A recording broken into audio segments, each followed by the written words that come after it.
Sometimes, having chicken dinner is not easy. Finding targets is not easy.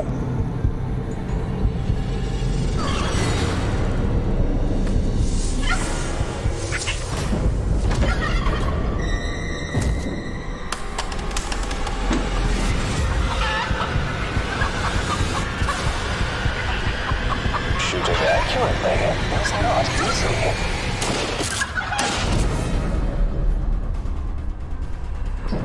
And you don't even have a second chance.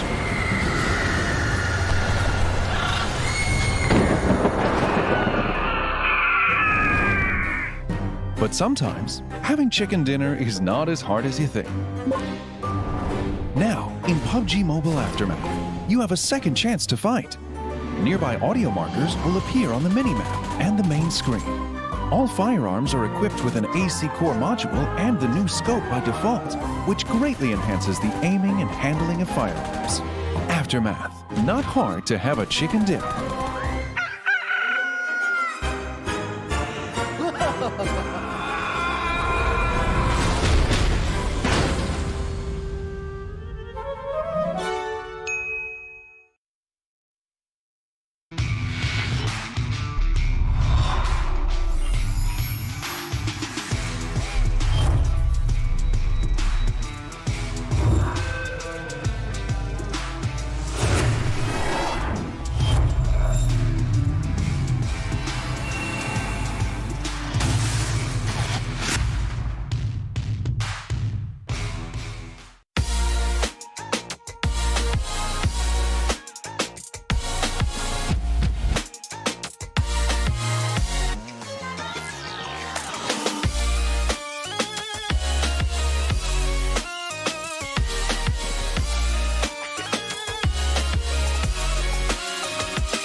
Sometimes, having chicken dinner is not easy. Finding targets is not easy.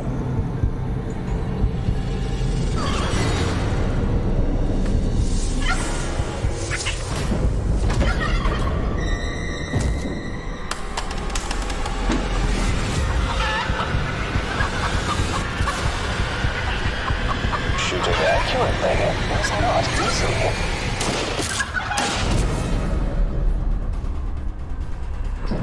And you don't even have a second chance.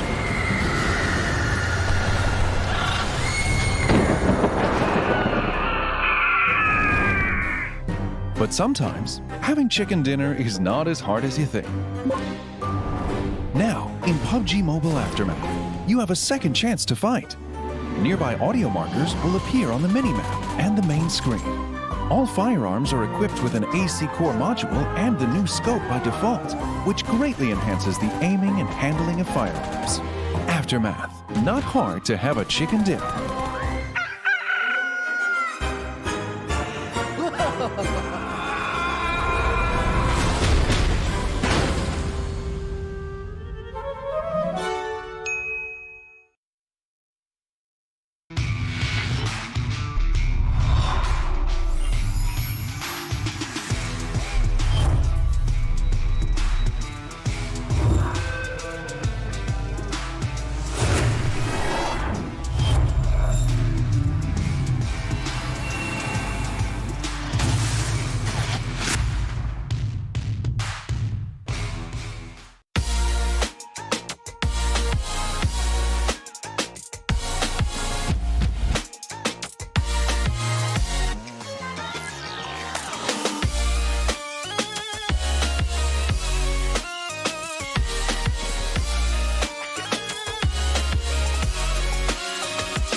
Day 2 of PMPL Latin America. I could barely sleep last night just thinking about how excited I was to see some of these teams and also the tournament events for teams like Team Queso. Can they turn it around for Day 2 and Day 3?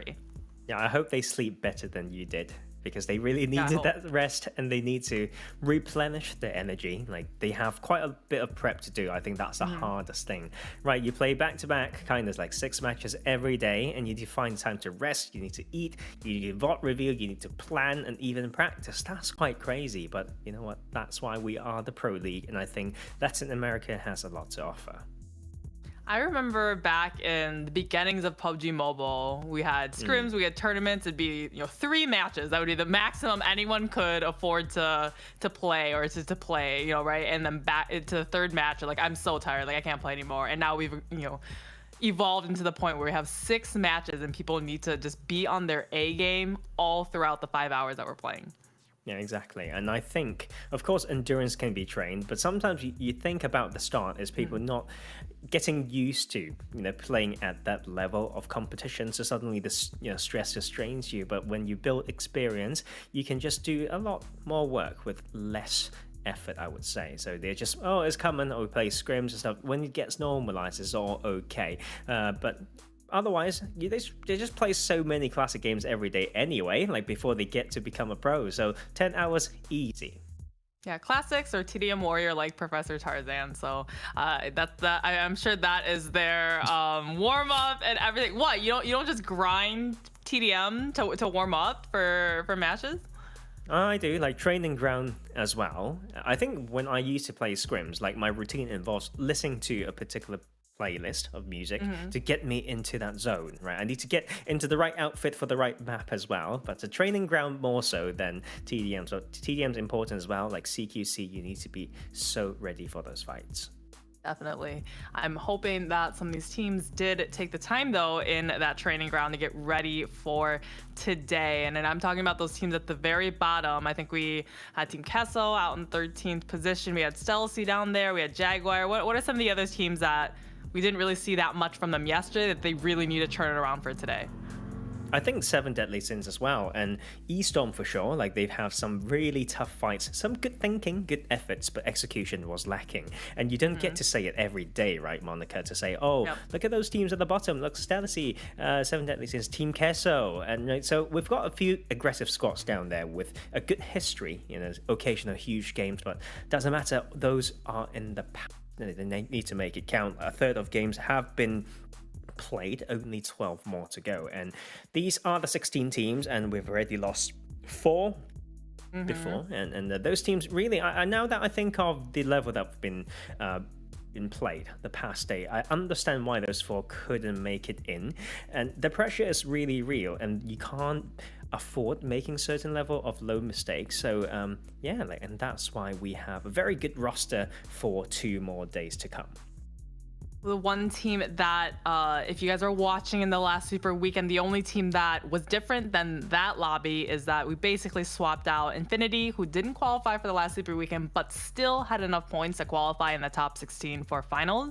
And then Isurus was the one that just barely was not able to just get enough points to overtake them. So all the rest of these teams, though, they've been playing against each other. Well, they've played against each other this entire season. As we see the little breakdown here, we had qualifying weekends into the super weekends, where the qualifiers, it's kind of like start afresh that week, and you have to be in the top 16 to qualify for that week's super weekend. And then all the super weekends are accumulated up to come into the finals, which we are in now, the second out of the 3 days, and you have the top 16 teams in the entire region.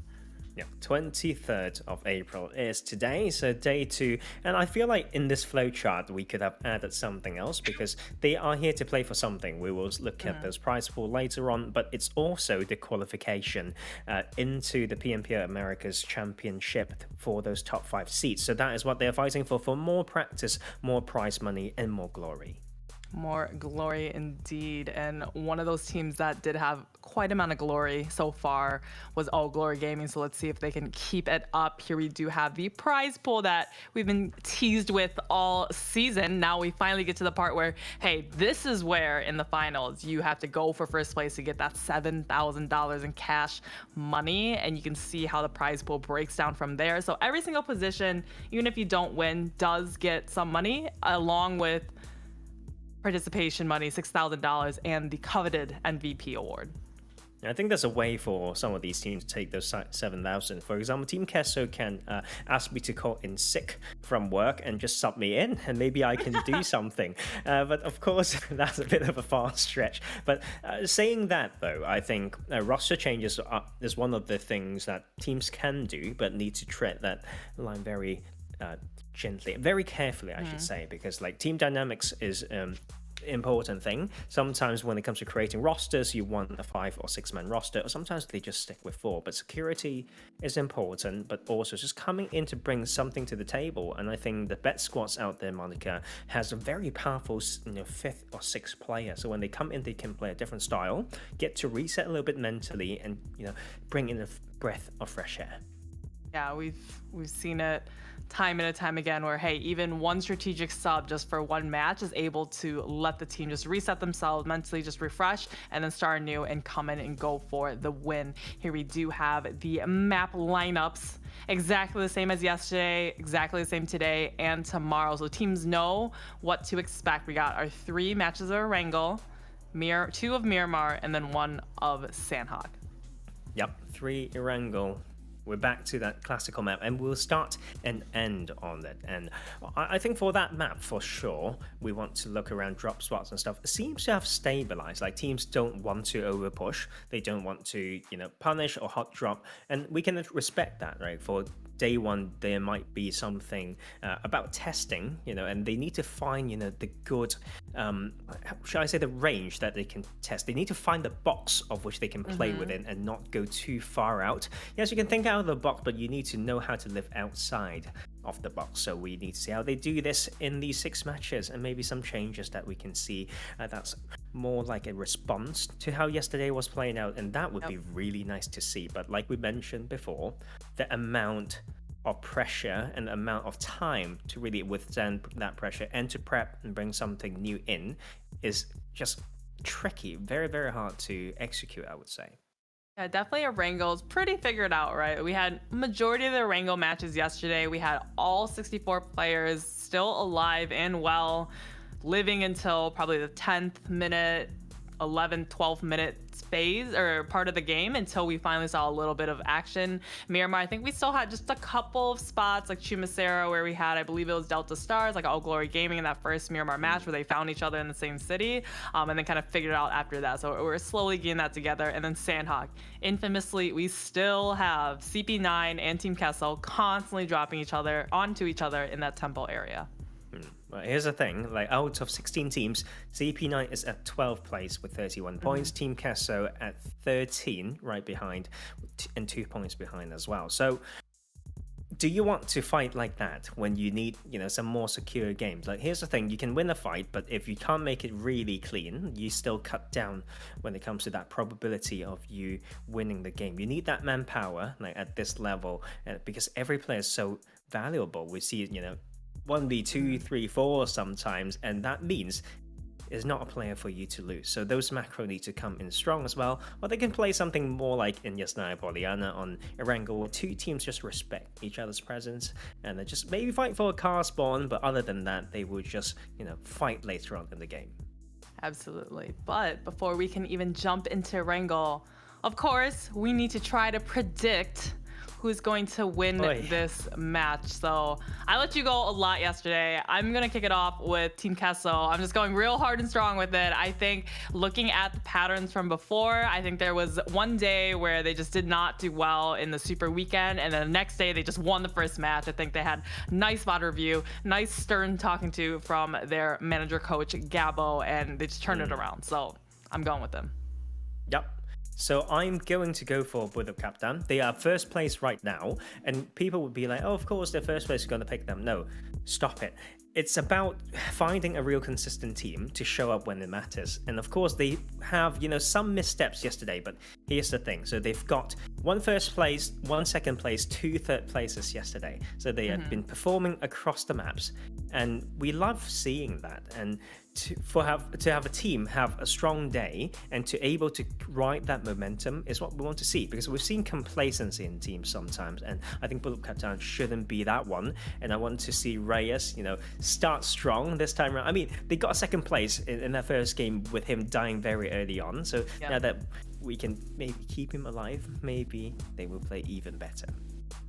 And I did look at some stats too from all the eliminations from the very, very beginning. This is including all the qualifiers, all the super weekends and everything. Reyes was in a league of his own. I think he had about 150 some eliminations, where the next closest was Ayala down at 130 some eliminations. So he's just really one of those that you can really rely on to consistently put up those elimination numbers to bring your team and just make your team all that much stronger. Yeah, such proficient player. Like, it's so good to see him play. Like, the amount of pressure that he can absorb and put onto the enemy is just amazing. You need to be able to survive in order to frag, but when you are the scout and off angle player, and sometimes also the entry fragger, to be in such a fluid role that you are always putting yourself at risk, that itself means he's made huge achievements in the scene so far. They've got 2 more days to play, of course. Let's see whether he can take the MVP. I know that he was your prediction, your choice back then, so I need to talk about my choice then. I talk about Choco. That means we should talk about their team. Aton Esports is not doing as well as we think, but tied against 2 other teams at 7, 8, and 9 place at 43 points. That means they've got more work to do, but it's fine because they're tied with Furious Gaming, which is arguably another strong squad. But stuck in the middle of those 2 teams, we've got the Golden Eagles, a team that we find love for them. I'm rooting for them because of their grit, their resilience, and their bounce back from that last weekend that we watched. So there's a lot on the table, and I just want to come in with an open book. I don't want to predict anything, to be fair, but want to look at how they play. He doesn't want to predict anything because he's going to get let down when his prediction doesn't work. We've seen that happen. Okay. So far with finals, I have one prediction right. I guess Buluc Chabtan for I want to say it was a second Orango match yesterday. I got it right. But I think Tarzan, he has quite a streak with guessing like the second to fifth kind of ending teams though with his predictions. I feel like the teams that... No, I'm not going to defend myself. It's fine. It's like, oh, he just wants to be let down. Yes, I mean, I let myself down all the time. I've gotten used to it. It's okay. Like, as long as you guys are not let down by me too much, then it's okay. And I mean, prediction is just one of those things to show what I can offer. So we are going to wait for these 6 games to really share the fun together. And of course, some of the viewers might be using this, as a very good platform to learn. So I think there's a lot of spreadsheets, preparation, data that they can do. When we really highlight a clip or a segment of macro, we would invite you to really clip that as well and go back and study, and maybe that is what it takes for you to become better and better. Yeah, something that I like to do and looking back is I see a match and I like to spoil the ending for myself, right? I see like, okay, this one, Buluc Chabtan won this match. Okay, now I'm gonna really specifically watch this. I'm gonna go back to the beginning and specifically watch this team the entire match and just look at how they get the information of how they rotate into the circles, how they, I guess, interact with the teams near on by them, and seeing kind of how proactive or if they make any sort of mistakes, or maybe the teams around them are making mistakes and they're just kind of using that opportunity to get into the circle sort of thing. But really just like hyper focus on that team that won and seeing how they did it. Yeah, and that's one method. I sometimes use it. I'm more leaning towards not spoiling it. I like to watch the game from start to finish, and maybe in even phase 3 and 4, I look at the circle, I think about how a team likes to behave, and I think by this circle and how they like to play, I think they may end up around this place, or they may take this compound. And so it's a small game. There's many mini games through a particular map that I like to do that, and sometimes you just get to test your understanding. So that's a different way to play it. I mean, I can try yours, but maybe I can do it in a movie, right? Like, so someone died at the end, and everything you see they eat, you think, oh, that's poisonous. Oh, that's poison. Everything can kill that person if he ends up dying. What is gonna happen? Yeah, it was like, how does he actually, die in this movie sort of thing? Oh, he tied his shoelaces that way. He's gonna snap his back and all these crazy stuff. The most ridiculous ways. Yeah, I'm taking it too far. Like, jokes aside, yes, many ways to look at it. And sometimes we mentioned yesterday as well, like some of these key games for these teams, they have not been shown on the screen so much in the mid game. That means they've done some work that we did not really get to see, but it's very, very important. For example, crazy segments, team style left, right, and center. We've got one finally appearing in phase 6 or 7 with a full squad with decent amount of kills, and you have to go back and sometimes to think about maybe the color on the mini map even, and see how they've been moving around. The fight that we're focusing on, those things are harder to analyze and pick up, but I guarantee you, if you've been able to do some of that, you will find so much fun. Yeah, and I really enjoy kind of like watching with other people, right? And being able to like, hey, get the different opinions, or like, hey, what do you think is going to happen next, and see like who is right. So it's kind of like what we're doing, right? When we're doing our predictions, and I like to see whose prediction does come true. But yeah, these teams, I think they've done, every single one of them has done their homework, has done their kind of refreshing for today to make sure they come in, they can play at the top of their game. So Buluc Chabtan just, keep it steady, keep doing exactly what they're doing. And then teams like at the bottom, like you said, 7 Deadly Sins, like Stelacy, like Jaguar, Team Queso especially, can they kind of do the 180, flip it around, get up? Because now we're already an entire day done. And they are sitting at that 30-point mark, even below, when we have teams well above them. This is just digging themselves in a deeper and deeper hole if they have yet another day just like yesterday. Well, 12 games is a lot. And I think there might be teams who can make a huge run in that final day just to make some significant change in the prize money that they're getting, or even go into the American Championship. You never know. I think looking at those teams at the bottom, though, they have one trait which is the ability to take huge games. They can be playing very aggressive. So if they can find that line to balance between that survival and aggression, maybe they can bounce up. But Estorm, now sitting at 16, is not one of those teams. Those patterns and that history is not on their side to suggest the potential or probability to bounce up, huge in 1 or 2 games. So that is something to bear in mind. But once again, prove us wrong, and that would be great. And then we'll have every team at the bottom just one huge game away from going into the middle pack. Yeah, we are 1 day in, so the points are not quite as volatile as, say, when we were up in the earlier parts of yesterday, but it's still not out of striking distance. If I was Team Queso at 29 points, if I got 1 chicken dinner, okay, that shoves me up by, let's say, 25 points, right? Let's say 1 chicken dinner and 10 eliminations. I'm already there at about the 50-point mark. That puts me at already kind of like 6th, 7th-ish place, and you just keep that up, just keep having good games after that. You're able to definitely climb back up into the 5th place spot at the end of today, if they can do it.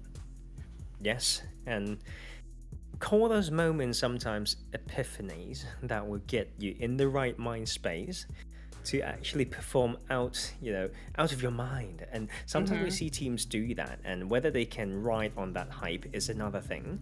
So that's a lot to be revealed. And of course, we go through this map and we need to find out about playing path and stuff like that. But we'll invite you once again to think where these teams go. I think one of the best practice really is to just take a blank piece of paper, do what we call the recall strategy or the recall technique. If you're able to write it down of what you've memorized, fine, you've learned it. But if you can't do it, that is a good sign of you lacking, right? So it's the same. I think a lot of players are still at school and stuff like that, be involved in certain work that requires a lot of that skill set. So it's one thing to use it in the game, and I think that is something that can get you anywhere, like in many industries and parts of life. All right, we have a northern circle this time. And remember yesterday we had a lot of southern circles or teams going up the northern side, like Royals of War going up to Fraternity. They had to get a car, they had to drive all the way up there, sort of thing. And so this time it's going to be favoring those ones on the northern side. Now, on the flip side, those teams that go to the south, like 7 Deadly Sins and Novo Crates and Mezexis Dreams down in the military base, are going to be having to fling themselves very, very far unless they have some sort of alternative plan, a plan B of somewhere else to go. Yep, and of course, let's talk about one team as well. Furious Gaming.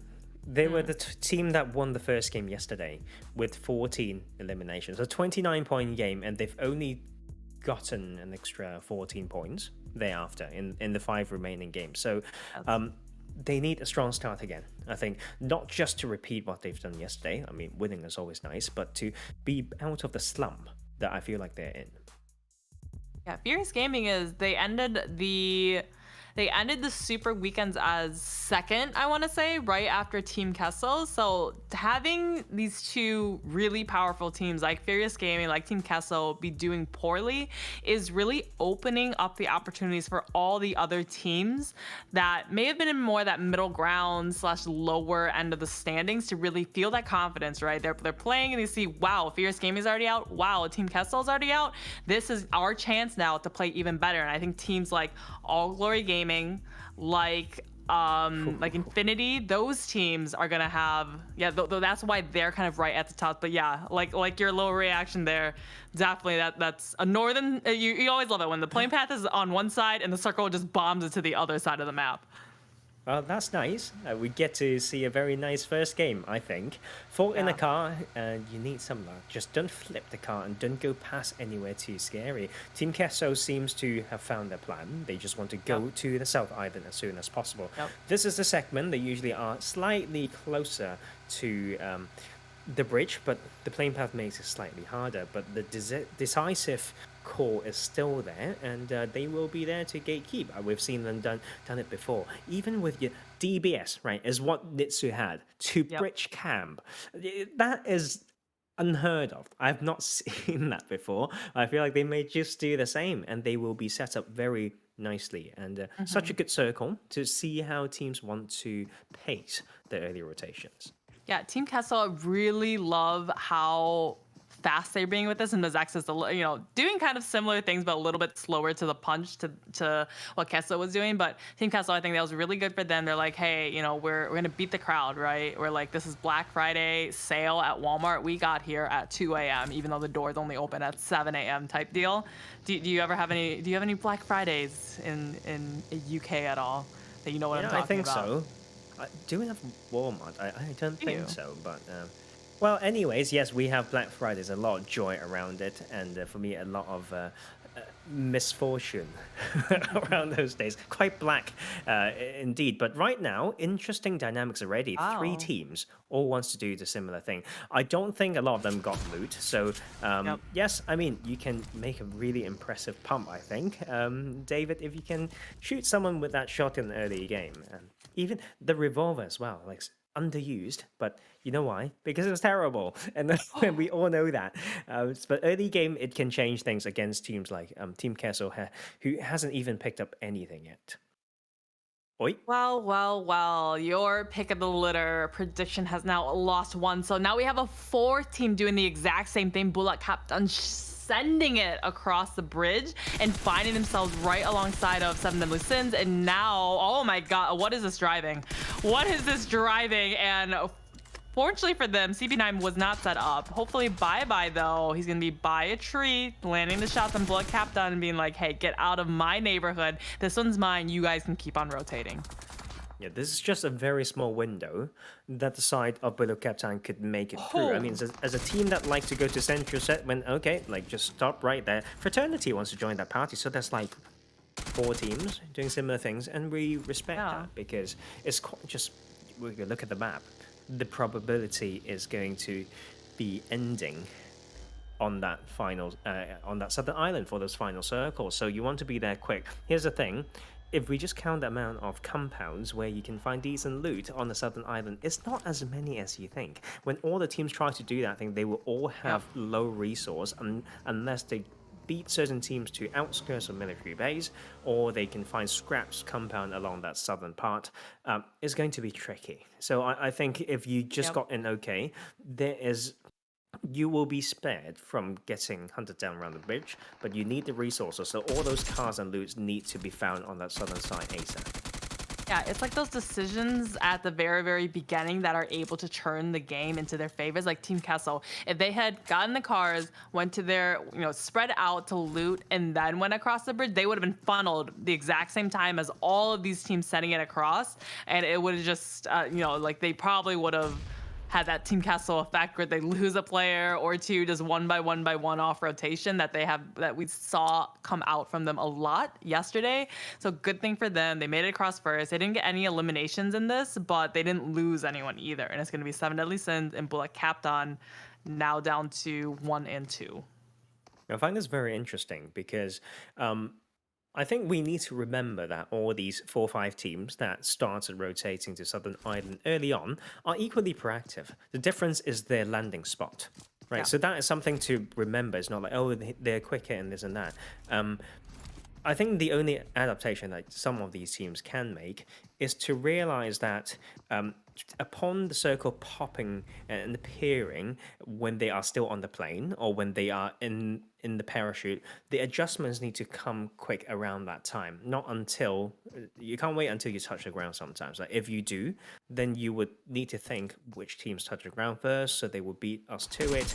And I think it's quite predictable in a way based on past traits in when they rotate. Mezexis, of course, a team that plays that southern part, and they will come back to home and finally get some good early eliminations.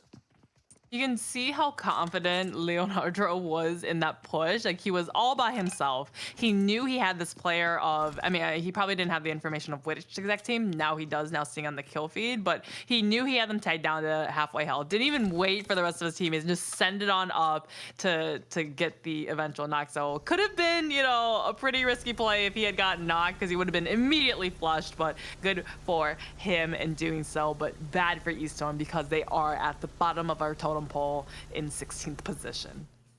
Yep, and it's going to be Aton using a rotation. Another way to enter, the Southern Island, let's not forget. Or just strategically tank, like don't come too close. But you know what, if we have to pick, we would always prefer teams to do what they've been doing, being a little bit more proactive, have confidence, but with limited loot, it's going to be different. Fraternity wants to strike. Gamma will take that one down, and Buluc Chabtan not having the good game. I know what you're gonna say. I don't want to hear it. It's me. It's my fault. And I would say, you know what? I'm not going there. Yes, when I say it, of course, it's not seen that way.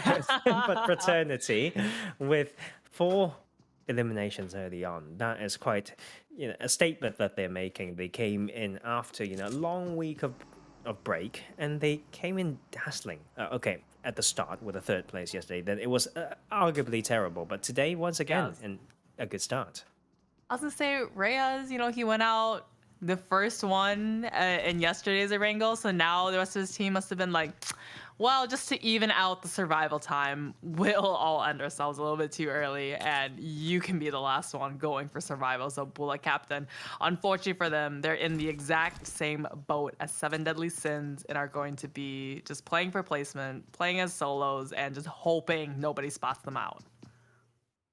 Yeah, that is one way to play for sure, and they're having fun right here, Estorm. I don't even know where they are. Despite losing fear. Test, right? So where are they? I feel like my brain, my pictorial memory is not working as well as I want, but I think they're in one of the compounds to the northeast of military base. Yes. But we need to verify later on. Furious Gaming, one of those teams that we really need them to do a little switcheroo, because this is one of those teams that they've been pretty disappointing to us so far in finals, because we know how they can play. We've seen them, on the global stages. We've seen them finish in 2nd place in super weekends in PMPL, and for them to be kind of middle of the pack now, only 7th position, right out of that top 5 qualifying spot for PMPL America. That's really just disheartening to see. Now we have Jaguar, another one of those bottom teams right next to Mezexis. That Mezexis somehow at the very, very top at 5th place. Yeah, this is good driving, I think, to really circulate to... No, I think it's decent, trying to get info in a way that you can go out. I mean, there's caution when you need it, so that's worth it. And it was good. And Mezexis Dreams didn't find the one that they want. And it will be Jaguar continuously putting pressure. This is bold, though. I think they're really just looking at this player as a solo, and they actually find it that way. But I think it's time to maybe dip. Mezexis Dreams did not set up well enough. Mezexis Dreams definitely did not set up well enough, and they're going to be, just not quite run over, but using the cars to kind of, scare you a little bit, displace you, so you're out in the open for the shots to land on you. And look at that circle. So much, whoa, that 50% of that circle is going to be out of play. And we see Golden Eagles with the boatation over here. But I would not be surprised if teams were just to send it to the coastline on the western side of Military Base Island. It's tricky, because if it shifts back, then you've got a whole hill to go back to, right? To go back up, I would say. So Stelacy is actually in a decent spot, but I think to split one to the coastline would be great, and they just hold down that great hill that we are seeing. Fraternity, though, been sweeping all along that southern side. We'll have priority to some of these key spots. So I think there might be some overcommitment to coastline, and we will see it from teams. I won't be surprised. I don't want to see it, but I think there are some tendency when it comes to that department. There's a few teams that's still yet to touch, the Southern Island, and I think for this circle, it allows them to try different things, so they can maybe think, oh, Eastern Bridge is far. Maybe that's the right rotation option. Maybe we can just play on the other side of the Western Bridge and just wait until we absolutely have to move, because God forbid, this is actually decent when it comes to teams being proactive, so that Western Bridge is actually a lot less crowded than people think. Yeah, and I think teams also need to keep in mind, hey, the circle shifted. Don't overcommit to the best spot in that circle. Commit to a spot that opens up the rotation that I could get in. No matter where this next circle goes, I can get there safely and keep all 4 of my players up alive. Looks like Reyes, though, Buluc Chabtan, unfortunate for him. The prediction from Professor Tarzan does go out first in the match. It's their fault. They didn't play well after a good day. Get good. Can't Not blame my me. fault.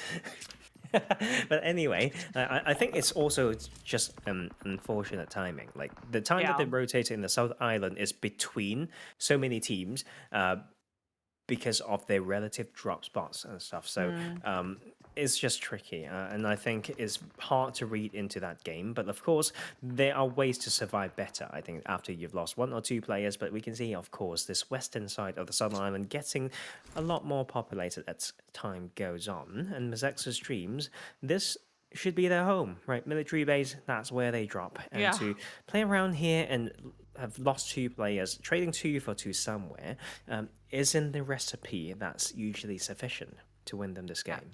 Team Kessel, another one to lose lose one of their players on rotation. They really didn't rotate that far though, so I'm not exactly sure how they lost one already. But we've seen Team Kessel come in with only 2 and win out matches. Actually, it wasn't a wrangle match in military base ending circle that actually in the field or the hills just to the north side that we did see Team Kessel win with only 2 of, so maybe they can make something out of only having 3 as they're down in kind of these little trenches, lots of teams kind of surrounding them, so they have that information. They know they can't just over peak too much, but I think they're setting themselves up like, hey, if it goes west we can just our first pick, if it goes north we can go around the military base or know that where Furious Gaming and Mezexis are and try to avoid them. Yeah, I feel like we talked about Stelacy's previous spot, and I think they might have over-committed for Coastline. As you can see, like this hill that they have to go back up if the circle shifts back to the eastern side. I mean, this is quite crazy. I think the game is not so mad, like when it comes to having a full circle on the waters, right? So that means this is actually quite edge that they send themselves to, although on paper it is in the middle. But you need to consider the fact that the algorithm of the game will slightly favor land. So I think they have moved away from the best spot and just want to play the pseudo center, which I don't think is where they can win the game, actually. Jaguar, they had some really nice aggression onto Mezexis, not even losing a single player, so 2 eliminations found.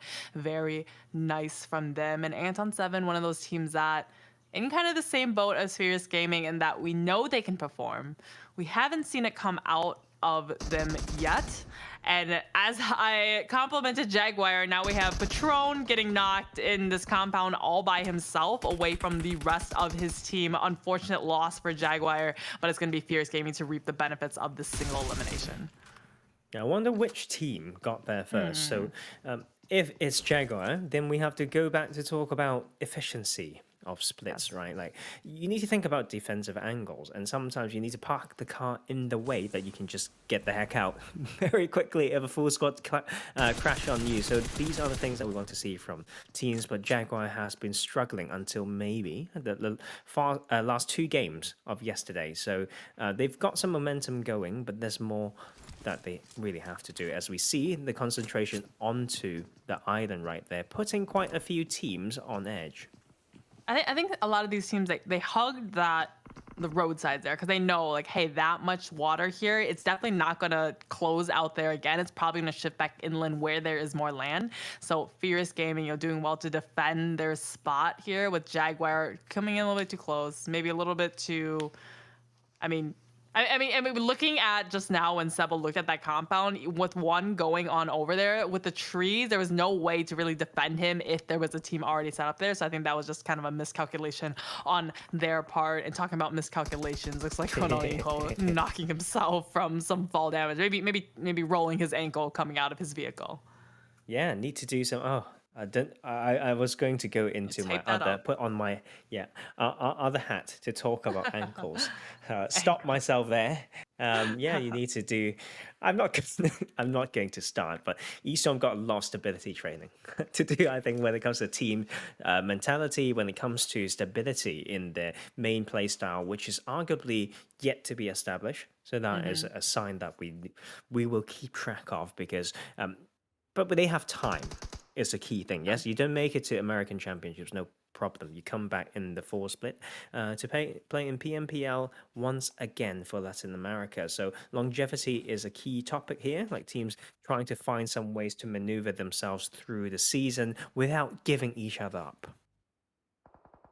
Yeah, and what Delta Stars is doing here is not giving up this mountainside. They're staying up at the top. They're taking the shots, making their presence very well known. As we see, All Glory Gaming, they were able to win a match yesterday. They got a really nice second place, I think a couple of times, maybe across Super Weekends or in the finals. But I think what's really killing them here is it's just extremely slow rotations into the circle. And sometimes, like we saw in Miramar and we saw in some other matches, it just, just way too slow to the point that the blue zone is knocking them one by one, and they can't really do anything with it. Yep, and I mean, All Glory Gaming, like from their position to rotate, and you can see that they're doing this almost Rose of War style. Of course, by the way, Rose of War started this game as a trio, so we just allow them to justify why it's good to play this slow. But they literally just got into the previous zone. They heal up, and there's like 5 seconds left, and the circle will move again for hundreds of meters. So I feel like All Glory Gaming, of course, they've been playing significantly better than the week before, but a lot of that are arguably from like placement points. But they've got first place and two second places. So maybe I shouldn't doubt that style. They just need to make sure it's a consistent way of coming in. I think that might just be them circling around the southern edge. Skirting indeed. And see these teams that did kind of commit to this military base section. We saw the circle shift back to the northern side. So they're on kind of that really southern edge. Now from committing into the city here, it's almost impossible to vacate the premises without taking a fight, right? Like Golden Eagles can't just rotate out without getting shot by the teams on nearby Rose of War. Somehow still on the northern island and still haven't made it here. So Infinity and Rose of War, we talked about slow rotations from All Glory Gaming. This is to another level. They're not even on the right side of the waterway. So whoever, wins this is going to be met with the bridge camp from CP9. I love the split from CP9 as well. Like they were thinking by the behavior teams, maybe they can still get something from the bridge, but they already have a split to control one of the strongest spots in the island, right? So on this island, they got more to do, and Island Boy is what we are seeing there. They for sure know how to play that one. Not for these two teams, though. They are very precautious when it comes to crossing, and I think that speaks of course, their style, which has kind of explained why they have been struggling sometimes, not welcoming for latecomers, this circle. And we've got another minute for them to finish whatever mayhem they started. And this last player, they know he's a solo. They know Rose of War from lobby that is a trio. They've seen the elimination feed that's done by their own action. So this last player, by driving like that, is able to find him. But that's a bit of a risk to take to bait someone. Yeah, I mean, he's just, I don't know why he doesn't come up a little bit further, because like right here, he is into the circle. He just staying in the blue zone, even though he has this little corner of the balcony to hide behind, but he does get the last laugh and sends Infinity as only a trio trying to send it on across the bridge. But I think these two teams, it was one of the worst possible circles for them. Rose of War coming from Severny and Infinity coming from Yasnaya, so definitely the furthest locations to try to rotate into this military base circle. Yeah, they need that vroom car to come in, and I think they've been damaging each other's like resources, and I think even for this circle for sure. Yes, we hear it, and we kind of know what's happening. Bridge cam that didn't quite work out, and that's the problem. But the thought is there, and just need a bit more patience. I feel like with their split, Monica, they could have just waited them to fall between the two sets of duos and just kill them there. But they want to put pressure now, and that would just push Infinity into thinking, oh, maybe I drop off the bridge, I'll just play other things. It will keep them engaged when they may want to rotate. I'm talking about CP9 right here. Yeah, it's like when you're fishing and you pull the reel a little bit too early before the fish has fully, bitten down onto the bait. So now only the one half of CP9 really has sight lines onto this half of Infinity, and it's just kind of very inefficient kind of bridge camp that was going on here, as we do see in the background in the kill feed, everyone lighting up the entire match, as I hope we can jump onto that soon. But we have Furious Gaming. 2 of them are knocked, as CP9 is still holding Infinity on the bridge. And they got a decent spot in the circle, so let's see whether they can make that count. And they should control that northern half from that 1 point, but it's to get David back. That should be the hardest thing to do, but should be a goal. And the Silent Infinity will be just chilling for a little bit. Oh, Glory Gaming. What do we say? Sometimes there's no needles for you to threat no more. They're just circling around the edge, like from east to west, and trying to still find a way in. No, you need to take a game-winning fight sometimes. Yeah, I think just their strategy is kind of just avoid until the point where we can't avoid anymore. And here they definitely cannot avoid the aggression coming out from Fraternity. They're only down to 2, but they've got the utilities. They've got Glory Gaming kind of downhill, all stuck on one side together. Looks like they're trying to rev the engines, like, I need to get out of here. But they have a buggy for 3 players, so it's not going to go very well. They're trying to go for the run over, and he does find. Oh, he's actually misses? How did he not? I think he had some, I don't know. He just rolled at the last second to get out of the way and did not die. He went to the gym, and I don't know what exercise you need to do to be thin and flat so it doesn't get run over. I think that small slope really just saved Gamma right there. And crunches makes you thicker. Strong abs. Okay, strong like we're gonna come back to that. Burns your fat off. I don't know. I guess so. It depends on how you start it. And Gamma's here to really put in the pain once again. And you really need to ask, why did All Glory Gaming end up in here? Edge play is one thing, but you need to choose the correct side of the edge to enter. And when we just look at this landscape, we understand why it was, literally and for sure an uphill battle. Yeah, I think for them, like they saw in Miramar, they're just like, hey, I'm going to land in Chimasera. I'm going to rotate all the way to the northern side sort of thing. With Fraternity, just a little bit too slow to go for that first aid. But at some point, you're going to run out of room in the circle to continue to circle around and around to find a spot. Now we're down to our top 8 teams as Mezexis does fall short out in 9th position. Now it's going to be right into that intersection as we fall back onto CP9 on this bridge camp with Infinity actually right next to them. I find this really weird once again. I mean, I need to give it to David. I really like the iron sight from the AK and then into the but the fact that he was forgotten puzzled me when it comes to a bridge camp like that. But doesn't matter, CP9 will get it, and David has his mission accomplished before they need to come in to control this hilltop a little bit more. Yeah, and for them, they just need to come in a little bit. They still have 3 people still on up, as Furious Gaming has now set their sights onto Delta Stars right into the grass as Frag is falling, and he does try to find one quite more, and Furious Gaming, I think, just fell down to Delta Stars, a snake in the grass, as Aton Esports, ever the third partier, is coming in and joining the fight. That's the most expensive level 1 backpack that I've seen that allows him to do so much. And that will be another one. The same trick 3-4 times and might be able to do even more. But will not be the case. Lucky's right in there, but the trade does come through. Zaz alongside the other teammate of Delta Stars doing incredible damage as a 2-player squad so far. The blue zone is now coming in. There are choices to make from Aton Esports. Yeah, he saw the utility thrown right onto the ground, right on next to them, as CP9 now finding it onto Stelacy and Choco. I think he's just like, I don't have any way to go for the revives here. I'm just getting in my car, dive bomb it into the circle, and hope I can go for a little bit more placement. Now CP9 just waiting here, as they do have a little bit of a downhill slope, but they also have one other team right in their backyard, and that's going to be Stelacy.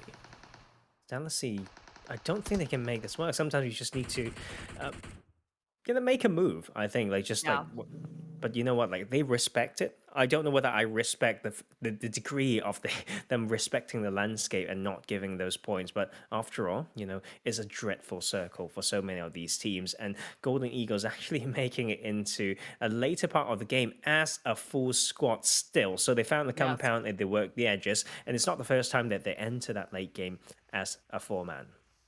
Yeah, just careful for them because they have Delta Stars on one side, CP9 on the other. So they have probably the furthest and most open rotation that needs to be done to get into the circle. But they will be able to play just the downhill kind of hillside below them, as CP9 now turning their attention over to the right-hand side. That might allow Golden Eagles to creep all 4 players in. Drew, though, quickly hits the deck, and he's going to be on the lookout for Aton 7 in the distance. It's an easy nade to hit, I feel like. When you see a car like this, that's the first thing that you think. Someone behind them, but they need to first hit the nade. And another 30 meters to go for Aton Esports, but only 10 seconds to burn. And that's for sure, you know, tricky. And the side of Golden Eagles, maybe very commendable chicken dinner if they play this right. CP9 now being torn to shreds between the likes of Aton 7 and Delta Stars as they do flush them out in 4th position. Now it's going to be Delta Stars just a little bit off to the side of Aton Esports as Golden Eagles coming in to soar to the top. They find Fraggers, go for the immediate flush, and it's going to be 1 player left alive from Delta Stars. Can he out-survive these 2 players from Aton 7? I don't know, but Golden Eagles, they're looking like the favorites to win this match. 4v2v1, just patience is what they showed. They came in, you know, in the timing that was optimal, really. Found the compound and have been able to not overpeak and stuff. So as a team that barely made it into the finals, this is such a great showing, and that will be another finish and, yes, a 4v2 situation for the chicken. Yeah, 4v2 situation. Aton 7, they've dropped their backpacks, dropped every sort of extra thing that they might not need into the last parts, because all you need, some armor, maybe a little bit of meds, and just the ammo to shoot at your enemies. In Fearum, though, he's coming very dangerously close to Choco, the IGL of Aton 7, as Mar holding off that off angle, and we send the buggy into the midst of them, right into the middle. Ratchet, though, about to get flushed and out, but Choco, the information was drawn out, the bait was taken, and the fish has been hooked. The winners of the first Durango match of today is going to be the Golden Eagles. The Eagles have soared and just glided along that horizon. In the water, they found fishes, they found food, they find themselves chicken dinner, and they will have a lot of momentum going into the next games and will for sure bounce away from that middle pack, maybe joining top 4 or even further. What a turn of events it would be if Golden Eagles ended up in the top 5 to qualify for PMPL Americas. That would be outstanding, especially a team that I think we initially just didn't have that kind of high expectations for, from seeing them in the qualifiers, seeing them in Super Weekends, but now they're just really just, I mean, they're just tearing these teams apart. Strong statement. They need to repeat that a few more times, but that game was just a patient gameplay. The circle does a lot of work for the teams, and it was so good when it comes to providing the right data for us to know like how teams like to play. And we always say that, and I've started, to be fair, like this event, this broadcast for the past few weeks, with one thing: setting a bar when it comes to progression and learning. The early learning for a team is to refine their own style, etc. But soon, when they have that down and consolidated, it's all about reactive play. But Golden Eagles is to be celebrated for this game with their 8-kill chicken dinner. So that is 23 points in the pocket, and they should be very, very happy. 23 points to start off the day, even though they were sitting in 8th place. So this is definitely a great special treat for them to start the day off. But let's see if they can continue it on in Miramar coming up next.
Golden Eagles really showing us that they are ready to soar with the chicken dinner in the first match. We're about to hop onto Myanmar.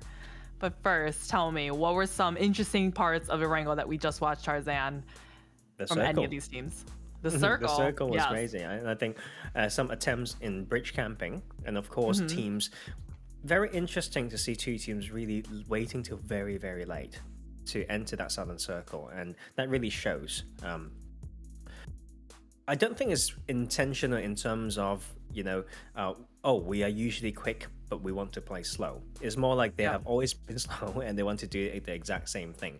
But after all, I think it's that circle that does a lot of the work. And those early game 4-5 teams that crossed early is actually quite a treat to me.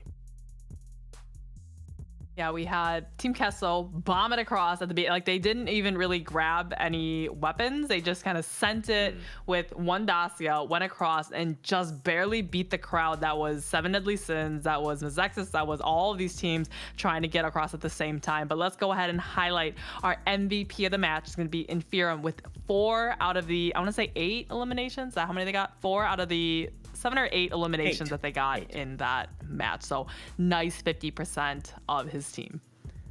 Yeah, I feel like they just found a slow, controlled game. Maybe they've picked the right compound. So I think, once again, it's how teams get points. Want to see them be put, under some pressure, right? Leading to fight into the circle, one after the other. And that is how you define a winner. You won't always get a circle, but there is always a way to get points. Always a way indeed. Golden Eagles, they just, man, it was one of those teams that we just didn't really have, I know it sounds bad, but we didn't really have that high expectations for, from watching them kind of flunder a little bit in qualifiers. They were, I think they were the last team to really qualify for finals in the super weekends that we had just saw. So they just, really just taking the week, turn it around, and now they come up getting 23 points in this first Erangel match as we look at the rest of just this match's scores. Yeah, important for Delta Stars as well. They started today at a decent spot, right? They were at, let me have a quick check. 6th place is not too bad. They had 1 win yesterday, so bagging 17 points is very decent. Aton Esports around that mid position. So after Golden Eagles bouncing up, they will follow closely. And CP9 once again, at 12th place before the start of today. That is an important game for them to bounce as well. And All Glory Gaming, yes, we know they were at 2nd place before today started, but the style was very clear, and it does not always work. The style that seems to not be working is Team Queso. Even though we praised them at the very beginning, they were in a really great spot. Lost, I want to say it was Nitsu at the some sort of micro rotation. They lost him, and then it was just a circle shifting back up onto that hillside that they just weren't able to escape the grabs out of. I think it was Fierce Gaming, it was Mezexis, kind of all in the general area, and Jaguar as well. So Team Queso, we're in day 2, which is the halfway point. Halfway through day 2 will be the halfway point of the entire finals, and it's just they're really just right in a spot that they don't want to be, as we now take a look at the overall standings. Yeah, Buluc Chabtan is still there, but they don't get any points in this game. And we talked about Golden Eagles already. That game allowed them to get to 4th place, and Delta Stars will still be holding a decent spot. But Aton Esports will follow as well. So that means the Rose of War that played with a trio, who started the day at 4th place, 51 points, will go all the way down to 8th after this game. You can see how volatile they really are.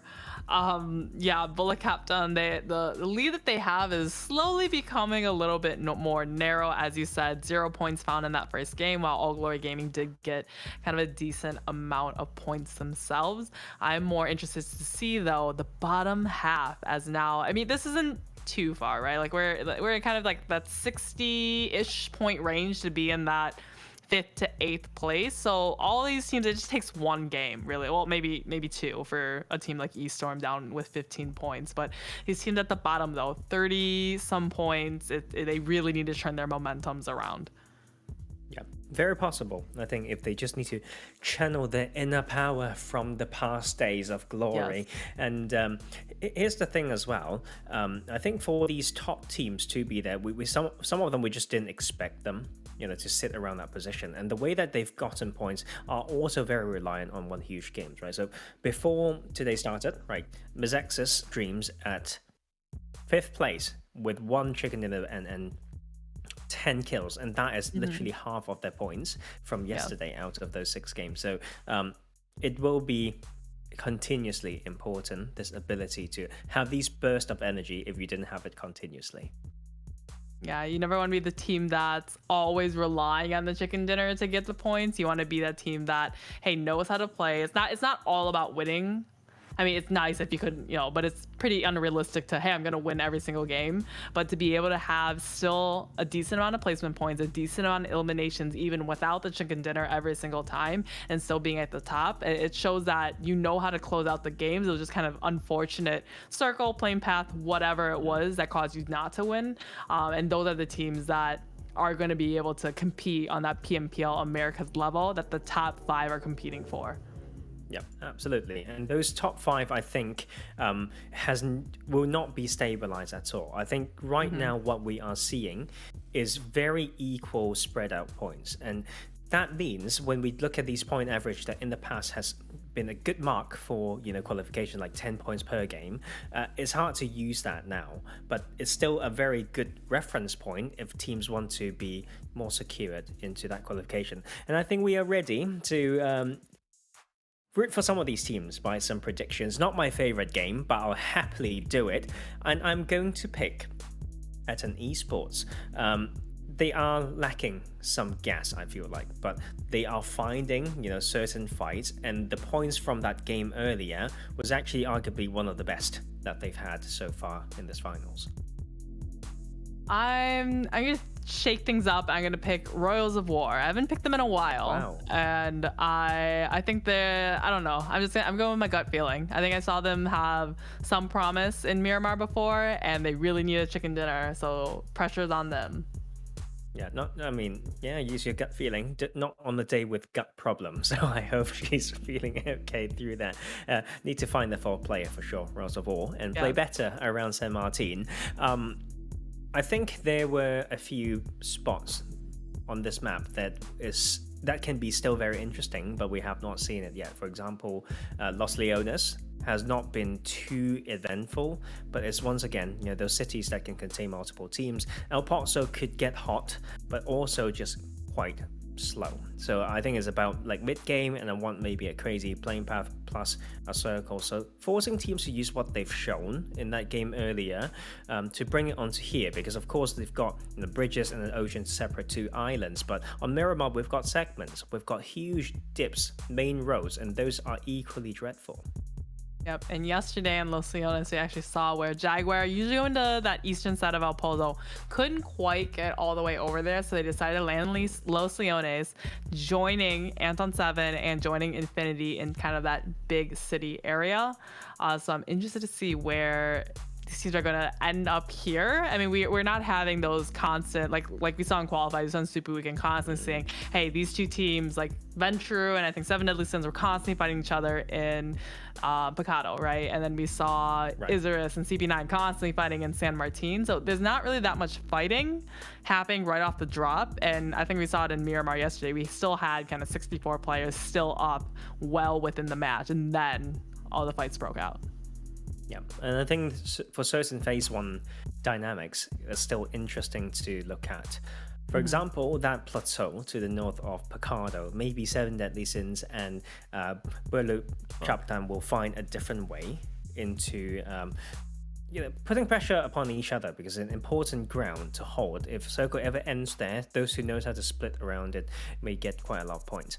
But that is one thing that we'll just ask, and we'll find out together as we watch this game. Miramar, It definitely puts more pressure on teams to rotate a little bit earlier, right? Especially as we've seen some very volatile circles in the last couple days where we had a very southern plane path and the circle shot up to the northern side, right? Almost exact opposite of what we just saw in Erangel. But we just have teams that it just takes so much longer to rotate in Miramar, because if you get the roads, great, but a lot of times you can't just drive a road the entire way to where you want to go, and you're going to have to drive over these really hilly, rocky mountainsides that you can get your cars stuck into, and hopefully you're not just an easy target slowly trucking up the side of a mountain and a team's right there to shoot at you. They got the prey, and they hope they practice how to drive. And show me more of that bus, I think. Or you know what? No, gliders. I think in Miramar, there are certain spots that you can get out of really efficiently with a glider and just bait someone to overpeak so much because it's so new as well. But here's the thing. A plane path that is almost like a repeat, I feel like, from yesterday's game 2. My memory might be failing me, but this is for sure a tough one for a lot of these teams, from La Drillera to Puerto Perizo. We had the same flight plane, didn't we? Yesterday in one of the Miramar matches. This is the one where I was almost exactly the same plane path. The circle went all the way up to the northern side. This is the one that we saw Team Queso, we saw All Glory Gaming, and I want to say it was Delta Star, just completely clockwise, huge left kind of rotation all the way up to the northern side. And that was actually All Glory Gaming that did end up winning that one. So I guess we'll see. We go with the first piece of the puzzle is a plane path. Now let's look at the second piece, which will be the circle, coming up very shortly. And we will have these third, fourth, sixth piece of puzzle based on how they drop. And I think there are some changes coming through, because I remember having El Pozo slightly more congested. And of course, right now, also the side of, I'm trying to find out, so All Glory Gaming very close to the side of Golden Eagles, like on that southern segment. So we will see them maybe clash later on, because it's going to be an eastern circle with La Bandita and Impala area in the middle. I'm going to see probably Mezexis going to Impala. They're probably going to be set up decently well, and that they'll be able to loot the entire city of Impala this time without... I want to say it was Team Queso who landed there in that general area last time when they couldn't make it all the way to Monte Nuevo. But now, like I kind of foreshadowed, we had Jaguar coming back to Los Leones, and now Infinity down to what, 25% HP, and slowly hoping to heal and begging for some support from his teammates. That's a maneuver you want to see, and I feel like we're seeing this before. Oh, okay. Is that the maneuver? That's the maneuver you want to see? Yes, probably, yeah, of my damage? teammate in the other days. But yeah, oh my god, like, so painful to watch. Like, I was thinking, oh, rematch, like repeat what they've done in league play, and they decide to show me this. That's not great. But Aton Esports can maybe get something out of this, being the third team on around Los Leones, and I think the landscape gives them quite some advantage to even rotate around, maybe pinch on the other side. And here's the thing. Does Jaguar even know that's the not player from very close by? Yeah.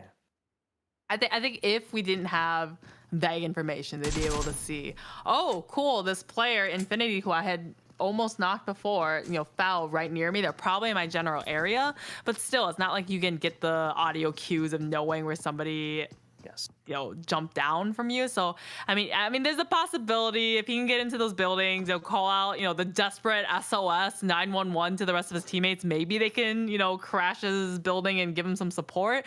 But I really don't see any other member of Infinity anywhere nearby. Yeah, I wonder where they are. Just having tea somewhere. Narnia. Narnia. MT in Narnia.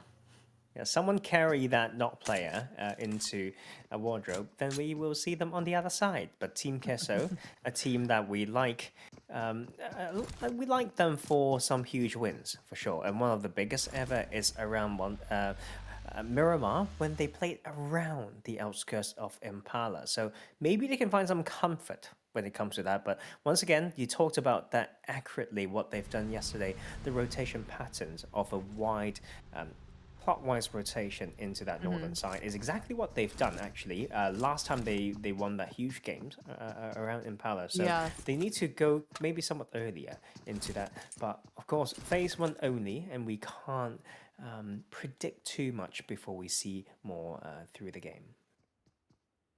One thing that I do want to see from Mezexis, though, is that they seem to, I don't know how to put it. They seem to just, I don't know, like the first couple days, I thought they were doing real great. We saw a couple wins from them, just great stuff. And now the last couple days, we've seen them, hey, too late of a rotation or crash a building that they didn't properly scout out, like in the farm area in Erangel, and then just die to the team that was already there. And or in this past match where they, I think, were a bit too slow, or no, they rotate at the exact same time with a lot of other teams across the grid and just haven't been able. So I think they've been dealt with a lot of unfortunate cards and just haven't really had the opportunity to really overcome them and show us kind of the Mezexis that we know that they can play at. Yep, I can back that, like, partially. I think when they still have these edge plays, I feel like the plan of leaving those spots are still lacking. Like, they need to think beyond one phase is my idea of this team. But you know what, like whatever they've been doing the past day seems to be working just about okay. They need to ramp it up though if they want to make it into that top 5. And 49 points from those games yesterday, and to have 25, so more than half from that last game that they've won. This one, though, like, is where they can maybe shine alongside many of these teams. And Reservoir, a team that's known for liking Saint Martin and the surroundings, and they're now very close to another team. And I wonder whether they can capitalize on this against an aggressive CP9. I mean, Dioc is kind of in the same position as Gamma with Infinity, just one by himself. Where is the rest of your teammates? Hopefully CP9 doesn't catch him over here. I think CP9, they're not aware that somebody might potentially be here, and they'll look back on the VOD and see like, wow, there was somebody right in the midst of our city. So I think Diego Kid, he won't really be able to get away with that again in the next Miramar match if he lands like that again, because CP9 will be ready for it and they'll try to harass him out of their playground. I think this is the thing, like, if you are going to be close by, be close enough to get the parachutes, right? Like, if you can see parachutes, then you can work from that. Otherwise, it's hard to say. It's very hard to say. You just rely on your research entirely, and that may not be accurate. And we want it to be inaccurate, not because you've done the wrong homework, it's because of some other teams making adaptations. Golden Eagles will play that southern rotation, and that is to be expected from this spot. And I think there are so many entry spots through here, but they may see a team like Furious Gaming that also finds home and comfort in that southeastern segment. So that is one thing for them to bear in mind on that rotation. Yeah, I wouldn't be surprised if we saw some of the teams like Fraternity, like Team Kessel, kind of on that far western side to identify, hey, it was a southern circle, a very far southern plane path, and a very far eastern circle. So hopefully it was going to be that northern, kind of northeastern spot on the map that's going to be pretty uncongested. But we have seen where, I mean, we saw it in the last match. We saw it in Miramar where, okay, it's a good idea, but if everyone has the same idea, it suddenly becomes not that great of a rotation, because where you were trying to avoid teams, now it's just the hot spot on the map. Yeah, I think this is also the new hot shift meta. The old hot shift meta, Monica, is when it's just shift towards the north, let's say, and then we have teams just gatekeeping around the southern side, and teams would know how to wide rotate, clockwise or anti-clockwise, to avoid hard south.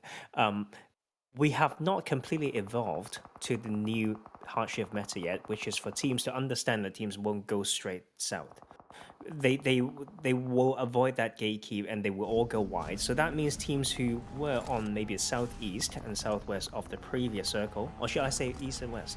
I will take some pen and paper, and that will make more sense. Anyway, you need to start to think all teams to go for wide rotations, and you will kill them in those positions. So the combat zone is no longer hard south for that example. Yeah, it's just I guess. Hey, my thought is to rotate here, and that was that old kind of strategy. But think, okay, now if everyone's going to do that, if everyone like half the lobby does do that, where's the new best spot to combat that? And we do see teams like Fraternity. They did go way up on the northern side. Where is Team Kessel though? I would be, unless they're still in the blue zone, still coming over onto the top, unless I'm just missing them. Am I missing them, Tarzan? Maybe. I'm not sure. Like, I can't even see them. Where are they? I think they are on the northern side. I feel you, and they have shown patterns like that. Entering from here might be a bit tricky. I think it depends on how far teams want to rotate in. Because, like, yep, El Azahar and the surrounding is not easy. We've got one road to block it first. Then you may see teams already there. And if they are good, they'll keep you on that northern side, leaving you no space to wide rotate around. So there. In the side of Infinity, though, I want to see more from this team. I feel like they are getting points in ways that we didn't completely know. So this team Mezexis, you know, I said I really want to see much more from them, and now just so split up over the Impala area, just not really ready for. And this should have been an easy defend, right? All open fields, all the way around Impala. You should be able to see Spot from a mile away.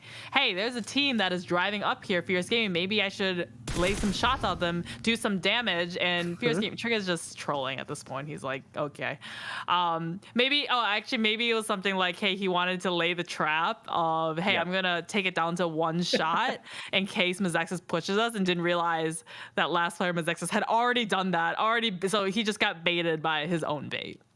And maybe he's hoping that no one saw that kill feed. Little does he know, we saw every single bullet that he landed. 4K. Caught in 4K, exactly. Well, that's great. Like, doing it for all the viewers. Go back and slow down and see how many clips, how many bullets still in his clip, to know how many shot it takes to blow up a gas can like that. And I think he was just preparing it for later traps. But CP9 right in here in Minas General is one of my favorite compounds, actually. Give you option sight lines and can decide when to peek and shoot, and full security for vehicles as well. But you need a very good split. And underneath, though, the side of Estorm, dead last right now as a team, and nowhere close. I think even if they double their points, they are still looking terrible. Yeah, 15 points. Double the points would put them in 15th position, which is at the 30-point mark. So they need to triple or even quadruple their points to be in contending points wise on the standings. Now it's going to be Jaguar. Okay, so both of these teams, they land, actually all three teams in the general area all went Los Leones, all decided to take that northeastern road to get out of the city, and now it's Infinity to lay the trap onto Jaguar. So kind of turning the tables, because it was Infinity that lost Gamma to kind of some aggression from Jaguar at the very beginning of the match. Yeah, I feel like it's just tricky. Like, three Los Leones teams, they have fought a lot less than I thought, though. If I were them, I actually would set up more around Los Leones, because those spots are very strong, I think, in terms of competitive history, especially from the Asian region. But no teams on this lobby have played around that yet. And I feel like there's one team that tried to do it, and that's Isurus. So you will top that pretty easily. And then I'm going to let them off. They're like, we are not qualified already. Just stop talking about us, please. And Infinity is in here trying to control still. And that is a good attempt, trying to get more info and get as many points as possible. Yeah, he's trying to push on in, but I think he's getting shot from the back from Anton 7. He does come in and get the quick knock as he comes onto the back, and just, I don't know, just forgot about the shots coming from the distance. Clearly was not in the clear, and now is going to put his team in a very dire situation, having to go for a revive. Yeah, I mean, it was patience from the side of Anton 7. They saw all these happen. They've been waiting for the right time to strike only. And that is them being the winner in this small skirmish. And I don't think anyone will have an easy pickup. I think Frank can actually do this by his lonesome. As you can see on the minimap, his teammates are moving away already. Yeah, he's saying, hey, the rest of you get a good spot in the circle. I'll come watch this, Cartoon Network show that's going on over here and try to collect a couple more kill points over here. But it looks like grabbing his buggy, he's just going to go in as we do hop onto Buluc Chabtan and Royals of War. Yep. Oh, Reyes is not in here. And I mean, it's two teams that you've picked so far. Now, I've picked, and you know Buluc Chabtan is good, but with the moniker boost, is what they say, Yes. the adrenaline bar will go up even further than you think, as they actually put some pressure on. I boost and you crumble. That's how our predictions work. Great, and we balance it out. Look, guys, a team. Complementary. Exactly, but Rose of War, my pick, going for the more flushes here, as we do have one, though. You cannot forget about the one coming over the crest of the mountain, just completely forgetting it. Gets a knockdown onto one as he comes over the top and trying to find on Royal, but he's going to miss those shots. So Buluc Chabtan, one player left alive. Royals of War coming in with the aggression, knowing it's going to be one solo player left. Yeah, but they need to put pressure before the revive comes through, though. I think this is maybe a little bit slow. I think like the info that those two players got allowed the rest of the team to set up accordingly. But no, it's going to be a bit of a reset. And I think it's not clear yet because Reyes is so deadly. And that is Diego Kid not responding and respecting the angles from these really strong teams. It's just...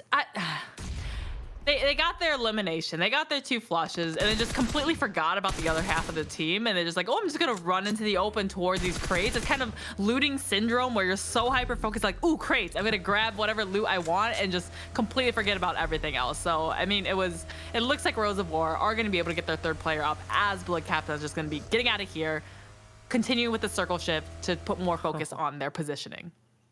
And they basically allow him to get bled out or something like that. Like, I'm puzzled. Like, I don't like that. There's like mistakes you can say, oh, that's a PMPL level mistake. Oh, that is like a tier 1 mistake. Well, that is maybe a platinum level mistake, like, and I don't like it. So that is quite low. One. What I said was quite low as well. Like, so Kunya here trying to, show what his spot can do, but the aggressive peak means it's going to be tricky, but doesn't matter, the rest of the team is doing some work. Yeah, bye-bye with the perfect grenade. Now Ayala, DBS in hand. Now he's going to be full central pushing, and he does find the shots on the last player of Delta Stars. So I feel like Queso, they know when to still have some fun, I guess. Just whip out the DBS at the last second because you know it's going to win it. Although, I don't know. I don't really have that much confidence in myself in having DBSs, but I'm glad Team Queso is able to figure it out. I think we should send you to ask, like, why? Yes, why DBS? Like before, no, we've seen it in the league play, and we know they're going to qualify, so that makes sense. But they don't really have that comfort yet. But maybe this is the factor of change. Whenever they have the DBS in hand, they feel like we're having fun, and when we're having fun, we play better. And right now they've got 4 kills. Like, who knows? Like, what works for this team? They're a bit mysterious, but I quite like it. Yeah, very mysterious indeed. All Glory Gaming, though, losing a vehicle now to some shots in the distance. I think that was from behind from Aton 7. He didn't want to drive it there. I'm just gonna get out of the driver's seat, as we now see that Aton 7 continue with their rotation, continue to wrap around kind of that northern side to just avoid, collect any eliminations as they can, but they really want to put more priority on getting their 4 players into this next circle.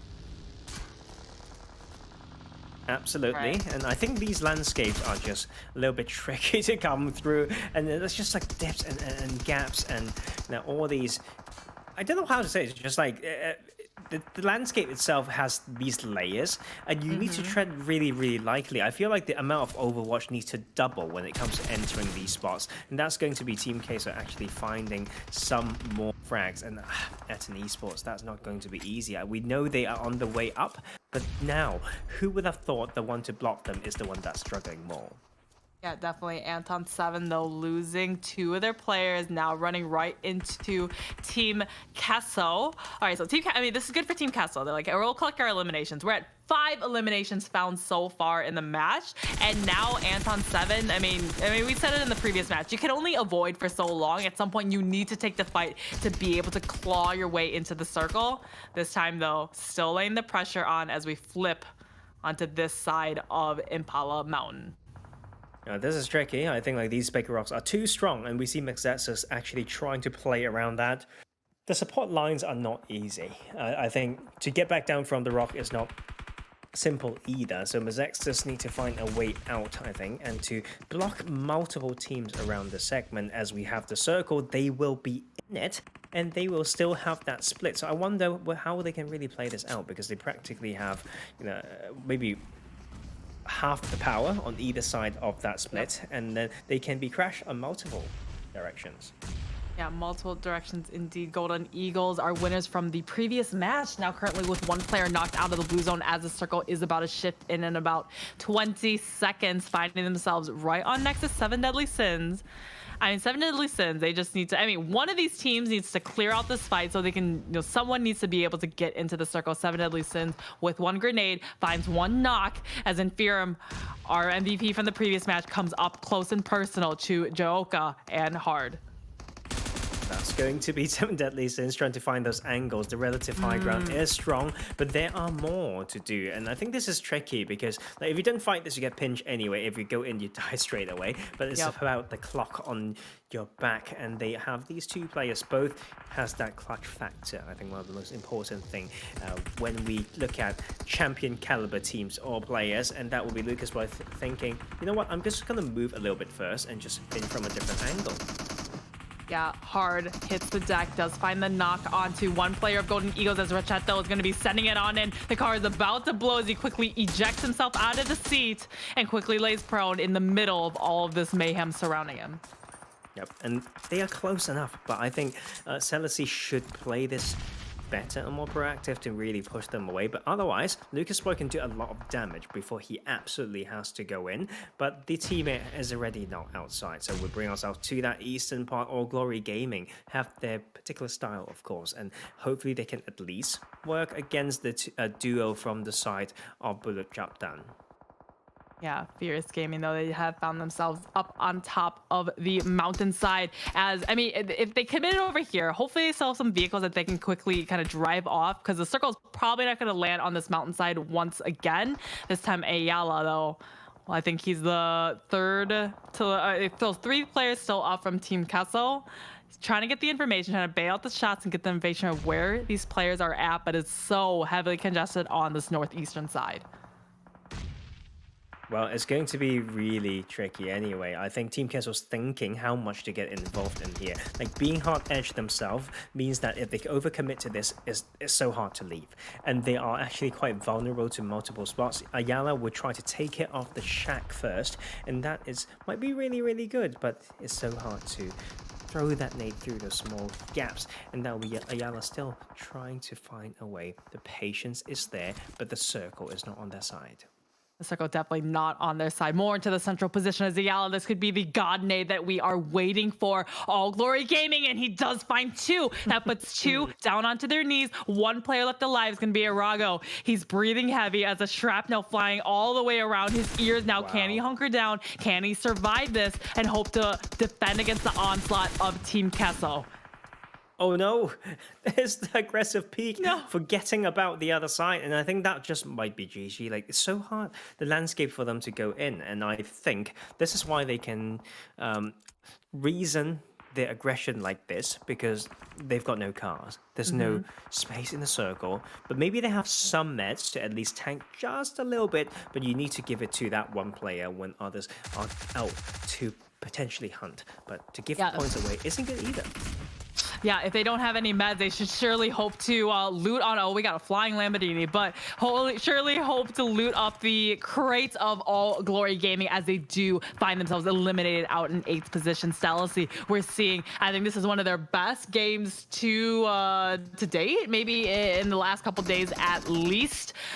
All 4 still up. 2 eliminations found now. CP9 still somehow alive here with 4 players left alive. I think they had some casualties right on before. Team Castle, though, losing another player as they do bite the dust.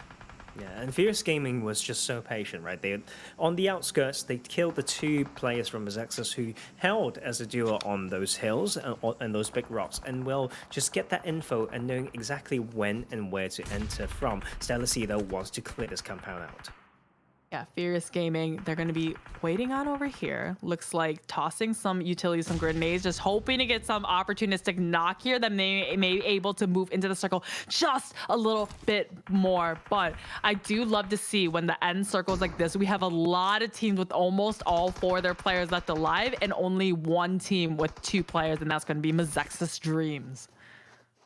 And Furious Gaming as well. 8 kills right now, and they were so patient coming in. And I think this circle is going to decide so much of it, but everyone some idea of where each other is located. And I think that will change things. Like smoke can be used in a way to divide the landscape so that they can pick one fight instead of facing multiple teams. I think these are the tricks that we want to see potentially for this last circle, and we're just waiting for that circle to pop. It might just be a matter of 2-3 seconds. I think it would have been so opportunistic if Stelacy had sent 1 player up onto the rooftops of this kind of big open building, as that person would have the huge vantage point to look over on all the teams on the northern side that still need to get within the circle. But Stelacy, I think they know, hey, we have a little bit to rotate in. We see CP9 strapped somehow gifted this entry in the circle. Nobody shot him at all in his vehicle. That was going to be Estorm that, had all the sight lines on that and just didn't do anything about it. Now CP9 finding one spot to defend, hoping to open it up for the rest of his team to crash in very, very soon. Yeah, I think Furious Gaming needs to be very careful. Like, where they're holding is so easy to predict. So they need to escape from nades and try to be have happy feet, right? Like just moving around, bouncing around. And we somehow forgotten about this team.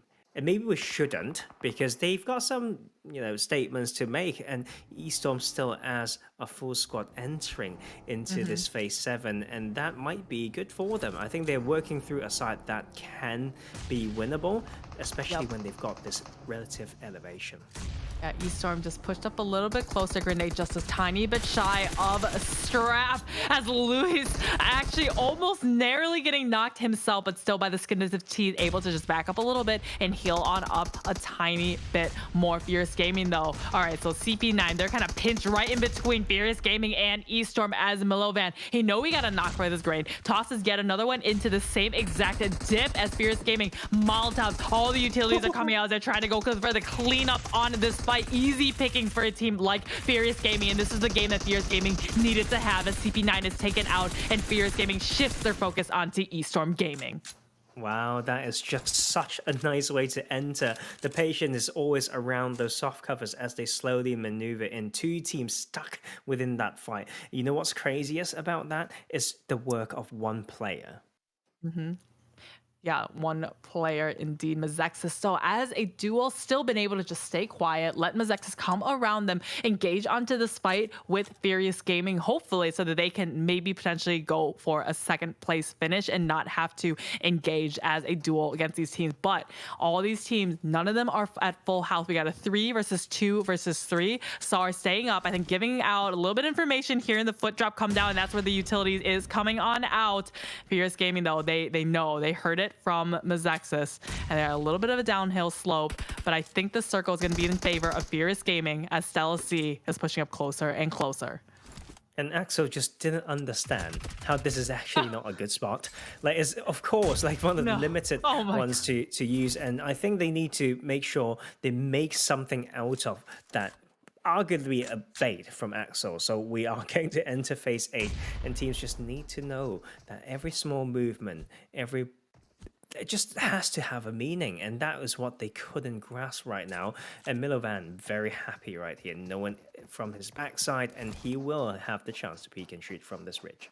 I think Milovan could have continued to the right-hand side and maybe found the Mezexis, so they're going to try to find it onto Stelacy, but a Rolex boy gets the 2-piece and is able to take out Mezexis Dreams from the rooftops of this building. So, Furious Gaming, we said this team that has been slipping from the standings, finally getting the game that they so sorely needed.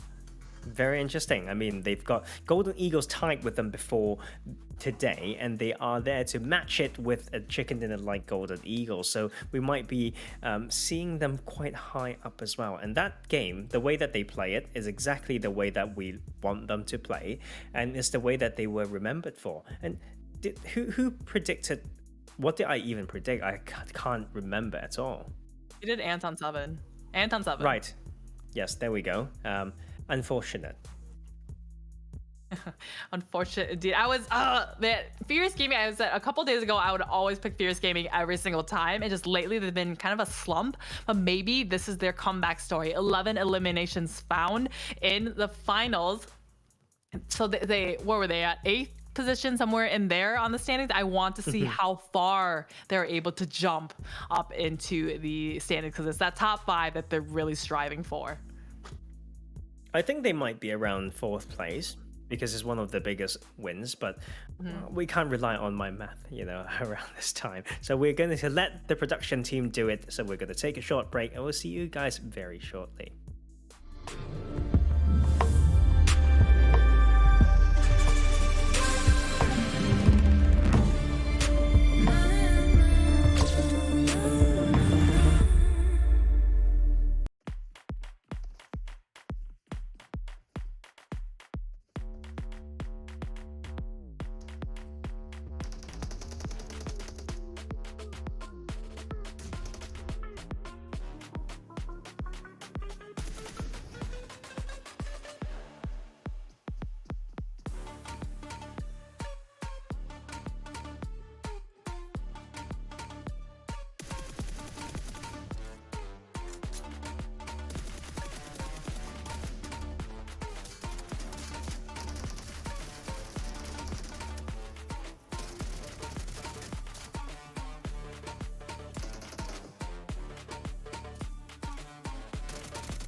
All right, we saw a bit of a redemption story. Finally seeing Furious Gaming come back and get a chicken dinner with a ton of eliminations. That was great to see from them. Let's see how high they do end up jumping on the standings.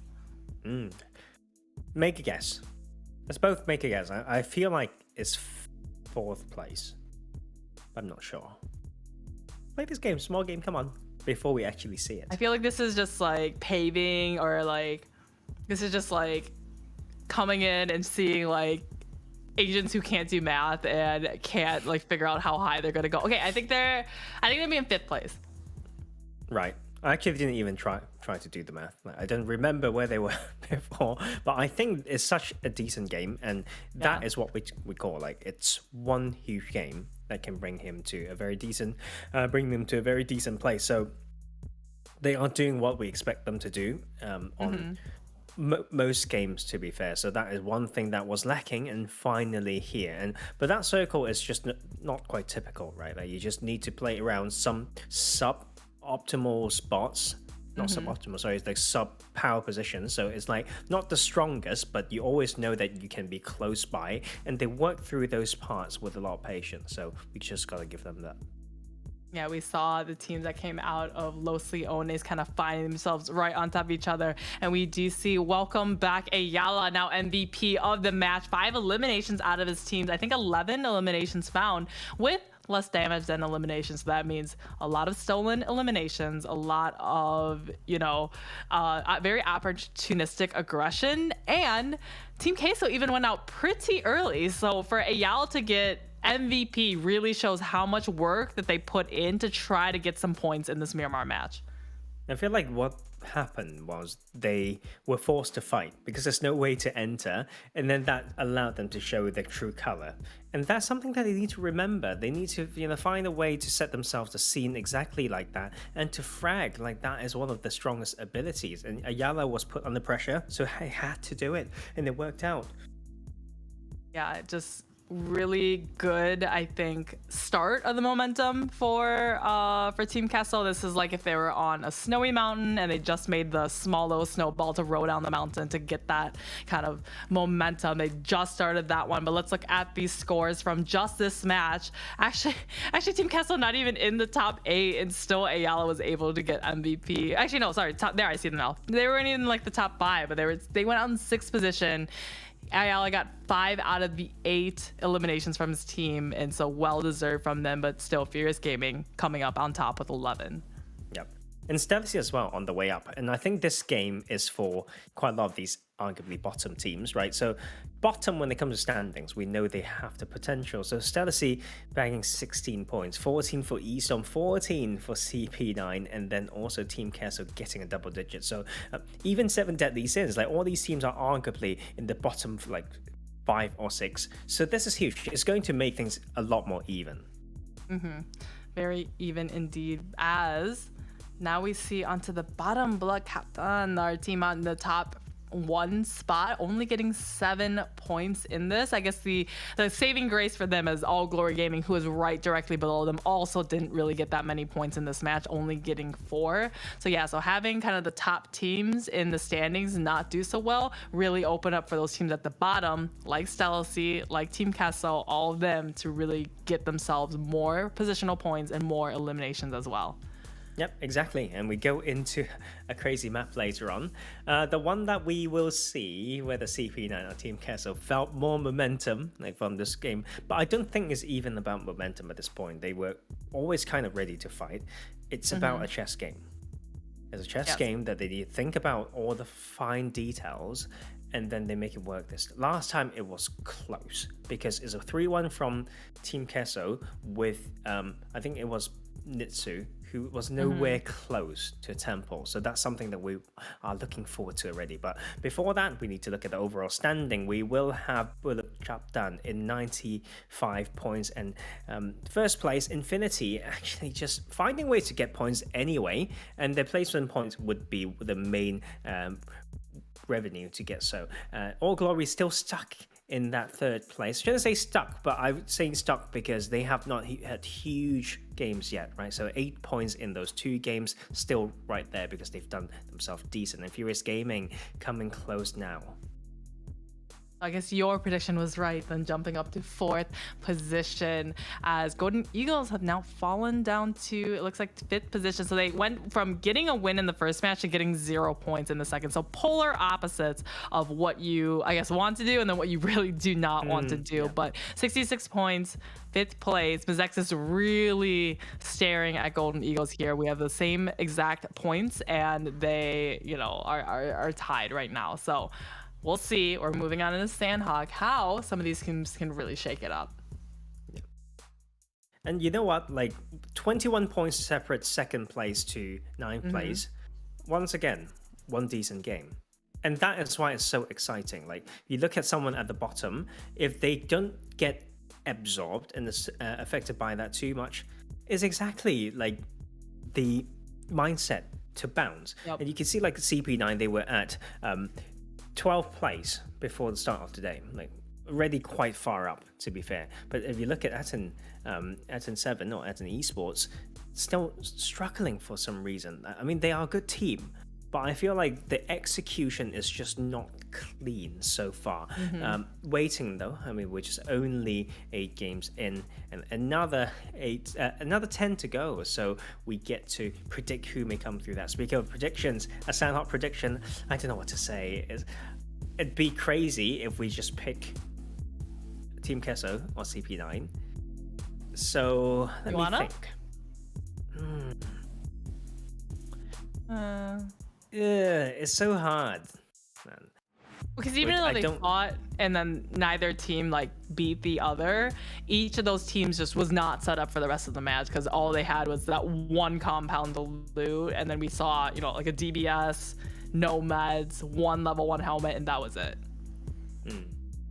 Which was the team that was really impressive yesterday, like making it through sweeping? I think it was All Glory Gaming that swept through the hills and then actually getting a very decent game. But that was for the given landscape. So, my producer's gonna stop me now because it's taking too long. I'm gonna pick All Glory Gaming. Correct. Like they had that game yesterday, and we're just gonna keep them there. Like see whether they can play a patient game of Sandhawk and be rewarded for it. I'm gonna go back to Buluc Chabtan. I think they have kind of a slowish start for today, but I've seen some really promising stuff on Sandhawk from them. Well, those are the votes in. What are yours? We'll have hashtags on the screen later on as you proceed to vote for your team. They would really, really like that. And of course, we go back to what we thought might happen. Temple area is one on that northwest island between Team Queso and CP9. We thought maybe early segments surrounding Paradise Resort, not in there. For example, Rose of War, coming down from that northern side, often punished from side fire, and we've got like Buluc Chabtan close to that segment from time to time. And or Hillstrat. We almost forgotten about that from yesterday. From Stelacy? Yeah. This is the second time we've seen Axel use the med strat, and I did ask him afterwards. I messaged all of them. I was like, how many first aids did he use? And they said, I believe it was 50 first aids and 60 bandages that he used. That Axel, I think he lost his teammates way too early, right? Like the halfway part in the match, and then started using the first aids. And we were all focused on, remember, all the carnage, all the action happening around in that compound area, and the Delta Stars took out, I want to say it was Buluc Chabtan or whoever it was in the second place. They were like, the match is over. It's like, wait, how is the match not over? We're like, oh my gosh, there's one person from Stelacy still alive. Where is he? Pan over to the opposite side of the map in Painan on the like in one of those off compounds, and there is Axel going at it with the first aids, meting out into second place. It was Delta Stars. I think it must have been... No, it was Delta Stars that won that game. So I picked the wrong team. Whatever, man. No take backsies. No take backsies. No. I'm not going to. And I don't know what will happen, to be fair. So it was Delta Stars. God, like that was embarrassing. But you know what? You never know. Maybe when I try hard, you never get anything. And that it's true, though. For you sometimes. Yeah, when Tarzan really... try hard and tries to really overanalyze and break it down and does way too much, his team goes like out first, like we saw in the first match. I've overloaded their circuits. Like they would rather ruin me they would rather ruin themselves to ruin me instead of playing a good game. That's how it goes, and that is just insane. Didn't like it, but at your own expense, guys. They'd rather defame you and go out of the match real early. Defame you. That should be no fame for you to defame Tarzan. That doesn't even work like that. The English. If all the teams have their own hashtags like Vamos TQ, yours would be hashtag defame Tarzan. That's quite long. Can you shorten that?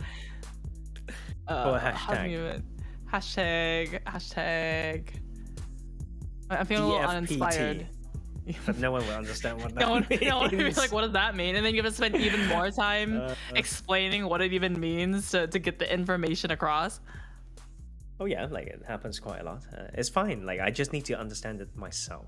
And of course, if you are one of us who have watched Sandhawk, you would understand why we are so ready for this. And I think we can always be promised with some early fights. Early fights indeed. Sandhawk is always the one that, I mean, we see in Miramar, we see in Sandhawk, everyone stays alive for the first, at least third of the match, right? And then in Sandhawk, it's the complete opposite. Within 5 minutes, we're already down to, almost 50 players. It's just teams landing on top of each other. We saw an unfortunate mishap between Seven Deadly Sins and Mezexis, where I think Seven Deadly Sins kind of right outside Paradise found a couple members of Mezexis and then just overextended, just way too confident, and then just caught up and did end up going out of the match. Yep, and I think it may repeat. It's not too hard. Like we've seen some bad habits coming from teams. I think today so far, it's going to be. I'm gonna say, like, I think it's a little bit of bloopers so far today. So it's going to be maybe people falling off cliffs, like we've seen before. We have seen people jumping down buildings to kill themselves, and we've seen quite a lot of weird things, right? So that's quite a bit for us to digest. But the pressure does get to you, and soon we may go through this middle part and middle point of these games. I think this is actually the middle point, right? Let me do the quick math. 6 plus 3. Yeah, exactly. Well, this will be the halfway point. I think it will be very interesting as we see a change of dynamics on that Northwest Island. And Monica's furious. Like she is so furious to see that they are not clashing. Yeah, definitely. Just oh man, I was like, okay, so I mean, this is good for Team Kessel, right? That they might be able to have a better start to the match where they can, hey, I loot up Temple, go to the compound down below, maybe a little bit close to a team like Estorm Gaming, but they're like, haha, okay, now this is our good start. CP9 deciding, I mean, at the beginning of the day, we mentioned this, right? Is it really worth chokeholding, like egotistical, this is my place, you need to go somewhere else, to the point where both of these teams are at the bottom parts of the leaderboards that neither team can win it. So I think CP9, like backing off, but in a strategic way, right? Yeah. Like ego might be one way to explain it. It's always part of the reason for everything in life, right? It's maybe like for most things, and maybe they're trying a different strat. Maybe they have thought about pinching them in a different compound, etc. And those are the things that we want to see. But of course, I think around Northwest Island in particular, if you want to do that, you may need vehicles. Furious Gaming, we saw glorious things from them winning the was it second match in Miramar just now? Yeah, just now. So, I mean, they're definitely building that momentum. I want to see more from them because Furious Gaming is definitely a team. When they play at their top of their game, they're one of those teams that really deserves one of the 5 position spots, which are going to be the top 5 to qualify for PMPL America's All Glory Gaming. They're going to be in that. I believe they're in second place right now. Like Little Painan, with this kind of southern positional circle, we see them kind of just stay in Painan and just wait it out in the city that they know they have secure. They their hometown. Nobody wants to leave their hometown. Yeah, they sometimes leave a little bit. I remember them punishing Stelacy by going to that big rock to the southwest side, but they decide to hold right here. And I always find that weird. I don't know, like when you do this over and over again, I think it can be punished. So the only way that we can see whether they have a better plan is when the circle actually shifts away and they have potentially a structure to leave, with safety. So that's one thing that we want to see. Mezexis Dreams, though, to be fair, they have such a decent first half, right? So of course we will reach first half after this game. A lot better than what we thought. So, of course, they were blessed with certain circles. They've got one win towards the end of yesterday. So that is just important. And suddenly I need to remind myself that they're not a bottom team. Mezexis, yeah, we saw them have a bit too early of an engagement against Seven Deadly Sins. I think with a far southern circle like this, though, they're not really going to cross paths as they're both going to be sending it straight south, trying to get within the circle. As we do see Golden Eagles on that, whichever side of the island that they are at. Looks like they're going to be on the kind of the northern sides, coming down and trying to cross the waterways to the, I think, boot camp-ish area. If I'm watching that right. No, wait. No. They're on that northwestern side. I got a little, like, you got mixed up on the first map. I'm getting a little mixed up on this Sandhawk match. But Furious Gaming, though, Buluc Chabtan, right in the general vicinity. Absolutely.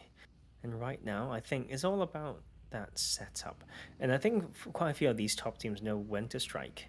Not always, but they know how to just wait for the next circle even, or 2 circles if need be, for them to strike later on. And that is something that we want to see for sure. And Buluc Chabtan, I think this means advantage. Like at top level, them getting info without giving any is great. But whether they can set up according to this landscape might be a different thing. And they would just open fire like that. Let's see whether that can work out fine. Yeah, we do find them. Uh-oh, Furious Gaming now. 1 player is actually 2 players are knocked right now. So Furious Gaming, I think Buluc Chabtan, they're like, all right, you're living a little bit too well over here after eating all that chicken from the Miramar match. And now they're gonna go out for the flushes as Buluc Chabtan, Mad Don this time, does suffer a little casualty if he can crawl as fast as his little feet can take him down by the compounds to get revived. It's gonna be All Glory Gaming over in the Painan area, and then Furious Gaming across the way. And then now we see that strategic, pick up your partner and put them inside to go for the revive. Yeah, absolutely. Reyes right here, like, will celebrate a little bit of what they've done. And it's all about that setup. They allow them to come to the compound. They wait for 2 to go across. So even if they don't get a knock, is a 4v2 situation in this compound, right? So that is the macro coming through, and I really enjoy watching that. There's like patience. It's simple but effective. Yeah, simple but effective indeed. Now Furious Gaming put down to 2, and I think the players in the lab are like, okay, so the team that won the last batch now don't only 2, we don't really have to worry about them as much. Now focus up on our game, have a little bit more confidence. That's exactly Golden Eagles. They're landing over on that northwestern side. They're just hopping and skipping over the beach side, having their little vacation home, and they're just avoiding all of society of all the other players in this lobby, and they're going to have a pretty, I would say, easy rotation if they can stay far away from Delta Stars down even further south. Yep, and it's going to be quite tricky, I think. Working from these positions like Golden Eagles, they have had some luck in the past, but the strength is in certain ways that we can't really understand. When you play edge and to be able to enter, that means you just have a good timing and pacing, because certain edges are just not for teams to play. Like we saw earlier in that game 1, right? We saw All Glory Gaming like to work around edges, but to enter from uphill with no Nyx cover, that is a no-go. So we want to see teams to play around that better. Like I think edge play is, because we have this false dichotomy, I think, Monica, where we say, oh, they are center team, oh, they are edge team. I think that is too simple. Like that simplifies it to the point that is stupid. Right, I think there's a lot more that you need to see. When it comes to edge team, it's about picking the edge, and when it comes to whether they are hard edging, it's about whether they have a setup and a split for how to enter in as well. So like all these things are so key, and you can't ever just play center, just play edge. It's all situational and development of all sides of skills. Yeah, center is not the fail-safe, hey, if I'm in center the entire match, I'm gonna win. It's not as simple as that. If it was, any of these teams, could be in that top 5 positioning. They just dive bomb it in the center if they can just beat every other team there. But we need to see some more from teams like Estorm, like some of these other kind of bottomer teams that we see. It's just not quite to the level of creative rotations of the experience and the pressure that they're able to handle, like the teams like, I would say like Team Kessel, but they haven't really been able to show kind of the Team Kessel that we know they can be, as we do hit the halfway mark now with this match of the entire finals. So this is where, hey, we threw away the first half of finals. Now we really need to make something out of the last 15 matches of the weekend. Yeah, we're just gonna wait for them to do whatever. Just a game in front of you. Like it's actually a phrase that's used quite a lot. And of course, when like any phrase, I would say, if you use it too much, people get desensitized. And that is the problem, I think. Like, even if you come in with wise words, so I think that's a tricky thing for IGLs, analysts, and coaches to come in and say basically the same reminder in a different and creative way that can still hit and allow them to play better. We bring ourselves over to Cave. I think is one of the most interesting areas on the map with the architectural structure right there. So Infinity as a team is so peculiar to me. I feel like it's hard to remember huge wins from them, but they're somehow getting points. Right, so they are a team of the it's mysterious. I think I use that adjective on Team Queso. I feel like Infinity is even more mysterious. Like when it comes to like hard to figure out ways that they are getting points, and we will have a circle kind of center up, still got the river to dissect. So if I'm All Glory Gaming, I need to think which side I want to play. Yeah, interesting. Mezexis just, they landed in Paradise, stayed out there for almost the entirety of this blue zone coming in, and it just hasn't really moved at all. So they were just playing the first circle, first blue zone is not going to do quite that much damage. We're just going to wait it out, boost all the way up and just sit in the blue zone. Let it it's not quite burning yet. Maybe a little tingle on the skin type of deal, but they're just waiting, seeing where the circle continues to go, and waiting for that real hardship to finally commit to a spot within the circle.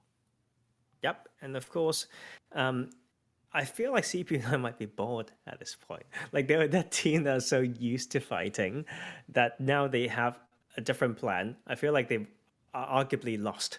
It's like, okay, we don't fight, but we also don't rotate. Maybe they want to play heal strat. And to be fair, the majority of those loot that they've got from Camp Alpha, if they sweep all the way like towards that western edge, they can get quite a lot of meds. Like there's a lot of split compounds and they can be very, very strong. But as they enter in here, this could be the next spot where they feel some pain. And Golden Eagles with the elevation, like Eagles would do, looking down upon this team.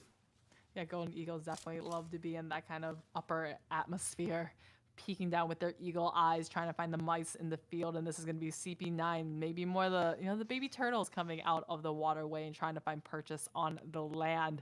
But I mean, if I was Drew and if I was David, this is not the spot I would want to be stuck, because we have two halves of Golden Eagles watching at them, and even coming out of the water, you're gonna be kind of slow, right? The water's gonna weigh down your clothes. You're gonna be a little bit, sloshing around trying to get up, and you're gonna be easy targets for Golden Eagles. So if I was them, I'd just back up, maybe take some, oxygen or, no oxygen damage, and just try to find some other way in the circle, because clearly this is not the way it. And, like this is still patiently waiting by the side of Golden Eagles. There's a time limit to this. Depending on whether they've got vehicles, whether they have an entry spot already. But I feel like they are just dedicated to this split, and I'm not sure how long they can stay here. And I think is trigger discipline, like we talked about, when they start shooting will be key, and that is a one for that one kill. And they actually have Yezi full info on where this next person is. Maybe, maybe not. Like they saw them run, they saw them swim, and after all, it was capitalize. Yeah, he didn't have the information, but the other half of the team certainly did, and finds a knock onto David. Now it's going to be CP9 down to 2. So they thought they had a good start to the match. They were saying, hey, we're not going to give Team Castle any trouble. We're not going to risk any of our players. But now just kind of forgot how to rotate into the circle with Golden Eagles. Clearly, they know Golden Eagles drop a little bit further south of them on that northwestern island. Clearly, they'd be the first ones kind of across the bridge to get on in ahead of them, and are able to camp them in, collect, and say thank you for the 2 eliminations. It's great, to know what it means to be at their spot, or even have studied VODs before to know that is where CP9 may come from. And that itself is one of my favorite things to say. And I'm not going to change it. I need to give them a compliment, because I talk about phase 1 punishment based off rotation patterns. That is exactly what we want to see. It applies to any map. And right here, it will be Golden Eagles showing why they are flying higher and higher.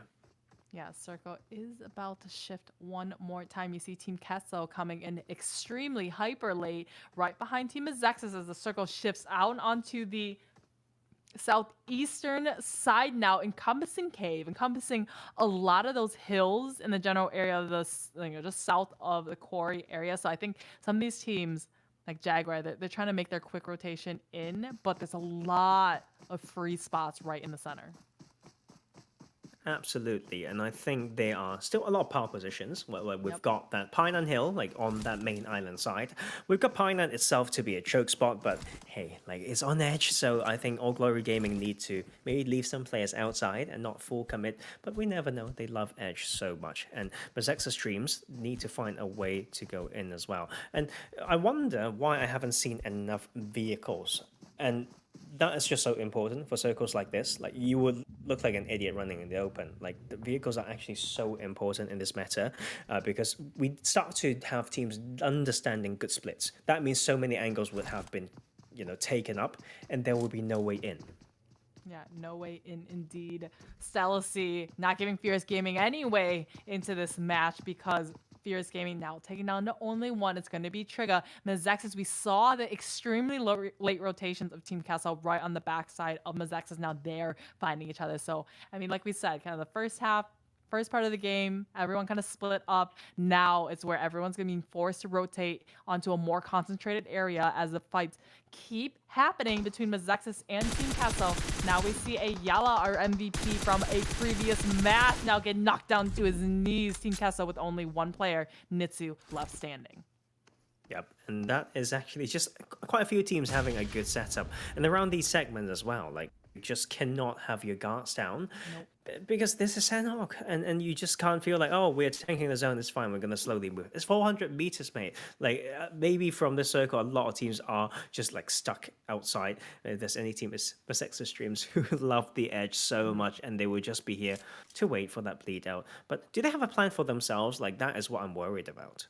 Yeah, they love it so much that they're just going to wait out there for the entirety of the match. I mean, if you're going to do a Medstrat game, I guess Sandhawk is the one to do it on. Aton 7 on the clear opposite side of the map are looking for these last remaining players of Infinity. There's going to be one left standing. That's going to be Lux on the other cusp of the hill. And this is a team that we want to see more from them. We know they can do well, but they've already lost one player out of this match and have found 3 eliminations so far.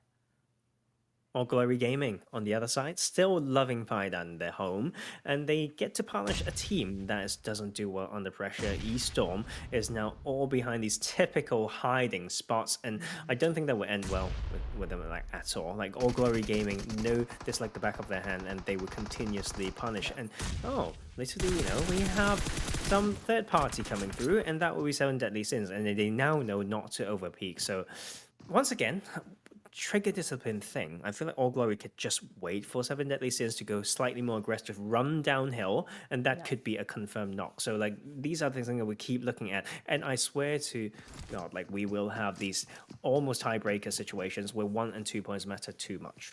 Yeah, it's really every single elimination counts as the circle does close. Look at that massive dividing line right down the center of the river. It's really, I mean, pick your spots now, but be ready for the shit to be on either side of the mountain. I think we have 4 different teams within the circle. Everyone still needs to come in. Stelacy, though, they were at the bottom. They had 1 good game so far, but they have all 4 of their players still up, running on in, as they are finding one of the really large, one of the kind of the sizable compounds within this circle. All Glory Gaming, I think, good for them. They got their eliminations on Estorm Gaming, but they see the circle, identify it, and we're gonna rotate out of here and try to find a better spot to call home. Absolutely, and of course, like teams need to shift the focus to around, and there's more splits to be adjusted.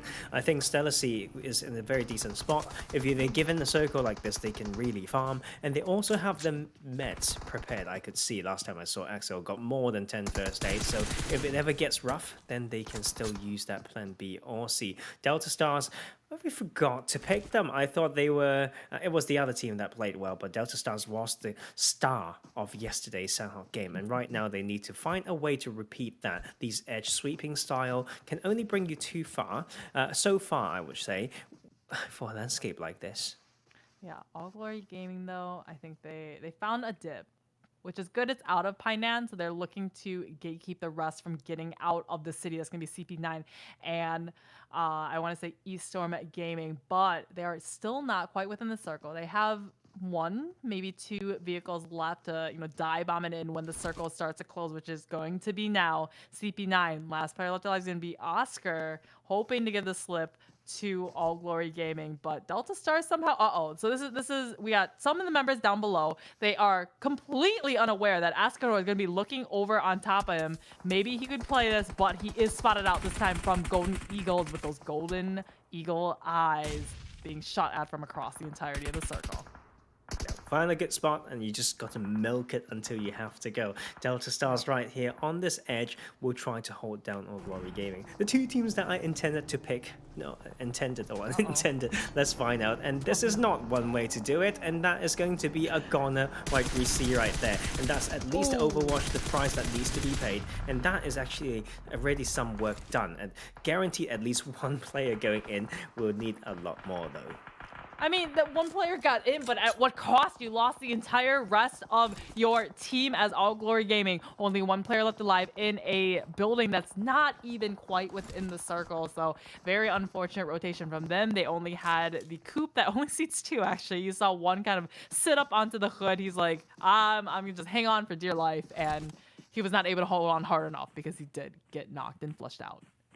Yep, and that is, what you need to think about, like, around Sandhawk. And sometimes it's that one or two smokes. I feel like, at least, like, the way that they fought in, they might have had the smoke to make it just quite a lot easier against those buildings. But we digress, I'd say. We need to bring ourselves back here. M2M, one of the star players for Royals of War. They take turns, I feel like, the squad when it comes to who's doing better. But as a team, they've got a lot to prove.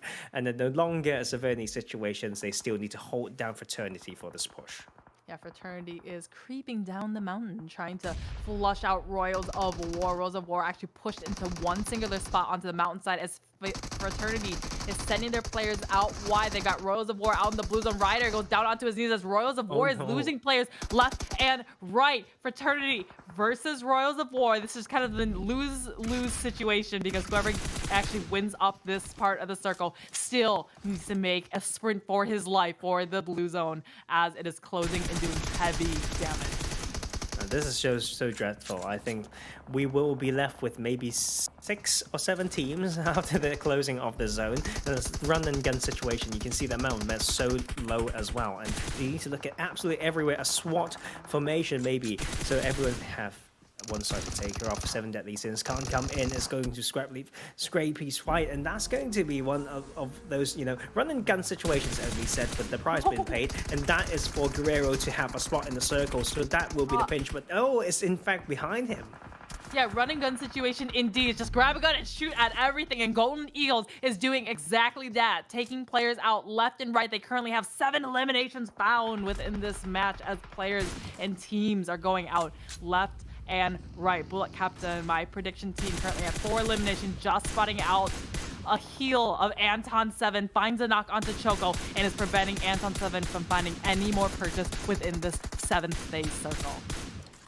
And look at, it's just so dreadful. Like, they keep toying with the players, like these circles. And now that cross is the only way to go, Buluc Chabtan, I hope they have a bit of not a bit, like quite a lot of first states to make it work. Because I think by the amount of sound that they are giving, like, they're so noisy, the noisy boys are what they call it now.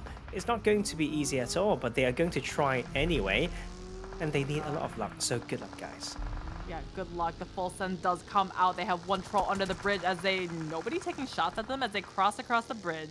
They try to ascend the mountaintop, just stop a little bit shy as Golden Eagles not letting them come any more closer. Clear identifying where they are. Reyes is going to be the last one left standing, but does get shot in from the back. The med off from Delta Stars taking this team out in 7th position. That was unfortunate for them. The full sends just do not work this late in the game in Sandhawk. Well, Stelacy seems to have been blessed this time, and they also were prepared. Look, still 11 first aids and have the control of the circle. They've got hard covers, they've got full squats, they've got momentum, and maybe they found the magic potion as to showing what they have really, really made of. Lucky, quite the lucky one. Just kind of slipped in at the very last second. Stelacy just was not aware of where he is, so maybe, you know, pulling the hood of his invisibility cloak up on top of his head, but he is finally spotted out by Infirm. I believe they have one left behind doing a little bit of a med op. Infirm, though, getting shot from Stelacy as they try to ascend the mountain, but we might have a third-party action happening from Jaguar from behind. Yes. I cannot believe it. Like, and that's exactly what you need to do. Like, as a solo, you just find that timing to just get any points, and that was good enough, I think, for them. But now Golden Eagles against Stelacy. Let's see who will be the bigger team with the bigger redemption. And right now, the circle is kind of on both sides, but Golden Eagles get to rotate through multiple covers with the relative high ground. Rocks are for sure right in there. Healers on the outside, so if this were to break out, they have the side to watch as well. Yeah, and you can't forget about the solos. We have the med off happening from Aton 7 and Royals of War. Golden Eagles, though, focusing on Stelacy as Mystic actually gets shot at. Coming in a little bit too far with his buggy. I think that's something that Stelacy really, really needs to work on. Is there's just awareness of all the different angles as Infirm coming up close and personal gets a secondary knock as we have Axel, last player alive, hitting the deck and laying prone. And this is the type of finals that we want to see. That's exactly what we want to see from Golden Eagles. I think this is the cleanest game we've seen from them, and they're going to win this. You know what? Look at them dancing as well. Like, dance off my man. Like, that is amazing. They keep finding these games. They keep finding a way to survive and just slowly get more and more points. They were so close to getting eliminated. Maybe they was just ecstatic from when they qualified for the finals, and that has not burned out, and they keep giving themselves top up with good game after good game, mediocre game when the circle's against them, and now here welcoming another huge game for themselves. Maybe they were just kind of sandbagging themselves in the qualifiers and Super Weekend. You know, hey, we're not going to give people that many expectations of us. We're not going to, you know, put that kind of pressure on us and just kind of barely slip our way in and then show everyone what we're made out of in the finals. And certainly that's exactly what we're doing as they're ramping up to get their second chicken dinner of today. 11 eliminations found. Milos from Aton 7, though. We see why that med strat is so powerful in Sandhawk, as he has been able to med himself up into second place. And that's the thing as well. Like, they knew, like, the pressure was really on, and they knew the landscape to rotate through was tough, but it was okay. Like, they were able to send that one player in that almost did more than what we saw, and Milo will just have some celebratory action right there before he turned into a pile of green dust. And that is Sandhawk down, ladies and gentlemen. We have Golden Eagles taking the second chicken dinner of the day. What a way to start this day too. Yeah, the Golden Eagles or the Golden Chickens maybe should be their new name, because it's only chicken dinners for them. If they keep on this trend, they might even take the first place spot, because we saw Buluc Chabtan, they've had kind of average games, not those massive points like Golden Eagles have been able to do, and they have really put all of their efforts into day number 2.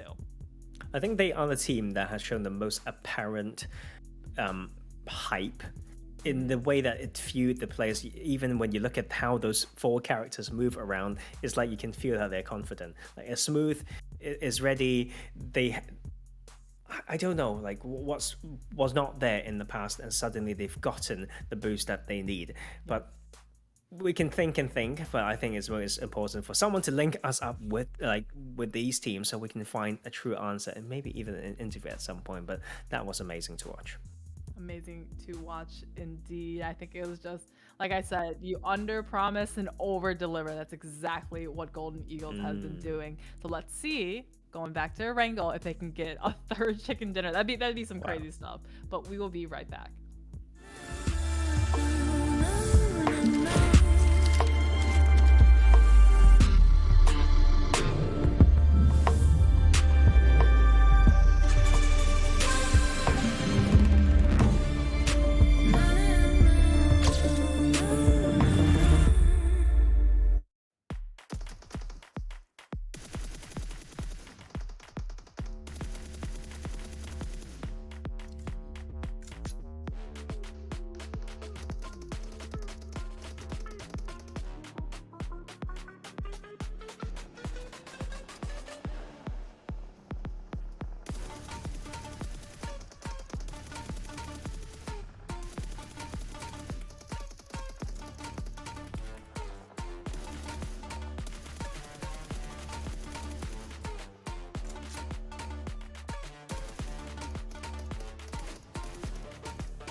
The Golden Chickens, Eagles, coming in with their second chicken dinner of today in Sandhawk. So many eliminations, played it perfectly, and we still have 3 more matches to go. Yep, 3 more, but long, huge matches. And we have Erangel, Miramar, Erangel to go. And I think Golden Eagles, I'm a little bit stunned still. They're playing that game where they are, doing bit by bit, never overcommit, and just know their position. It all started with them getting the momentum from hunting down, not really hunting, but they punish a team on rotation, and they've got so much patience, and they slowly work through that segment, no problem. So I think that is why, it's really worth it to sometimes just look at a team close to you and see how you can exploit. I think all the teams that have tried to do it so far has found success, and they can snowball off that. So I just want to see more of that in this Pro League. I think before Golden Eagles, I don't know intentionally or not, but they just weren't playing very confidently. You could just kind of tell in their playstyle, as in Fearum for the second time today getting the MVP award, 6 eliminations out of his team's 11, I want to say. So great. Just great all around from Golden Eagles, but I think they were just playing a little bit not confidently and just not really putting them in the positions to win the games, to get those eliminations. Now they're playing so confidently. They know, hey, we can win if we play our cards right, if we have the right comms, if we put ourselves in the right positions, and we're seeing that with the 2 chicken dinners today. Yep, and of course, this team, I don't know what to say no more. At this rate, they can actually win. Yeah. And I think my minds can't still register. But here's the thing: is a sample of 3 games. Or no, actually, it was almost 4 games. Let me check. No, it's 3 games, I would say, with 2 wins, because I thought maybe they've done something equally glorious yesterday. But at least they've got 2nd place yesterday and a 4th place. And now today with 2 chicken dinners and 26 points in this one, sitting very, very happy. And they can maybe go back to Erangel to repeat what they've done in game 1.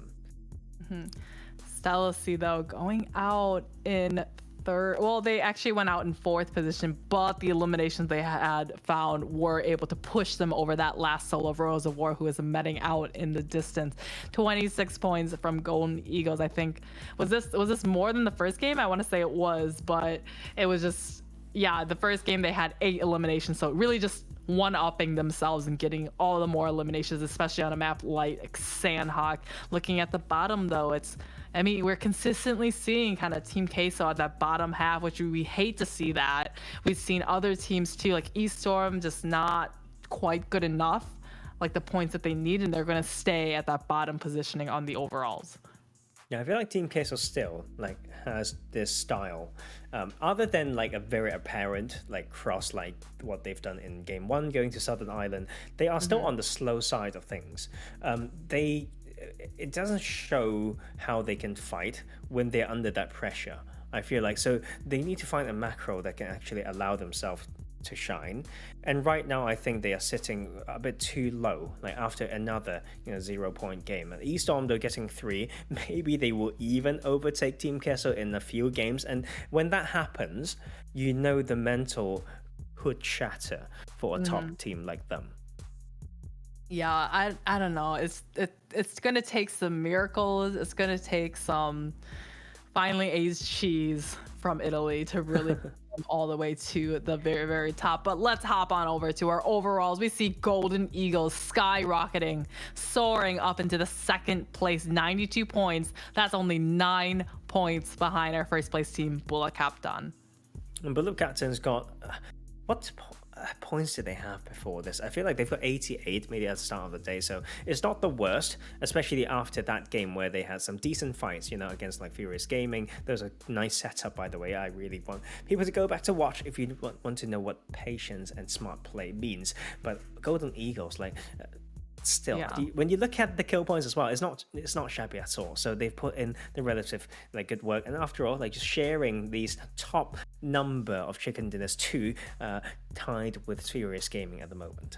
Yeah, Buluc Chabtan before this match actually had 95 points, so they only earned 6 in this past match, while Golden Eagles was at 66 points and jumped up to 92. So like you said, if they keep going at this rate, they're going to be the #1 team in Latin America if they can keep this up. So now we have 9 matches under our belt. It's at that, almost that kind of halfway point, I would say. Official halfway. Or it is, yeah, it is past the halfway point now. Fortunately and unfortunately for some of these teams, and unfortunately for the teams at the bottom, it is at that halfway point. As we see the points, the gaps are getting larger and larger for these teams at the bottom. It's good to see Stelacy bounce back a little bit, I'd say. Like from where Golden Eagles were, the amount of points that they had, and therefore the way that they bounce in, means that 60-ish points is still one game away from top 3. And Yes. I looked at it, it was 11 points to separate 2nd to 8th place. So that really speaks of something. Like, it's more even than we think, and teams just need to find a burst of energy through just a cluster of few games, and then they will find themselves in a very different world.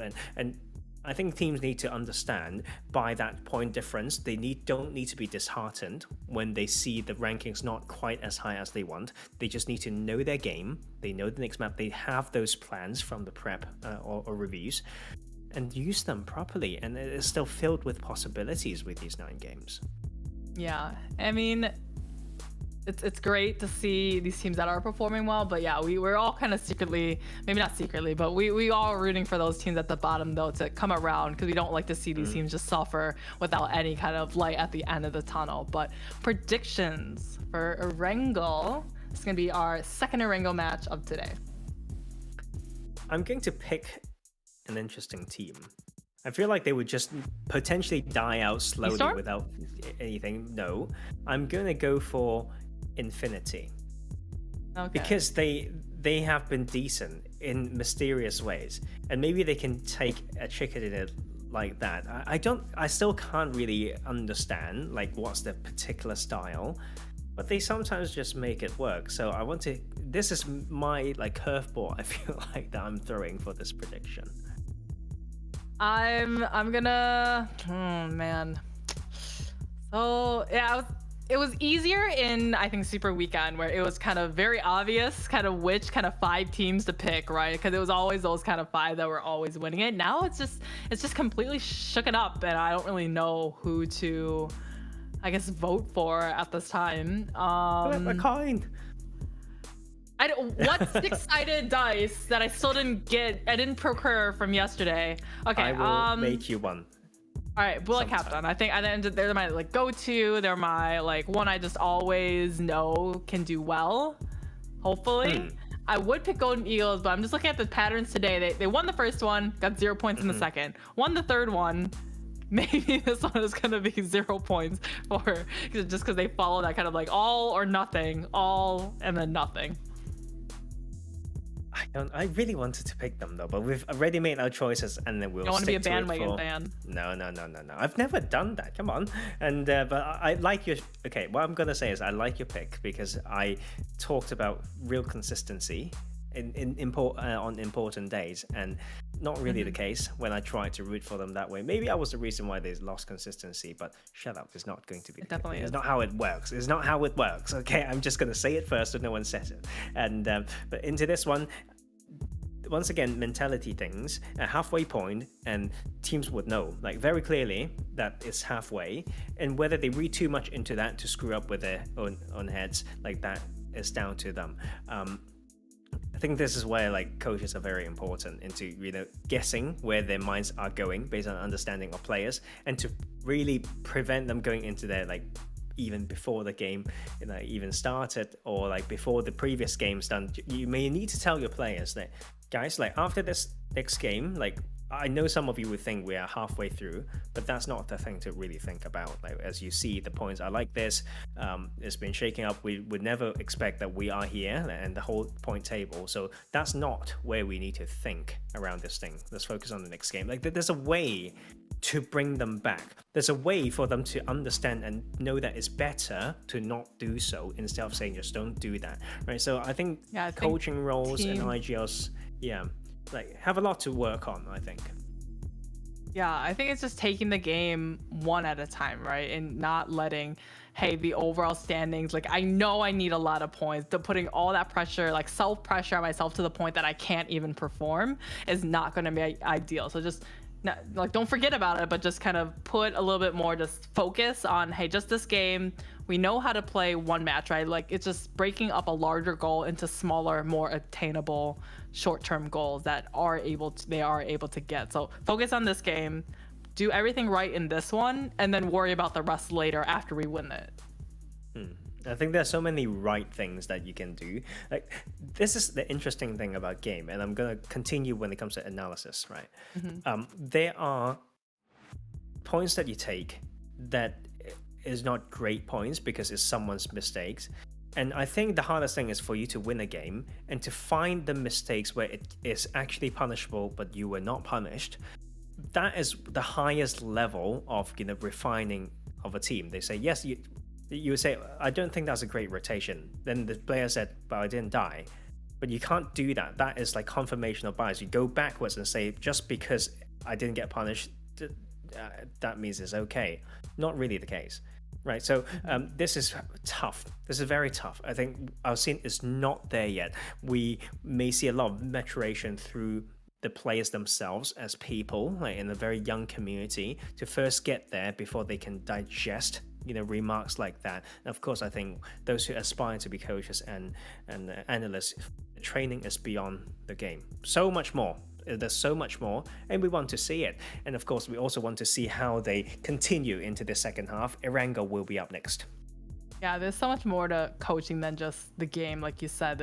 It's about coaching them into being better people as well. How do you communicate? How do you treat your teammates that is just beyond, just, hey, rotate here, shoot here, set up a camp here, etc., etc. It's how do you treat your teammates? How do you keep that, I guess, synergy with your team and just being kind of like the mediator and guiding them to the process until they can reach that kind of maturity. But Erangel, back home, this is the map we all know and love. And this is the one that every single one of these teams should know like the back of their hand.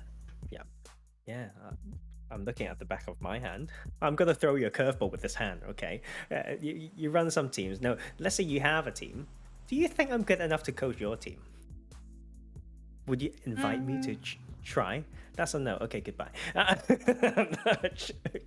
Military-based shooting range. I'll let her sink in and just think about that one. It's a huge curveball that was, almost to Lepovka, back to Zaki. But this playing path is slightly more direct, and we'll see teams going on to eat both sides, and it's going to be a very nice one.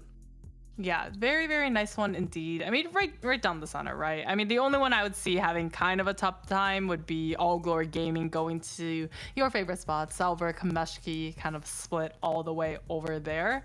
And okay, so just recapping on the last one, we saw a pretty northern-ish plane path. The circle ended. The first one shifted all the way down to the military circle or military island, and it kind of ended on that hillside just to the south side of the western bridge. So I guess just to continue our predictions game, because I know you love it, where do you think the circle is going to go?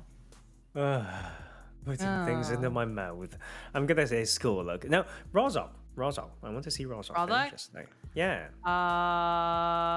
Prison. Okay. Prison.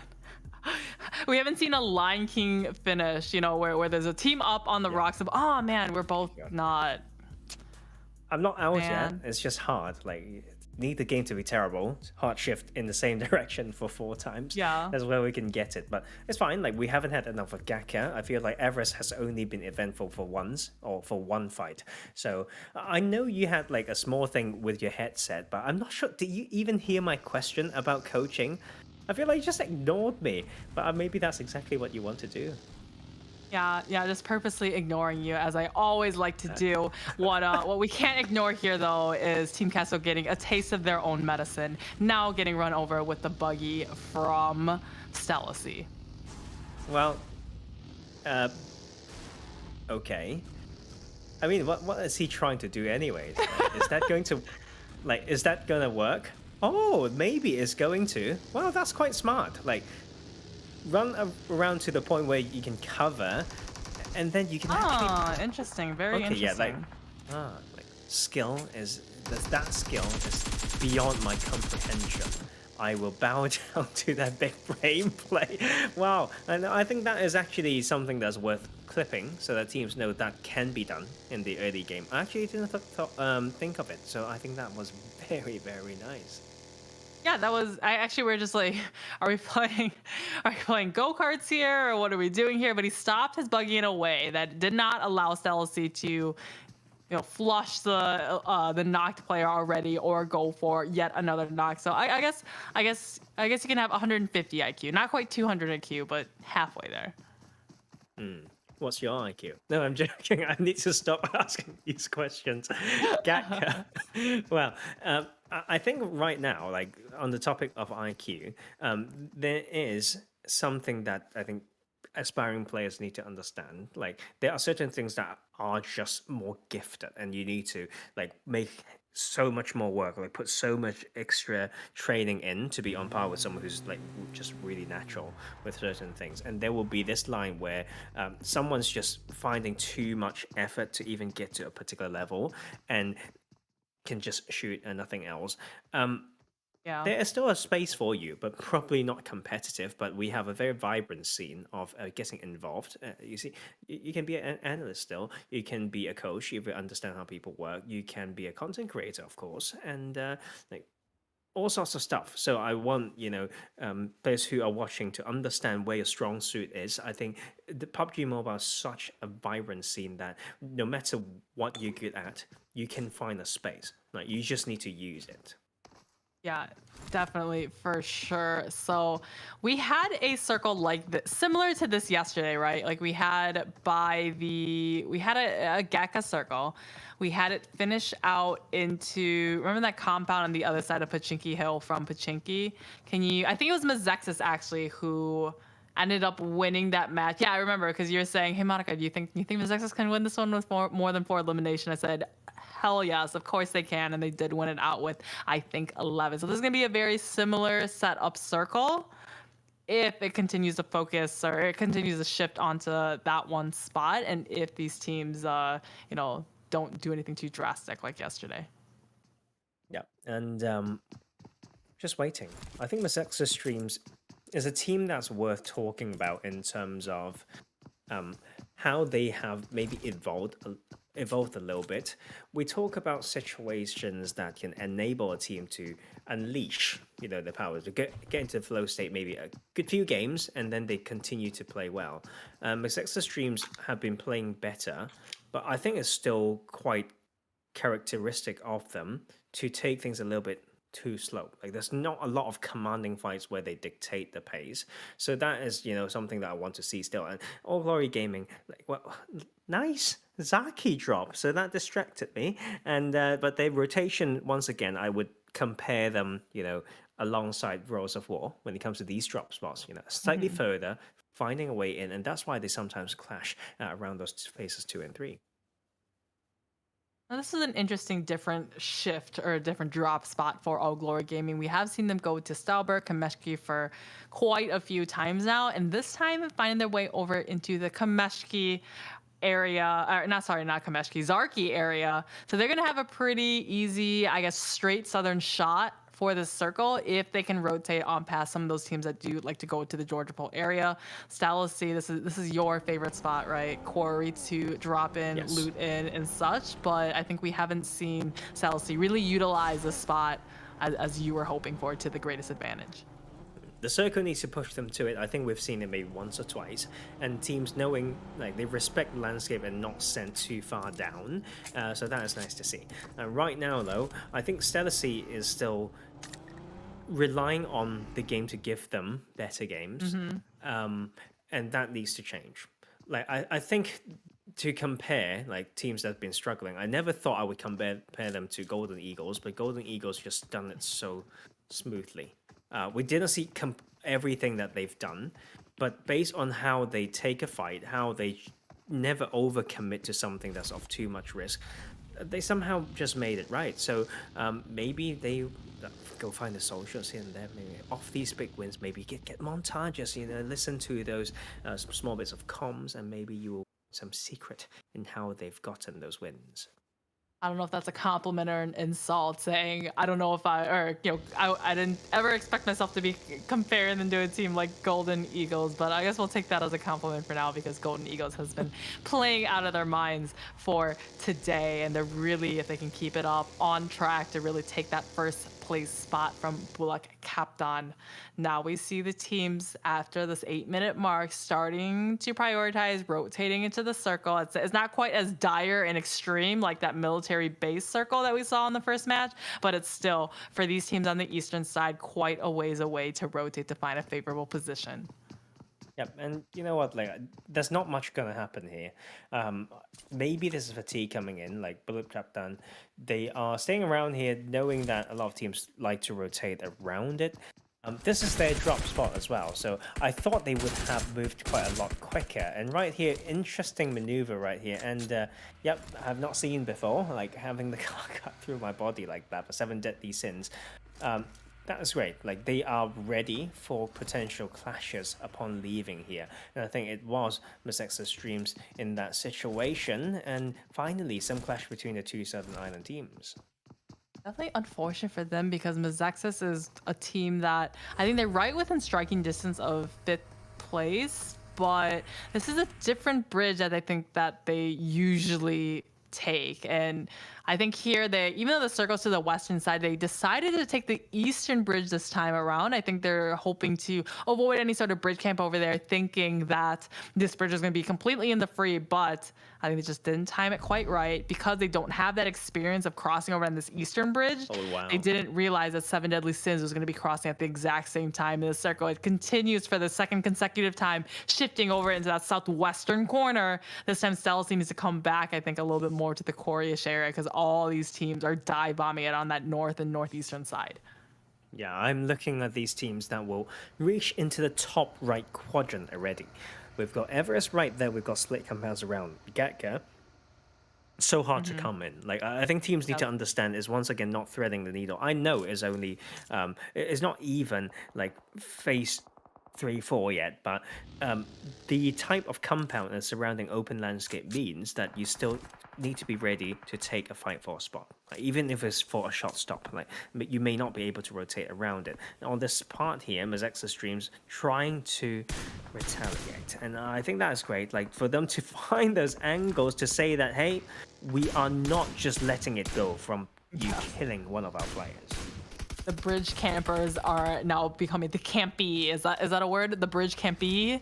We'll make that word. We'll make it a word. We'll call our dictionary guy and we'll make it a word. As CP9 has now been taken out from the likes of Furious Gaming. So unfortunate for CP9, a team going right into the center of Pachinki. Still, I guess, I don't know whether the rotation just wasn't quite there, especially landing in a spot like Pachinki. They should have first pickings of the kind of central positioning, and they were still found on kind of that eastern side of Gatka.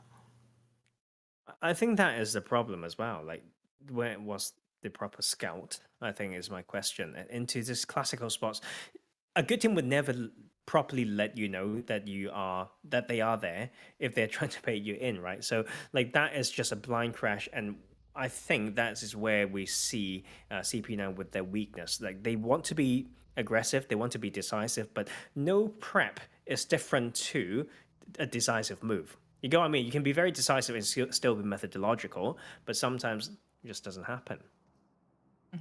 Jaguar finding the game-winning compound from the other day. I think they're like really hoping that it ends up here, but I think the circle is a little bit too favoring on to that corner of the main island to be favoring this spot at all. As we are waiting here, Stelacy, though, they did come back just a little bit, finding them all spread out over this compound here, having a lot of the control in this general area, because we do tend to see a lot of teams just rotating kind of in the open around these edges here. So Stelacy splitting kind of 2 and 2 halves of the compound, with Estorm Gaming just lingering in the distance right on by them. Delta Stars opening the fight with Infinity. that's my team, so they're gonna slow down. But you know what? Infinity has played, so many games that they somehow were able to find points. So they avoided the straight entry. So that is what we call that funneling effect of wide rotation. All teams think that going along the coastline is safer. Not quite the case. So Delta Stars were able to set up accordingly as they see themselves for another shift into very close to the core area. Wow, I said that compound was probably not going to be in this next circle, but the circle just wants to play a Uno reverse card and shift right back on that area.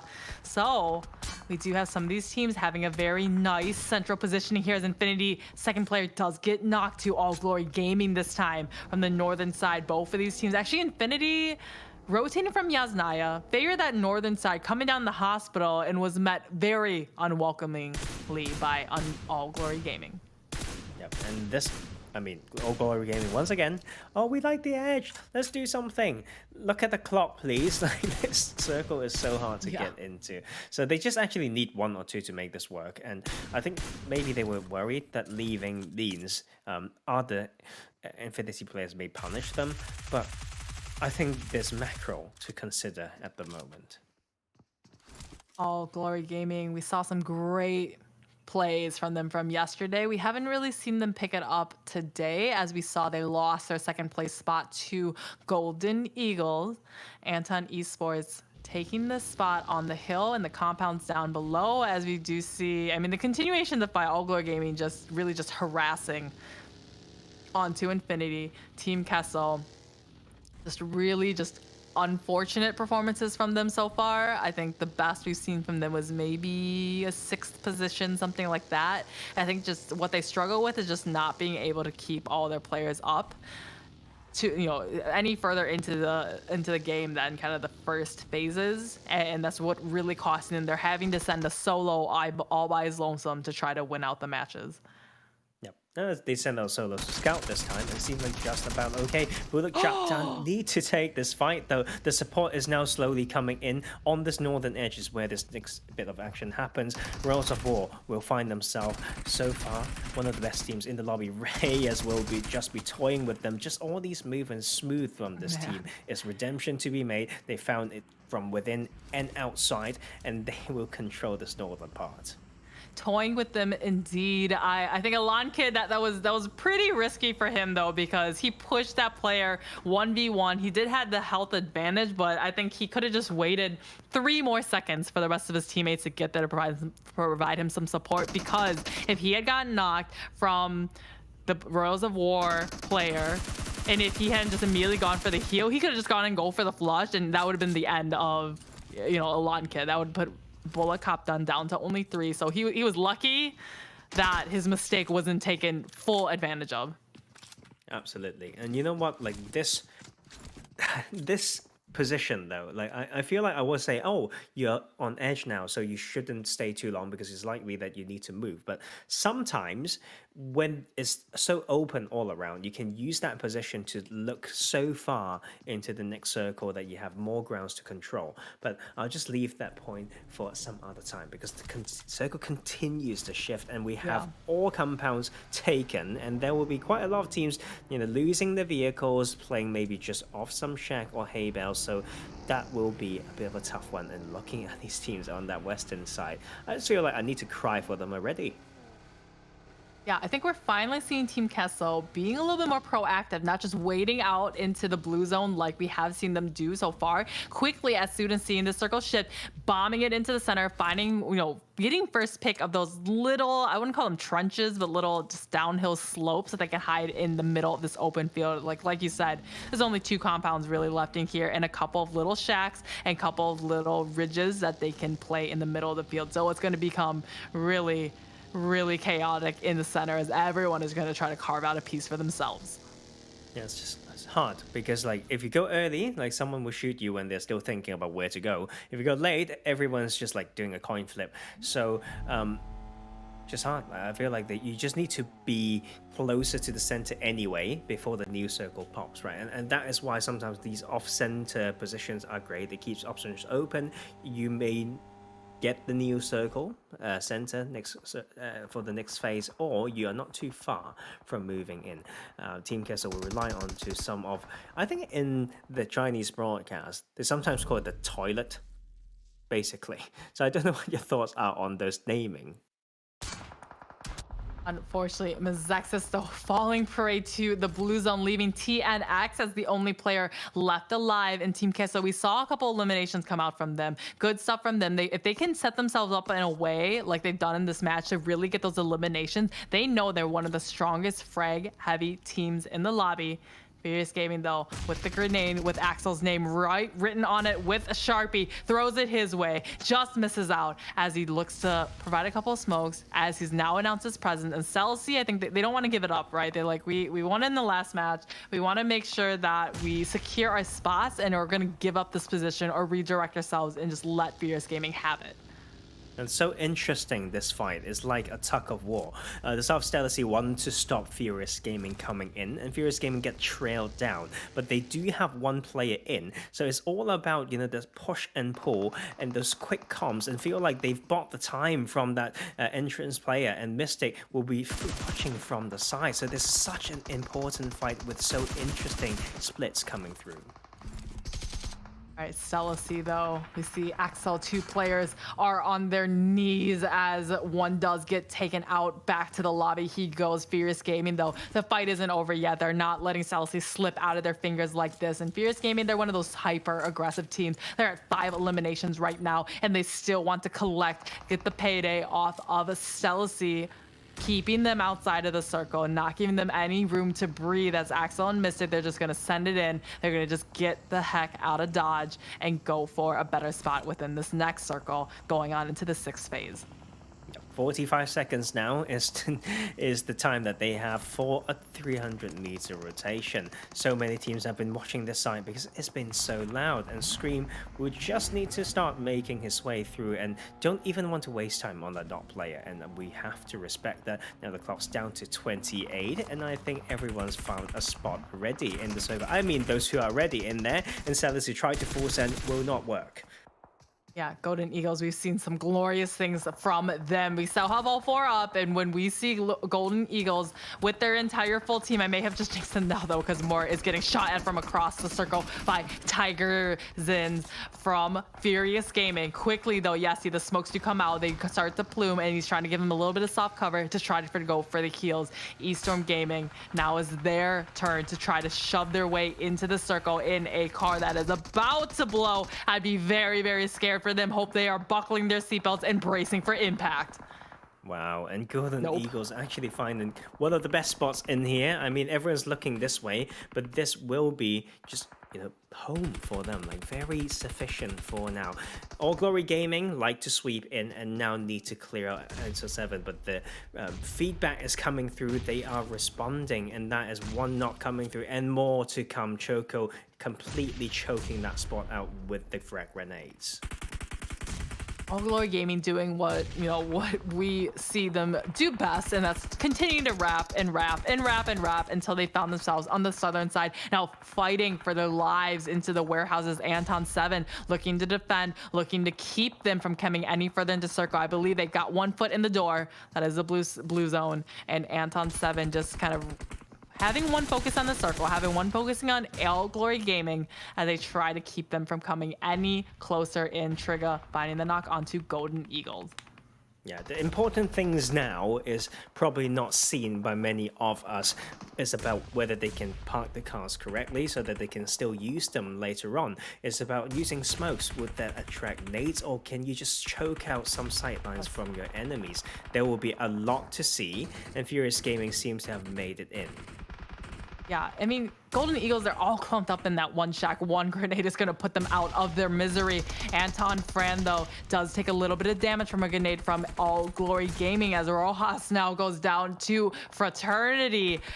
Joining in onto the party, it's going to be only a Roggle left alive as Fran is going to be cooking this once, cooking it twice, hoping it rolls on down, and it lands just a little bit shy to take All Glory Gaming not quite out of the match yet. hay bales, so many of them, and they will be called home by many of these teams. Team Queso finally gets a circle on their side, I believe. Yes. But what they're playing off is not a decent spot. It's hard to make it work, and they decide to clump, and they will be the only team with a spot in the circle right now, so they need to delegate those angles very, very nicely. Yeah, it's really up to Team Queso. Keep your plays all alive. Come on, getting shot just a little bit as Skeller. He does find the hit markers through the smoke as he quickly tries to crawl him back as quick as possible. The only thing saving him now is that there's so many teams in the general area that Skeller just cannot afford to stand on up and go for the flushes. Buluc Chabtan now falling prey to Aton 7. As Aton 7, they're still in the compound. They're just trying to catch everybody, trying to quick rotate into the circle, and is making everyone pay dearly for it. Yeah, I think they just need to shoot as long as they can with the cards ready and it's go time. But I think it might be at the price of at least one player, because all these driving is going to bait enough shots coming through. But they are actually just going to slowly edge in. They've got enough info and they are ready to control and be the South Kings. Yeah, Jaguar, who was aggressing on Team Queso before, has now been found out. They know exactly where he's at. Ayala tosses the grenades over up onto the top. Might be able to just find him out, as it looks like none of the grenades today are just seeming to be able to go the distance. Nitsu, though, does find out, and it's going to be Team Queso right in the middle of the pack. 4 players still up if they can get their revives. Golden Eagles, though, Rachato taking heavy damage from behind from Fraternity. Like, Team Queso is like throwing 20 nades at a time against like 3 different teams, and I think that's why they didn't have, you know, mess all the time. I feel like all of them carry more than 10 frag grenades to be used through the game and will pick up more. And you know, it's good, like, for this landscape, and that is a lot of work done with the less risk. And, but that is a beautiful angle find by them as well. And Team Queso is trying to wake up like like never before in this finals. Yeah, wake up indeed. They took a shot of espresso, and now they are here moving and grooving in the central position, having one of the only hardcover building shacks in the entire field. Golden Eagles falling prey now. Golden Eagles that, you know, the only thing to give them contention now, looks like, to stop their reign of terror is going to be Team Queso right in the middle. We're going to have to circle shift one more time, forcing teams ever more closer together. There's no social distancing in the 7th phase about to pop on up. Exactly, but Golden Eagles, though, if we do the quick math, they have once again gotten 10 points. And so that is once again, like, it's impressive. And I feel like they can even outlive more players. Buluc Chabtan relying on that last player of the team. But Aton 7 finally showing up as well. So I think it's going to be so interesting. We've got 3 full squads right in here. And then they don't even have a decent spot to hold. And the circle is going to close in 30. A lot of setup needs to happen now. The Team Queso, they had just barely the northern side. The circle did shift down onto Aton 7, and Aton 7, they need to get a revive up onto Milos, but they do still have all 4 up. So if they can fan out like we know that they can do, they can really hold everyone at bay and force them out of the circle. Absolutely. And Fraternity, we don't expect them to be in this phase of the circle, but hey, you know what? They've made it into the finals. They had some decent start of yesterday, and it's about time for them to find a spot in that mid pack. And Team Queso continue to control as they have car set up, but the big split may be a bit tricky as Aton Esports try to move in bit by bit, maybe as a 4. Yeah, Choco, their IGL wraps around to the right-hand side, sending him out wide. Right next to the solo, that is going to be Reyes from Buluc Chabtan. Choco, I think he can identify there's somebody over here. He heard the shots from before between Team Queso, Kunha, and whoever the solo is from Buluc Chabtan. I think Choco here, though, he's just here to collect the information, right? And Reyes actually with the perfect grenade, getting actually a knock onto Team Queso as the other half kind of focused up onto Golden Eagles, taking them out in 5th position. Now it's going to be the pressure on Team Queso. You need to get the revives, and you're still not quite within the circle at all. Yep, and that is just space given for a team like Aton 7, still full squad up, and that might be them laughing, right? Moving into hay bales, moving into just, doesn't need to be bales, just like hay, and they just find right there at home, and then slowly move in and will play patiently, and that will keep Queso completely exposed from their spot because they've been a little bit too loud. We wanted Team Queso to have such a great spot, but the circle was just gifted over onto Aton 7. Team Queso, what can they do? They can't just run and gun across the street, as they are just hoping that Fraternity can be taken out before then to hopefully secure a second place finish. But Fraternity, it does play into their way. Team Queso, Fraternity going out in third, and Team Queso has only one player left alive, as Nitsu actually returned the knock onto Lucky from Aton 7, leaving the 1 versus 3 to try and finish out the game. If there's any player that can do it, it's going to be Nitsu. And Nitsu just need to move from his initial position. The info from those knock plays are vital right here. But I think other than maybe a really, really good reposition, that might be too close. And I think entering almost phase 9 is what we didn't expect. And this is just one of the best games we've watched so far. Yeah, Milos just chipping away at the health from Nitsu before he gets the first 8 off, back up to 75 HP. Aton 7, they're trying to go for the reset, as you see Fran tossing over some medical supplies back on over to his teammate. They want to bring their numbers. They don't want to chance the 1 versus 2. Bringing Choco back up. They see Nitsu running out into the top, trying to find a better positioning, but he is spotted out. Aton 7 to put an end to that, as the chicken dinner is found by Aton 7. Wow, I mean, they've been sleeping long enough, and just past the midway point, they come back with a chicken dinner. Maybe like what they've done through those league play, they can find a way to climb themselves up. And that was a brilliant game. I think that was the 10th game, actually, of our whole finals, if my mind isn't too clogged. No, that was the 10th, and we are very, very happy to see teams taking turns. And I think for me, personally, is for Golden Eagles to still be in that spot. Yeah, Aton 7 was one of those teams that we know they can do it, and they finally were able to do it.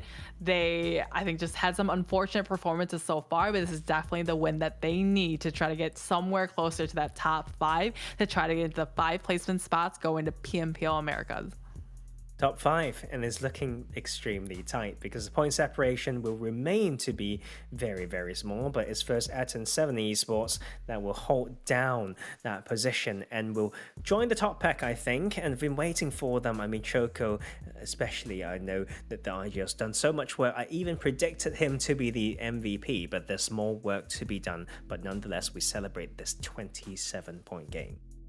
Yeah, 12 eliminations found. Great stuff from them. We'll see if they can also keep it up for our next match. Miramar coming up next.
Right, guys, Miramar coming up next, and it's going to be very, very nice because we're going back to the desert dunes, and we see some early positions that they are trying to make work. Not quite what we want to see. Early game pressure is for sure there, and at the end of the day, it's also fatigue settling in. So we don't know what to expect, and at the moment we're fixing small tech things, but don't worry, I'm here with you.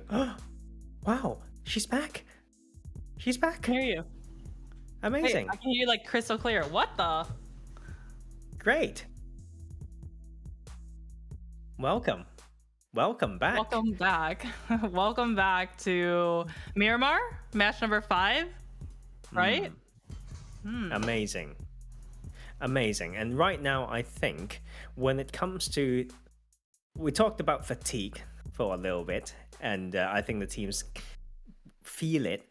And I think I'm still waiting for Golden Eagles to continue what they've started today. They were the surprise of this weekend. And Sentry? It all started, maybe. Like, depends on how far they can go with this one. I mean, if there's any animal that can look very well fitted on this map, it would be some eagles. Some eagles definitely soaring over the skies of the desert for sure, looking at their prey, blending into the desert sand below. But let's highlight on the MVP of the previous match. That's going to be Fran, getting 5 eliminations. And Anton 7, they came in from Milta. They rotated to that compound with the hill, with the, I don't know what you call it, the big compound in that area. Right, They held off All Glory Gaming. The circle kept shifting, favoring their side. And at the end, it was just waiting for Team Castle cornered onto their side of the ridge. All they could do was, they couldn't really, but they tried to stand up and try to run over, but it just wasn't enough to get there. The power of working the edges, and I think leaving from that compound was tricky, but I think they put enough pressure so people don't want to really punish them when they leave. So we see a lot of teams struggling to move from a power position into open ground, but they are not one of those teams. So it will be Fran leading the charge, of course, and that is a much, just very nicely done match by them. And the circle's on their side as well, but Team Queso, I have to give them credit. Like, this is the biggest game yet in this finals. I think before this game they have around 41 points. Yes. And this will just send them right into that mid pack, and maybe they will just be leapfrogging up that leaderboards. Yeah, a team that really needed to leapfrog on those leaderboards was going to be Team Castle, finally having a game to write home about, right? 12 positional points. They got second place, 11 eliminations found. I think the critical game change, what really allowed them to get those eliminations was that quick rotation right into the center. I want to say it was the 4th, maybe 5th phase. You saw them just boom. They're in the central position. They had that one kind of divot in the ground, and they were able to catch everyone trying to rotate around them to get those 11 eliminations. So 23 points. They really, really needed this one. Yep. And Infinity, unfortunately, won't be joining that page, and I will take the blame once again. But on that top page, we also have teams like Fraternity coming in so much stronger. So we have been teams taking turns, and that table will look really, really tight. I think Estorm has really made it so that they feel quite dead. I can't see them bouncing back in huge and significant manners. But also CP9, I think they have gone quiet. Maybe they just need those actions. Maybe they should have dropped on tempo in the game before, so they feel like they are warm and ready to fight. Like CP9, they don't have their punching bag that is Estorm in the match, so they're feeling kind of out of sorts right now.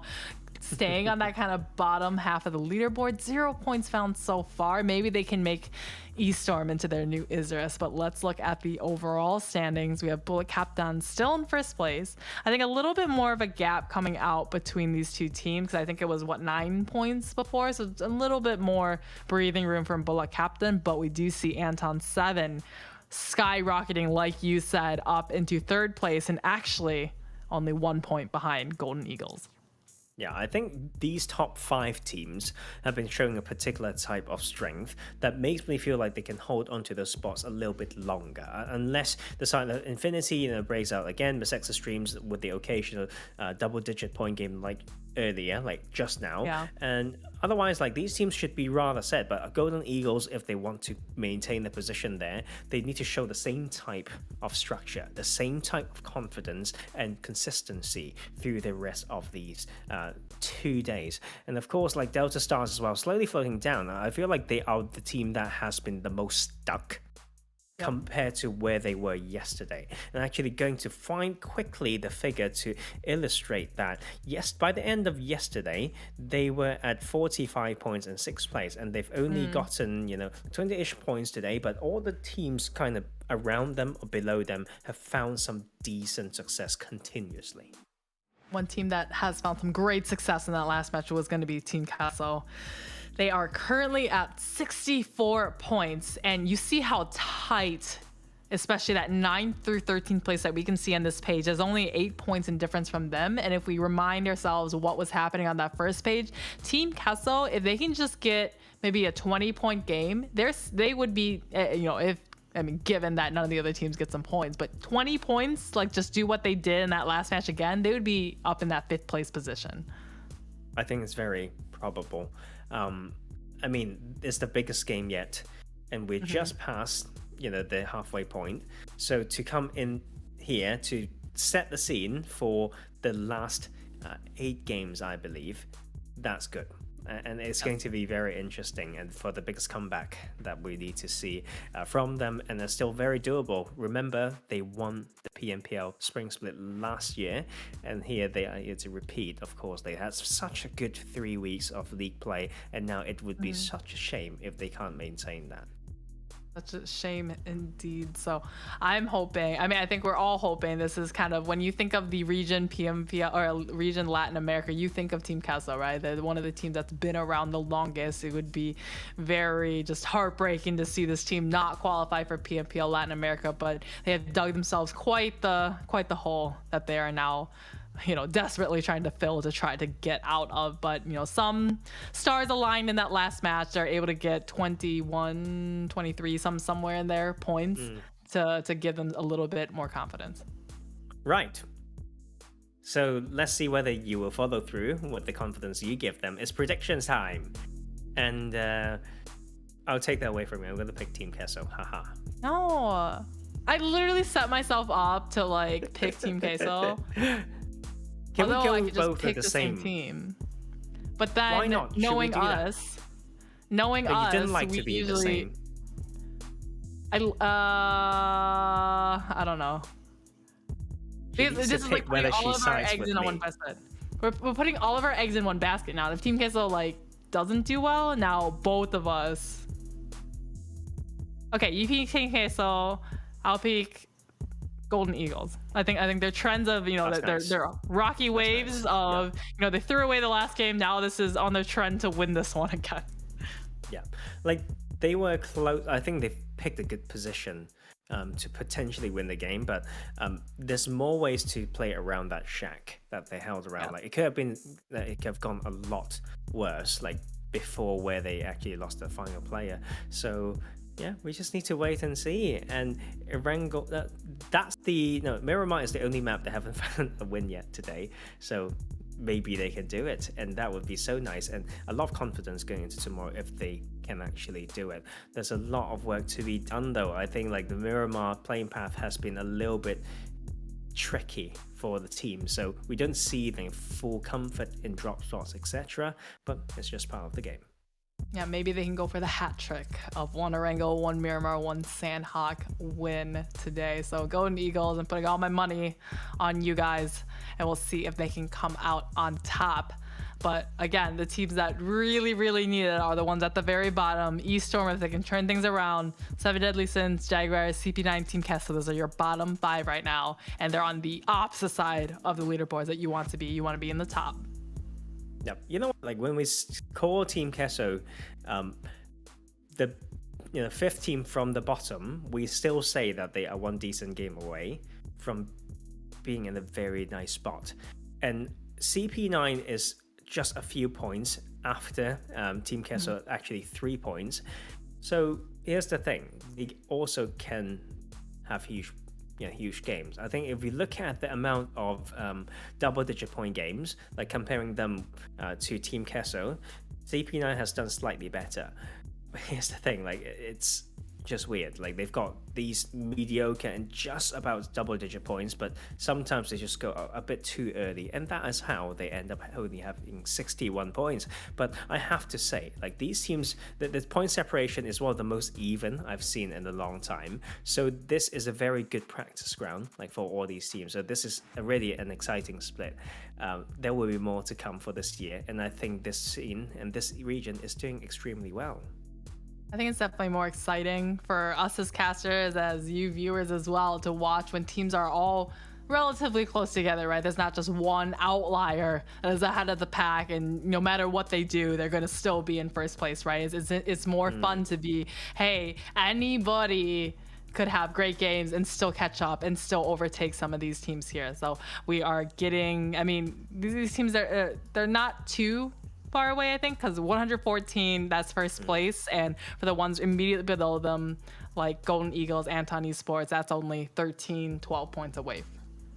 Yeah, it feels like when I wanted Aton 7 to win, it's not about like not winning. I thought those games, even if they've won, it's some distance before they can get to maybe around top 3, top 4, but the points are actually a lot closer than we thought. So after a game like that, they are suddenly in a position where if you've played scrims and stuff before, we look at the tables, you know, oh, we are actually in a good spot. It looks like we are very close to the top. That has a particular effect that is so hard to fight when it comes to boosting your confidence. And I think they're a team that has shown some progress or a history when it comes to climbing their way back. So it makes me want to root for them more. I did not pick them this game, but I still want them to show that color that they can show. Yeah, so 2 more matches today, and then we got our 6th for tomorrow. We're hopping straight into the hot desert of Miramar. Let's see if they can compete with the heat and get that chicken dinner. Look at, that's me running on the left side there, and I want to join them when it comes to that. And like, talk about a lot of blooper, yeah, exactly, blooper moments. So we saw that gas can, and let's not have someone blow themselves up again. So today we've got some funny mishappening here and there, but it's funny because those are nice balance to all the actual action that we actually get to see, and they've shown some good fights. Like these teams are showing promise, and I really vividly remember in other tournaments or in other regions, sometimes you get to this point where every team just look absolutely messed up. Like they look so confused, they're so disorganized, everyone's just like getting challenged by the long days, but Latin America is still holding on pretty strong. I think we keep getting the same pilot. It's constantly the southern placement. I think we need to recalibrate the GPS in this airplane, because I think he thinks this is central. He thinks he's going right down the middle and giving everyone a good start, but every single time it's been the southern plane path to start things off. I'm just going to call this, throw scientific terms, there's a hydrophobic plane path, because it doesn't like Oasis with the water right at the top. And to be fair though, like now that we have a little bit of that plane path again, maybe teams can use the data a little bit better, because they have, I always say, like research is quite key, and then knowing how you can, like what you can actually execute without throwing your own rhythm is also important. So I think this one allows us for some rematch, and I really am looking at Los Leones. Okay, so since we got a northern circle last time, let's hope for a southern circle this time. Like I'm looking at Los Eagles, finish, everyone bombing across the bridge, and just really make just a chaotic, just extremely, just nerve-wracking match. It's funny because when you started that sentence, in my head, I'm thinking about prison. Didn't know you were equally terrible. Is that the exact same circle that we had already? It might be. Like, it was on the east side. This is a little bit more north, but it was also this far east. I think it's different enough to see, more maybe Hacienda action or even QUESurprise. I like that spot. That's my drop spot. So I want to see how people go there. Stop falling off and killing yourself, Blooper please. reel. Put it in the blooper reel. We've got a lot of clips. So not only was the Furious Gaming blowing himself with a gas can, all of these rolled ankles and self fall damage needs to end up in it. Here's the thing. I always picked up ready. It's funny because it's by, from a Golden Eagles player. It's almost like, we've been playing well. Let me see whether I can fly. Like, it's like that situation. You know how you can clip a bird's wings? That's exactly what happened. I think he thought he can actually fly. And then he realized he can't yet. It's like, humans can fly based on the 3 games that we played. Nope. No. Not yet. Not yet. But I have to admit, though, they've been doing pretty well. And Jaguar here, like alongside 2 other teams that likes Los Leones. And I think it's just 1 out of every 3-4 matches that they actually test each other's, powers and skills. So it's almost like a gentleman's agreement. I feel like they just all want to test small bits here, like now and then, and it's never been really eventful. And we're past that stage where they actually fight for the spot in league play, and now it's just a spot that they're used to loot, and we're okay with that. It was a gentleman's agreement until all 3 teams went up onto that northeastern road to vacate the city. Remember, we had Aton 7 was a little bit ahead. Infinity Jaguar, they just took their fight before Aton 7 came and just sweep them all up and collected all the eliminations. Let's see how they correct themselves for this one. Hopefully, they don't all correct and they all find themselves on that western road to get out of the city. But just remembering, we had a 3-way fight at the very, very beginnings of the last Miramar match. Yeah, you like that person at school to see people having a conflict. You're standing by at the side. And it's like, fight. Just like, fight. Oh, yes, like, look, blood. I like it. It's how I feel. Like it. That you were like. And here, though, like, Fraternity, I always find it is interesting. And if we draw some parallel to some world-class team, although that they didn't play like so well, but I remember Bigatron, Red Aliens, they play around Puerto Paradiso quite a bit as well, and in the globals they actually become one of the most predictable teams when it comes to rotating out, right? It's either along that western main road or that southern main road, and they get shoved around by doing so. So I feel like Furious Gaming, because they're strong, like teams haven't done that to them, but it's doable. And let's draw the parallel once again onto Erangel, and Aton Esports is the Milta Power team. Once again around Shelter, around Lumber, that is punishable, like to rotate from there. No one's done it yet. Yeah, Delta Stars, I mean, they're like, we're seeing some Glider, we finally see it. Please do it, come on. This is the first time we've been begging for a Glider play all tournament, and we finally even just glimpse one on the map, but I guess no trolling around for them. They're just, this isn't a classic match, Monica. We're still trying to rotate for reals and trying to find an actual spot to rotate into. Yeah, if I am one of the players and I hear you, I'll give you the triple surprise. Like I would not my teammate, I would carry him to the glider and I'm gonna throw a first aid at him and then leave him right there. So the 3 features that we want to see. But my mind is way off when it comes to what I wish to see as we see Team Queso for sure, trying to find something. Come on. Okay, like there's a glider right there. Oh, come on. The skin you're like that. You're like that TikTok trend that's like always leave them guessing, where the video is just a person just doing just the complete unexpected thing in the video. That's exactly what's going on here. I'm just like, come on, like just do the unexpected, get the glider. Nobody will know what's coming at them. Well, they for sure know that this is a fight to take though. So to approach with that utmost high ground and maybe a swap seats on the glider and spray down, that would be nice to see. But Team Queso, they had that good start and they will continue flying in. So I think that might just be the boost that they want. They see one player and they just catch them off guard. Like no one will survive a team like this, has that history, and now with the confidence and momentum. I think Team Queso kind of forgot in the previous matches that they are one of the strongest frag heavy mechanical teams in this lobby, and they had been so prioritizing everything else in the match that they forgot to put themselves in the positions to get those eliminations, to be aggressive and get them. And we saw how well it worked for them in that previous Arango match where they're able to collect up the 11 eliminations. And now to start off this match with a quick elimination off of Delta Stars, great start, get that confidence going and continue the momentum rolling. Yeah, it reminds me of the possibility of data science in this game. I think someone can actually pull out like data from the past where to predict what's the average placement points or rank of Team Castle if they get 2 kills before, let's say, the 10-minute mark.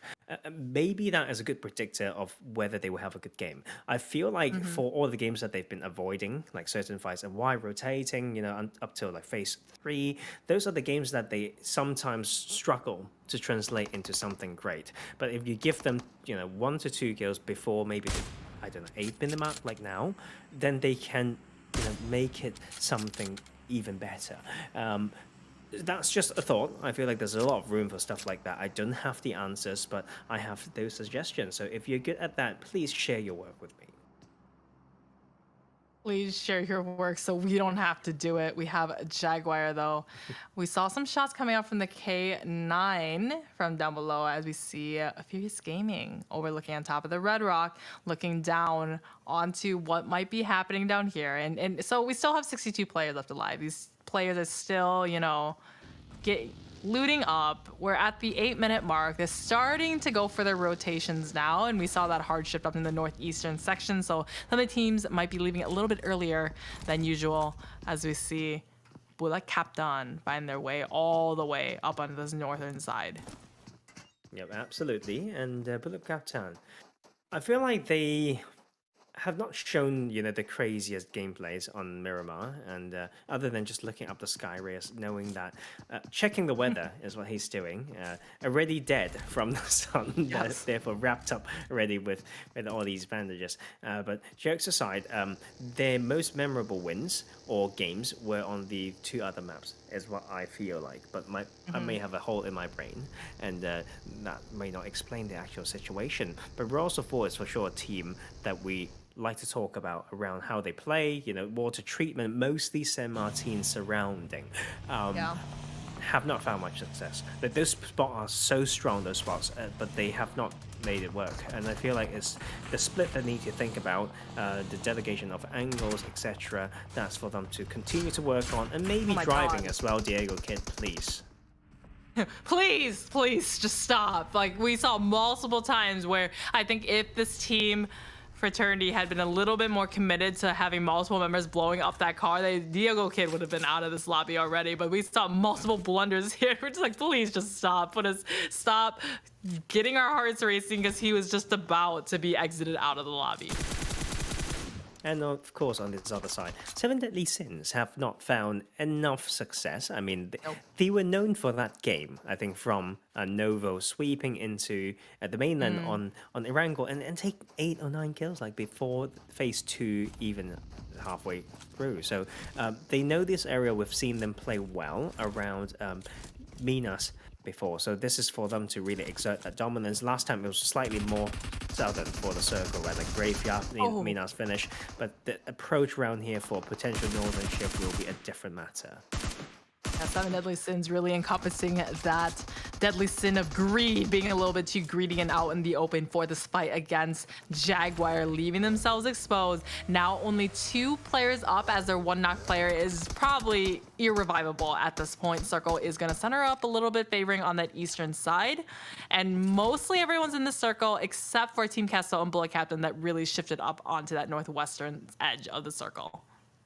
Yeah, it's tricky, I think, the circle, the main roads to separate, etc. So it's all about that split. I think, like, you just need to find someone to care for those off angles, and we will wait and see.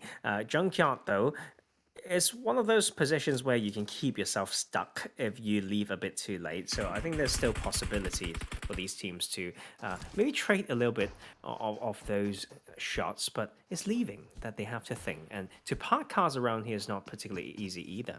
Nope. Yeah. parking. I mean, there's a lot of I mean, I guess you could park it in this building like that, but it's a little bit slow going to get one out of there. But yeah, there's so many different angles, so many different spots that people can be hiding in.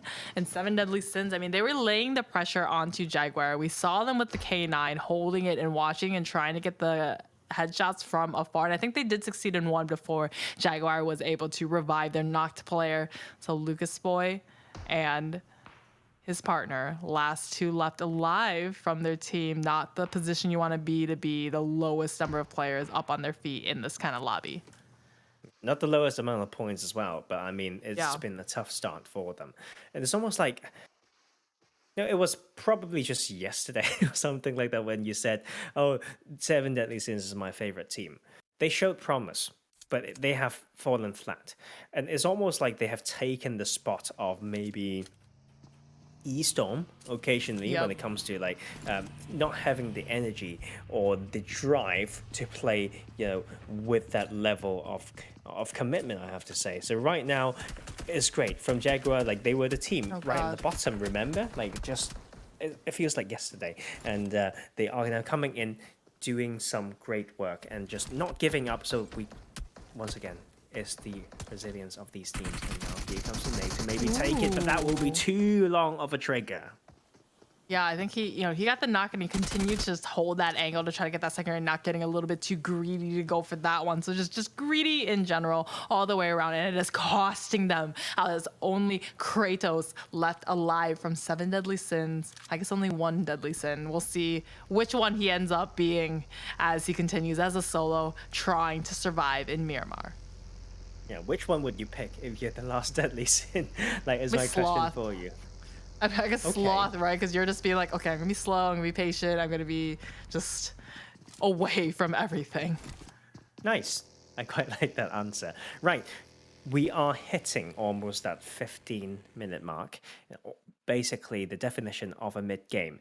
And we've found some teams, already having themselves like stuck out somewhere. But this middle segment is no jokes. I think a lot of teams may be clumping as a 4, but it's really those spots for maybe a 2-2, 4x1, 1-3, or depending on your surrounding landscape. And they need to switch between those field formations upon reading the next shift. I feel like teams have played around here like for a lot of times, and we have not have enough finishes around this segment. So this is going to be interesting. We'll see what spots they love taking. So we have more things to talk about other than Rose of War taking that peninsula close to San Martin. There are more teams, more spots to take. Maybe Kurdistan. I love that spot. Oh, Kunhan, this is just one of those mistakes that Ayala and all of them seem to have. It's just, hey, just assuming that everywhere is open. They didn't check everything. And at this point, you just need to always assume there's somebody hiding there. And there, I mean, the bushes, the rocks, the buildings, everywhere. And that was just kind of, man, just Team Kessa, when they lose one early, it's just, I don't think they're going to be able to really close out this game. Yeah, I would decide. Here's the thing. Why are you like this? Like when you were gonna pick this team. Why are you like this? No, when I picked the team, it's like, oh, they lost one player. Is good. Yeah, exactly. So I thought you were rooting for them initially until I picked them. It's like, oh, they lost one player. I think it might be a bit too tough. No. I was Golden Eagles girl all the way. Okay. Like we will see how far you can fly with them. Like no, that was. But this segment, I like this part because we already had a good start because one fell and got knocked himself. That was a great start for the match already. Oh my God! But this compound though, I think is surrounding one of my favorite parts of the map because we've got the main junction around Hacienda and making players want to commit for compounds like where CP9 is as we shift hard onto Junkyard and the surrounding of El Asaha. And you know what? I used to coach a team, and they name where the 2 players of Golden Eagles, where they are. They call that Professor Tarzan spot, or they just call it Tarzan dip. Because I don't know why they call it that. I just find it a very nice spot to control. You have sightlines across. You can protect your vehicles for teams, and you can have a very good split for baits. So that's you should patent that. Yeah, we're joining patent that name. And apply for copyright. Yeah, like no, not gonna do that. But we will remember that spot, and I think to have your team right there means that we are a team. Maybe, so she could stop bullying me for 1 second. But I think you're trying to bandwagon onto my pick because your pick already lost one of their players. No, I'm staying with them. I'm just making a point that I think it's a good spot. That's it, right? I should not have shared that my name has anything to involve with wherever they're shooting from now. And we can see like the sight lines that it provides. And just one of the best spots, I think, around El Azhar. And yeah, like very hard to push upon. Yeah, always funny when our prediction teams are shooting at each other, or in this case, just Golden Eagles shooting at Team Kessel, doing the widest rotation of the century all the way around Azahar, hoping to find some better luck on that eastern side of the circle rather than the northern side. The Golden Eagles, though, they feel really comforted being in that high elevation spot, as we see them just always in that top of the hill, like in Sanhok where they won, and like in Erangel too. Actually, no, Erangel they came up from the bottom side, so I can't really say it's a pattern, but they do. I do really like the spot. Now that you've pointed out this nice dip with great sight lines. Yeah, and it allows you to progressively move towards a few spots as well. So I think that is why I personally like it quite a lot. Let's see whether they can make it work. But we'll bring ourselves back to closer to these main rotational roads, closer to Cruz de Val. There's ways to wide rotate, and there are options. And I think Delta Stars are trying to achieve too much here from this angle. And I think after all, they might have lost a time to rotate further in from a more direct path. But also for once again, like playing this compound, and we know if they've been loud, then it's so hard. Like teams can wrap around and stop their path going uphill, but at least they still have a spot. And now it's Jaguar trying to come close and try to cut through them from that south side. Got the Jaguars versus the alligator. Are they alligators or the crocodiles? And once again, Monica fixating on the logos to the exasperation of Tarzan. We do have, though, everyone kind of just trying to force their way into the circles. We see Team Queso, though, losing some of the players and down to only 2. And maybe that eastern side just wasn't really quite open like they wanted it to be. CP9 getting shot in the back, narrowly avoids getting knocked on out from the likes of Jaguar. Tricky segment, but they find some cover. Like there's a lot of dips around this area, and I think it's one of those really worth studying spots around the map where you can literally just find, you can theory craft like 4 different dips that can support each other, can drive to each other with some security and just absolutely laser every angle. But CP9 is not finding one of those spots yet, and they still have quite a few to share that site with them. Another minute and 40 is what they have to potentially reset and find a way in.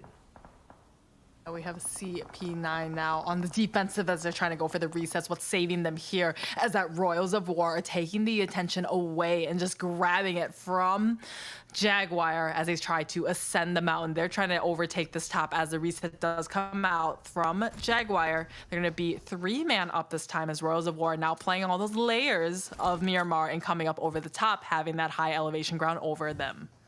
Yeah, this is a fight that needs to be taken, and I think whoever gets stuck between getting in and fighting will suffer incredibly. Ooh. And Diego Kid is doing exactly that. It's like, I want to half involve, but I also want to rotate. I hope he can get into a spot where he doesn't get sprayed from the middle. But Jaguar has only one plan in mind, which is to attack. Yeah, attack indeed. They are starving for the meat that is coming out of the alligators here. And Diego Kid actually winning his 1v1, finding the knock onto Jaguar, but it's going to be Baby Rods to put him back down into his place. Royals of War down to only 1 player trying to send it for the circle as we see him just barely make it in. And Jaguar is now under fire from Furious Gaming. Not out of danger yet. Yeah, like Royals of War could have just scouted from the compound long ago. They were there for 1.5 phases, and that is why we have been, struggling to root for them a little bit more. Stelacy, though, like 1 kill into this really good spot, a plateau that they can use to protect vehicles as well, and picked which side to fight. So this could be a good setup position for them, but Buluc Chabtan entering into another spot that I really like, with the layers to slowly move towards that eastern side. Is possible from here, but they just need to find the pacing. I think just need to have a big split around this north east quadrant is the way that I would play it. Man, Buluc Chabtan, Milan kid with one of my favorite guns in the game. It's going to be the M24 trying to find the shots onto Escanor, and lickety split. Looks like both of our prediction teams are out of the match. I think we both cursed them this time instead of trying to elevate them up. What happened? I actually didn't even know. Like, they did not think about leaving that spot. So, well, we have one few things to fight, Monica. So I need to root for some other teams now. We look at the main compound where Mezexis is actually holding. Not always the easiest to hold with, you know, the surrounding landscape to always keeping in check in every small gap. As we welcome next shift, it will be the compound right in, but then it's actually All Glory Gaming welcoming themselves into one of the best spots in the circle. They're like, when you come uninvited to a party and you just open the door for yourselves and you're saying you just sit down and start eating. That is All Glory Gaming right now. Furious Gaming, though, on this opposite end of the circle, needing to clear out Jaguar out of this match so they can more have a free entry into this next circle. Jaguar, they are going to be bleeding. They've got one player outside the circle as Scream avoids getting knocked from the distance from Infinity. That's exactly what you just need to remember. There's Miramar, and you need to think about all the angles that you cover each other from. 1 minute ago, and we will have this closed. And Jaguar has fought their way through. I have to give them some credit in the way that they try to rotate in, but the landscape is actually just quite tough. And, you know, sometimes the white rotation needs to come in the whole phase earlier, so you didn't have to keep following this line of terror. And right now, CP9 also in a spot to punish, but not finding a spot for themselves yet, but it's just tough, right? The circle just punishes whoever goes in without patience. Yeah, we have Estorm. I don't know how they're going to get out of this when you see the smoke start to plume to the right, but there's some mega gaps in between them, so they're going to get shot at from the top from CP9. All Glory Gaming losing one in the rotation, but still having all three being able to crash up into the insides as they try to avoid the shots from Buluc Chabtan. Yeah, they're pinched between two very good teams, though. We've got Buluc Chabtan right on that northeast, and then once again, Aton Esports, I think, like in there, and they know how to work the edges, and they once again picked a very good side to work from. Strap, though, doing quite a lot of work by his lonesome and just slowly moving bit by bit into there. It's about whether Mezexis can capitalize on the positions that they have held, and this could be, once again, a decent game for them if they find the angles. They have two halves of CP9 focusing on Estorm Gaming, not letting them come. I mean, they're kind of failing at it because they're letting him come on Strap, just out overexposed to Fraternity, getting the last laugh as he has taken out multiple members of his own team. This time, David. All right, it's up to them. CP9, I think, warranted a little bit too much time focusing on Estorm, focusing on Fraternity, and now they find themselves on the wrong side of the circle, tanking the blue zone damage as one keeps going down one by one. It's going to be only David up onto his feet trying to survive. And also one standing right now for Fraternity, and this is so brutal for all these teams, but we understand, like, there's no way to get in without casualties. They just need to find the right amount to trade. Infinity, though, somehow just work their way through bit by bit, but the ground from here onwards is going to be difficult. So I think if I were them, I'll just keep 1 or 2 to make sure that I punish all those who are downhill on that north side. Yeah, Infinity just meandered, just weaseled their way into this top hill part of the circle. I think Mezexis, they stayed in that warehouse a little bit too long. I think it was kind of obvious it was not going to shift on them one more time. They probably should have disengaged out of this a little bit before and taken the spot from Buluc Chabtan or Anton 7 before they could have done. Now we have, I mean, majority of the teams do have most of their players up, except for Estorm coming down from the downhill side and being gatekept from CP9. So this is going to be a real just hectic end circle as these Titans all try to fight each other. Here's the thing, like 3 of them already found a spot in there. The other 3 are just shaking. The blue zone is now closing. I don't think there will be... it will be barely 4 or 5 teams in here. As you can see, All Glory Gaming trying to take this into their own hands. It will be Reyes and the teammate not being able to take the split attention will mean that they may falter right here on this Desert Dunes. Ferdinand on the other side trying to hold it down. 3 players not on their side. Friend would be able to maybe put that pressure, but they will just hold that spot for now. No elimination so far, but they for sure have the resources. Yeah, I think what these teams are reaping is that All Glory Gaming and we see Buluc Chabtan just spreading themselves too thin, just don't even know where do I even look here. And it's going to allow a team like Infinity to creep even closer into the circle and Mezexis to try to come out of their warehouses, and they're a little bit downhill. They're all kind of clumped up together. If Infinity kind of position themselves well and use their utilities, they can take out this team because they're all on top of each other. 4 owls right in a row. Yep. And that's the thing, like you just need to make sure you make that split earlier. Sometimes you take that one person to drive, get the attention, and that's the time that allows the rest to maybe find a spot. But I think this might just be GG. I don't know, like just play that hard edge and to leave from there should be maybe a plan that's made around 5 minutes ago. And Aton Esports will find those 2 kills finally, and they will still have a spot in the circle, very resettable around these ridges, and they still have cars if they need it. And very good setup for a potential huge game for this team.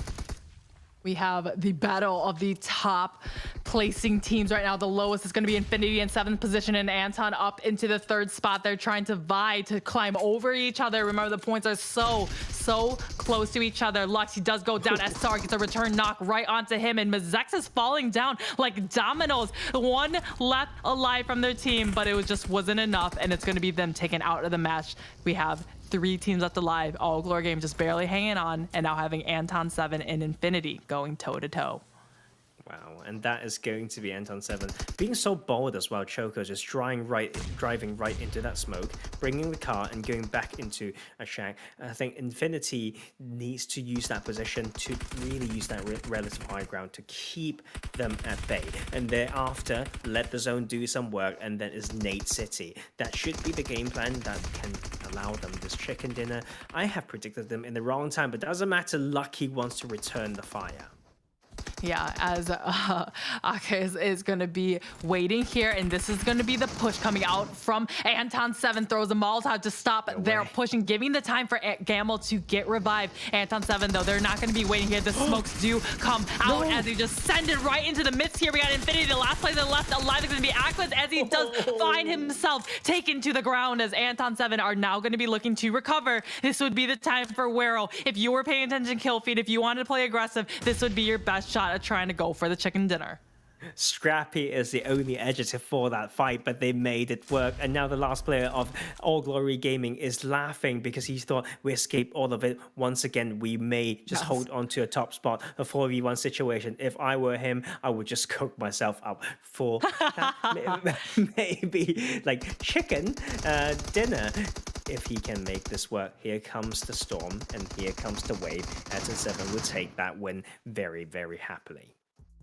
Yeah, he probably could have denied the points, like you said. Just ask him, you want to roast chicken? Do you want to boil? Do you want stew? How would you like your chicken dinner? Because Aton 7 had it in the bag. They had all 4 up at the end, and this is the back-to-back wins coming out from this team, finally finding their footing, finding their momentum in day number 2 of the finals. 2 games in a row. We talked about it. We talked about the halfway point, and they know that. Wow, like right after that, we came in strong. Oh, we finally see ourselves at that position.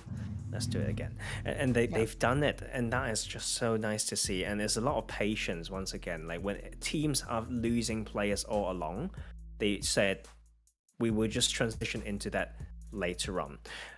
And that's nicely done. And I think they might be challenging the top spot because like Buluc Chabtan might not be anywhere to be found in the past 2 maps. Not quite the case. I think they can still be found. They've still done something good, but when it comes to that point average, it will not match like huge games like this, especially when it's a back-to-back.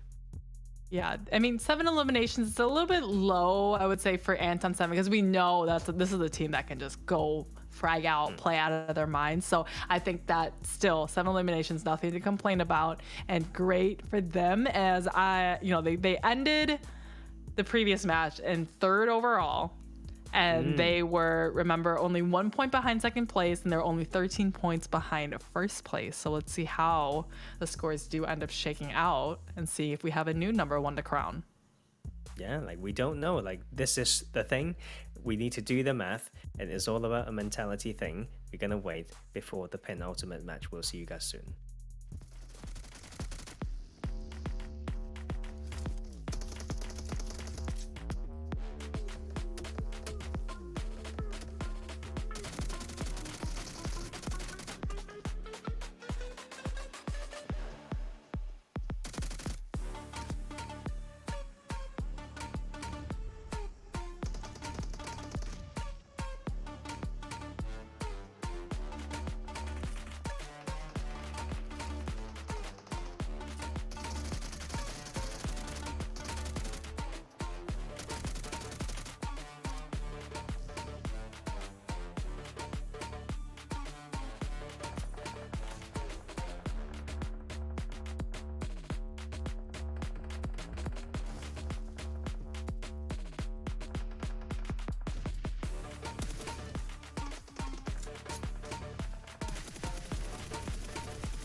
I mean, we saw the aggression that came out from Infinity to wipe out Mezexis, and then the Predator became the prey. Aton 7 do the exact same thing to Dim and take Infinity out to get their chicken dinner after taking out the solo of All Glory Gaming. Like soon all these games will become a mesh of memory. Like you just need to focus on the next one. It's like so many things happen. We're trying to remember what happened exactly on which map is starting to be quite hard. I think everyone, and we just want to thank everyone who's been following us through, and these teams really need your support as well. As you can see, if we can be so fatigued watching, imagine playing. So this is the last match, is to gather all that energy for that last push to set themselves up for a very good start for tomorrow. We are almost on to our very, very last match of the day to conclude day number 2. And then after this, these teams will only have 6 more matches tomorrow to be able to figure out who is our top 5 of the region, or who is going to be joining the top teams from North America and Brazil in PMPL Latin America in a month. It's quite crazy. I think the prep work that's put in, think about all the hours. And sometimes I have this idea of zooming out from particular perspective, and you will see a very beautiful picture. You see all of these teams scattered around that part of the world and all having a small space for themselves to put hours and hours of work in. And sometimes that is, how you can climb back strong, do the work when others are resting. Leono, though, I remember that game. He was the first one knocked. I think he knocked himself by falling somewhere in the early game. But the comeback of this one, I like the picture as well. He's like, "Why am I here?" It's like very humbly taking the glory of being the MVP of this match. I mean, I always find it funny when the MVP is not on the winning team, right? It just goes to show that, hey, you don't have to win the game. I mean, it's nice to win the games, right? But it's also, hey, everything else that you do in the match beyond just the last, 2 seconds to win the game, how can you really do to support your team in All Glory Gaming? And I think that was a well fought for second place that they were able to earn. So let's take a look at the scores for just this match. Of course, we have Aton 7 in very, very first, but actually kind of low elimination points across all the teams that I would have expected. Yeah, you can see it this way. Like, if the circle's not on their side and they end up 3rd place, that is a 12 kill game. Like, that's one way to... There's no need to be too harsh, I think, even from anyone, like, for that type of result. I think they have found themselves, after all, a back-to-back chicken dinner, still topping the charts in this one. But it's very interesting to see Buluc Chabtan still holding in there. So the lead is probably still not strong, but still there. And Estorm making it into the top half as well, and Golden Eagles once again. And we see multiple of these teams still, we did not expect them consistency, but hitting close to 2-digit is a very, very good average. Yeah, a team that did not hit that 2 digits, though, is going to be Team Queso. Oh, man. We saw a moment of glory from them in that match that they were able to get, what was it, 2nd place, something like, yeah, the previous match that they're able to do 20 some odd points. And here to follow that up with 1 point just to kind of end their momentum. That's it. Now, looking onto the overall, so Buluc Chabtan still just narrowly holding on to their first place, but only by just 2 points. Yeah, it's going to be very interesting. We would track. You never know how teams respond to this. Like Aton Esports probably is like really hot and ready to go again. Buluc Chabtan may find the wake-up call in seeing such small point difference. But after all, they did get 11 points, so that is very important. And to have All Glory coming in to break into the triple-digit point range as well, impressive. But trading really close behind them is Mezexis Dreams Furious Gaming, and once again, 1 game away from really disturbing that top of the boards. Yeah, absolutely. Just 1 game and you could skyrocket it. I can't really say the same, though, for the ones in the bottom half. I mean, we keep coming back to them, but Team Queso, they're able to climb just a little bit higher.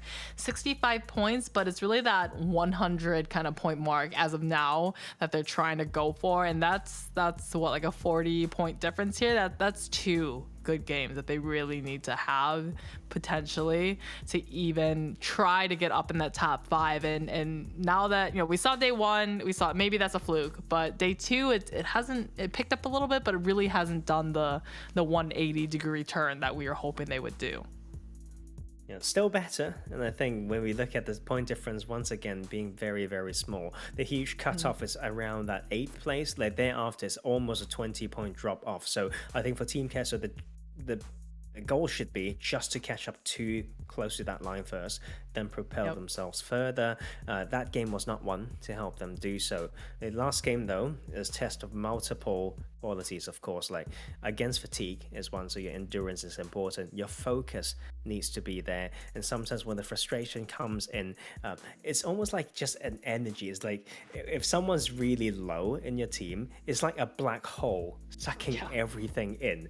And we've been there even in classic matches. Now, forget about that. TDMs, you can also feel some of your noob friends just flaming all along and you just can't play. And I hope no one's doing that in this lobby, because we know we're here for the wrong one, at least for another split to go. The split, we have one more game today, guys. Back to Erangel, the one we all know so very well. And I hope that these teams that may not be feeling too much confident will feel the confidence of going back to Erangel to close out the game, because tomorrow is only going to be 6 more matches, the same lineup as today and yesterday. So if I don't know, I mean, if I was Buluc Chabtan, if I was Aton 7, I'd be so comfortable, right? I mean, it's not out of the ground. I can't just completely throw it all away, but I would be feeling great. I'm first, I'm second, and if I just keep doing what I'm doing, I'm gonna stay at the top and I'm gonna get all the more cash money in that top high placement points. But it's the ones at the bottom now, the stress, the pressure is really getting them, because hey, we're putting ourselves in such a corner that we need 2 chicken dinners to even get out of it, and that's gonna be so tough to do. Yeah, but it's prediction time. My favorite time, maybe. Yes. But I will happily do this one, because for me the choice is easy. Aton Esports, I want to see a back-to-back, and there's only one team who has done it in this split, and that's Team Queso. I think in the second week of that end of the week league play, so they can maybe do it. But by Aton Esports, it will be just a brilliant way to end the day. I'm gonna go with Buluc Chabtan then, because they're first place. They're gonna feel the pressure. They're gonna see Aton 7 only 2 points behind us. Now we need to really get this chicken dinner, give ourselves that huge buffer that we've been having this entire tournament, and not give up that first place spot. Yeah, and it's against fatigue. I think like your mind can actually go quite blank when and you just go into some weird autopilot, and you may have some weird mistakes from your distant muscle memory from 2018 when you first drop on somewhere on this game, and it's not what you want. It's back to this classical map, and suddenly you have these epiphany. Oh, I used to go apartments. How about we go there for a spin? Not really the thing that we want to see. You know what I want to see for sure for this last game? I want the classic school finish that involved the pool right there, and that would be such a treat. Like we have not seen that classical spot for quite some time. You said, like, when you used to say a tree, it's like you eat dessert, and normally he would be like, oh, I want some custard, I want some ice cream, I want some pie. To be such a treat to finish out the chicken dinner that you just have. But no, Tarzan, he doesn't eat dairy or ice cream or those kind of treats, sweets. He likes school pool finishes as his treat. He's like, chlorine. No, don't give me food, give me a pool finish. Yeah, give me chlorine, like, and bleach and all that stuff. Keep everything sanitized. Yes, stay clean, stay safe. And right now into this last match, we had our predictions down. We're thinking about potential circles, because we had some very interesting circles today. We started with a Southern Island finish. That is basically already the thing that the team started to see. Therefore, a lot of those energy went to these quick rotations and all these like bold decisions that may not worked out for quite some of these teams. Now it's going to be different. I mean, when you go to Zaki, I hope you will find the strength to continue on. Will we ever have a Zaki circle? he's like face, one day. Stop it. You know, it'd be really funny if we had a lot of teams like on the cusp of qualifying or not qualifying, and that last game tomorrow ended up being a Zarky finish. I don't, yeah, like if that It'd actually be such a happened, treat. I feel like this universe is speaking to me in some ways, and I would use that to in many aspects of my life and said, why do you do that again today? What's different today? I've got Zaki finished. What are you talking about? Like all these things that may happen. But this last game, I think after all, once again, endurance test. And yeah, like teams need to just remember, it's just like one game at a time after all. I know it's the last game, but don't bite more than you can chew. Don't have too many points to focus on. It's hard. Just, go with the flow and do your best. Yeah, let's see if any of these teams can disrupt the monopoly on the chicken dinners today from Golden Eagles and Anton 7, as we do hop right back into our Rango match. I'm very excited for this one, not just because it's the last one, but I think this is really going to kind of put the pressure on these teams, right? Like if you are at the bottom and you still can't make something out of this game, tomorrow's going to be even harder to try to turn things around. Yeah, what I've learned from casting this region is that it's hard to cut certain teams out. I think we had the chance to do that very sensibly, but now that those teams are no longer in the finals, I think we need to root for all these teams. Pick your hashtags, ladies and gentlemen. We are into the last game of today with the playing path from Stelba into military base, and that means quite some teams may need to find a way to float towards the western side if that is the choice of home.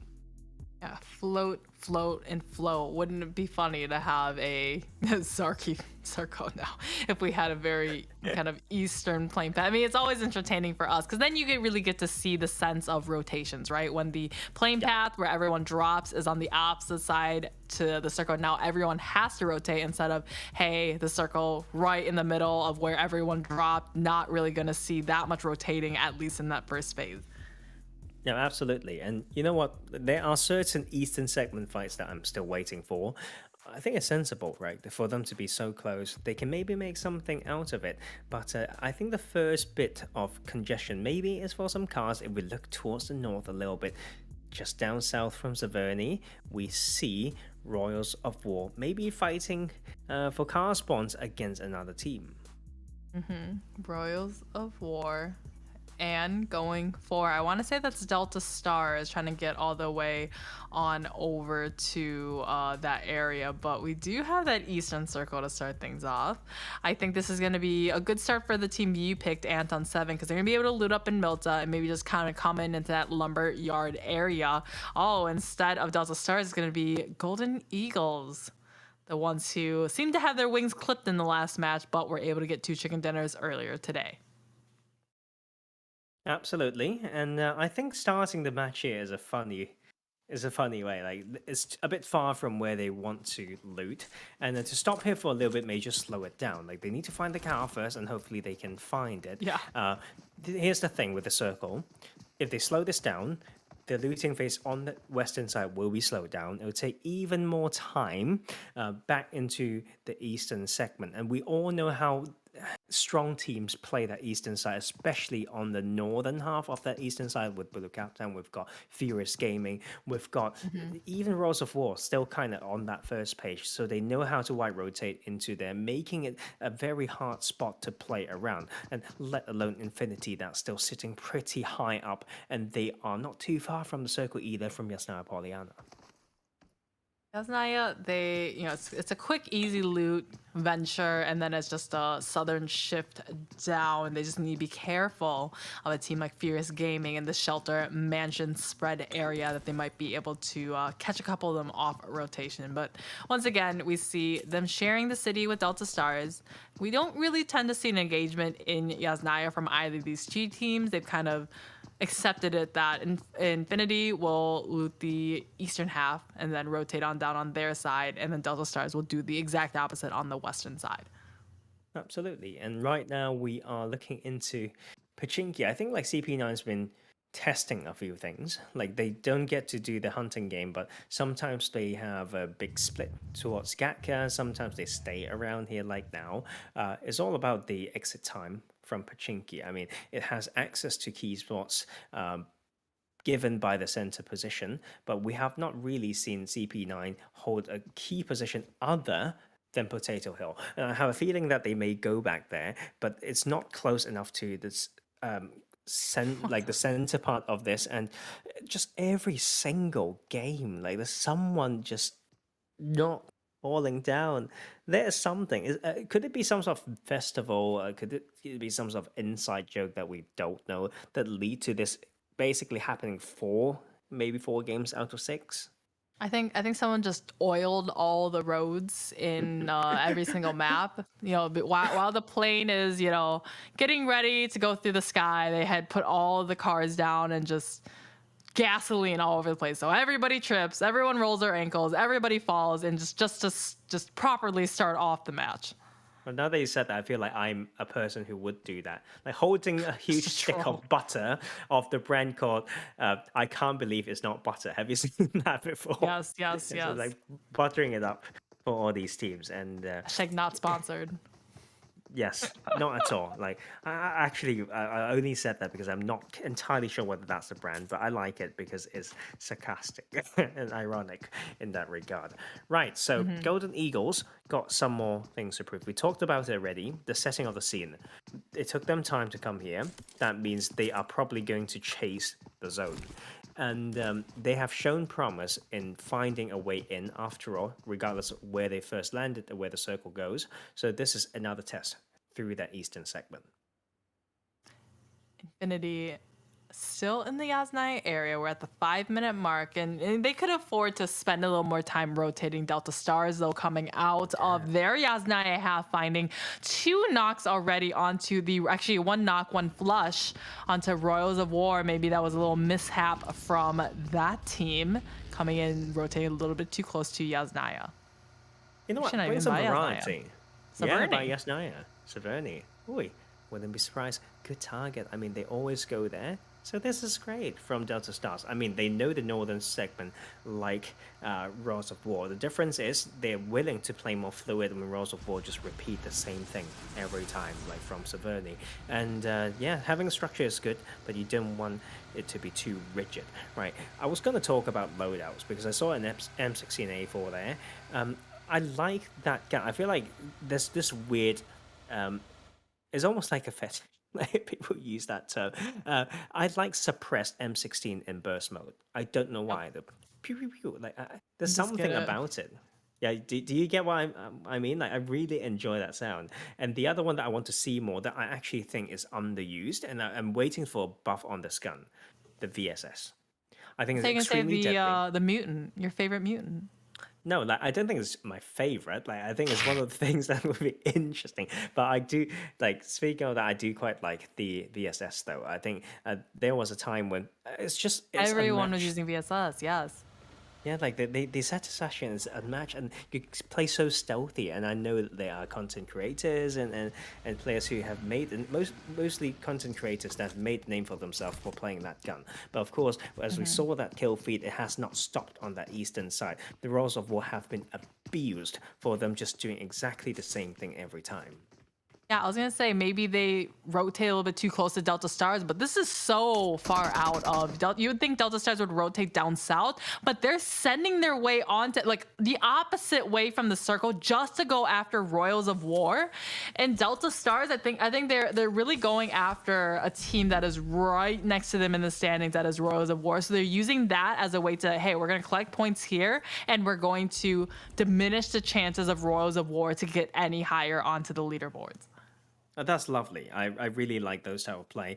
I really just put that out as one of the key things that I want to see. They know the segment. They know where the next roadblock will come in around Rozhok area. No one will push back up north for that. So they've got space, and they used it well. Yeah, Royals of War now down to just 1 Royal of War instead of all 4 of them. So he's just going to be, sinking down into the marshes like the alligator that he is, and trying to blend and camouflage in to hopefully not be spotted out by the Delta Stars. 7 Deadly Sins coming up from the Noble Crates area and making their way for free just right across the bridge and finding themselves on that very southern tip of the circle. Yeah, it's nicely done. And I think for this circle, still too many spots to play around, and Golden Eagles will just take their time. They can even lose both sides of Georgia Pool if they want. But we mentioned it already, the saturation of key spots in the circle is no jokes. And you can see the crowding around farm, milter, shelter, lumber, all those spots that we want to see. And I feel like it may just center up over there. And then now it's going to push a lot of these teams away, and they may find each other when they are all trying to avoid their sightlines from these key spots. You know where I've seen a circle like this end before? It's either going to be in the city of Milta, or it's going to be in that compound right where Anton 7 is at. Anton 7, right? Yes. Ooh, yes. The team I predicted that's what Professor Tars had to say. He's like, yes, it will land there. Here's the thing. I want them to move closer up. Lumber. I want to draw a parallel between them and a team that went to global, which is Eastern Stars from PMGC West. If you've been rooting for Furious Gaming, you have seen these teams before as well. Like, it changed how these teams want to play because they share similar spots. But when Eastern Star play that spot, they always have a moderate time to slowly work up the lumber area and to not over push the boundary. So that's a very similar type of strength that is shown by the side of Aton Esports. And I think they could use a little bit more scouting into catching more teams later on, because if it keeps going that side, it's more about catching funnels than holding compounds. Yeah, and I think something Seven Deadly Sin is trying to do once again is having that bridge camp, because remember they were able to, they lost a couple members too, because remember they became the bridge campies once Mezexis came on the other side of them. Awesome use of English, Monica. But I think they're once again setting up, because that bridge, I think Mezexis would be expected to come on that side, but maybe they're learning from past errors and going on the western bridge this time around. Good. It's all about learning. And I think this time around, though, is it going to be easy at all? Like, to be fair, through those bridges, it's been one of the most unstable factor, I think, in this game. There's occasional scrappy fights around when they both feel like there's no actions happening. No one's been focusing on bridges at all, unless it's a southern circle. And what did I miss there? Something fell down my screen. Can someone explain what just happened? Oh, he drove down. There we go. Maybe you do have a hole in your head like the last game. Maybe one of these got a headshot with a M24 to you, and you're just seeing things, or I guess not seeing things now. Maybe, yeah, probably the case right now. Okay, fatigue is settling in for absolutely everyone, and we come through this segment. Leaving of the school area, terrible. I want that full finish. We'll have that tomorrow, maybe, as we see Delta Stars claiming their prizes, the cookies that they are still chewing on as they move into the circle. But roadblock is ready there, Claw Junction set up by Buluc Chabtan, and I think Reyes is reacting to the info passed on by his player. So attention to the northwestern side, please. That might just be the next fight. Yeah, we have so many teams coming in from that general area. Delta Stars, after their excursion, after their journey to go fight off onto Rosa War, now finding themselves right along the sidelines of Buluc Chabtan. Now they see them just rotating on through. Everyone's in the cars, right? So the shots aren't really coming out until they stop, until they switch into the passenger seats and return some fire back onto them. And here we have Delta Stars stopping an OP dip, or Claw, as Professor Tarzan has named himself. Well, let's see whether they can play around it after all. It's a classical spot, so you know how to hold, you know when to give. And I think they gave it back perfectly, because it's strong against maybe the southern side, but against teams flowing in from this north part, it's just too hard to hold. So the experience coming through and knowing the limits of those landscape, and yes, Golden Eagles finally coming into the circle. Wide rotation from that northwest side to enter from southwest. You see Golden Eagles pulling up just in the farms, and when we do see these farm kind of finishes, you see every single compound all the way down the way has been inhabited from everyone. Looks like Team Queso, though, escaping harm's way for now, find themselves sharing the compound with Estorm Gaming. So these are two teams that are right kind of next door to each other onto the bottoms of the leaderboards.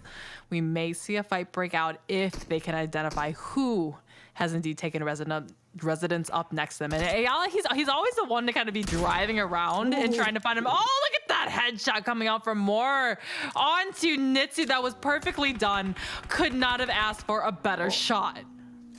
And that is going to be a bit of split attention as well. Like, that will slow down their hold against the side of Estorm. And that is just something that's quite hard to follow. Look at the helmet just like absolutely gone. And No this helmet. Golden Eagles, like, you know what? Even if they didn't make this game like further, that is just cherry on top. Like, that is already the fancy point that they're getting there.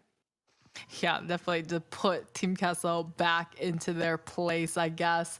As we do see, I mean, Golden Eagles at the very, very top of the leaderboard. Then we see Team Queso right at the bottom. Looks like bye-bye. He's like, you knocked my teammate. I'm going to try to get my revenge onto you, you mean, mean man. So we'll see if these kind of scuffles continue to break out.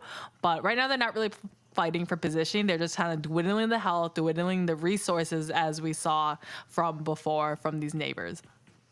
Absolutely. And right now we talk about farm again. Like, of course, we came here from a different series of shift. Still, it's about selection of compound, and sometimes you can't just like full on stay there. And of course, like this one is a typical one where you split a little bit, but there's more like to the south side and surrounding of farm. It's still going to be very interesting as we see Infinity trying to hold on to this plateau to the north of farm on that western side. There are limits to this. There's tips for them to really go back down, but here's the thing, with farm being quite congested, this is not an easy spot to hold at all. Yeah, not at all. As the circle is about to shift one more time, they got their lucky kind of blow up explosion onto one of the members of CP9. The others, they know who it is here. They both got the information of who exactly that they're fighting against. And Gammo, I think he knows that there's somebody kind of having this off angle here. They see the circle shift completely away from them, so now they need to just disengage completely and try to go for this new circle that has slipped out of their grasp. Infinity, yeah, so they were focused on CP9. Now find Mezexis right next to them, as Team Queso is another one of those to get out of their building as fast as possible, doing what they did in the previous Arango match and just really rotating early. Yeah, tricky one. We know this is just like a hard landscape to go through.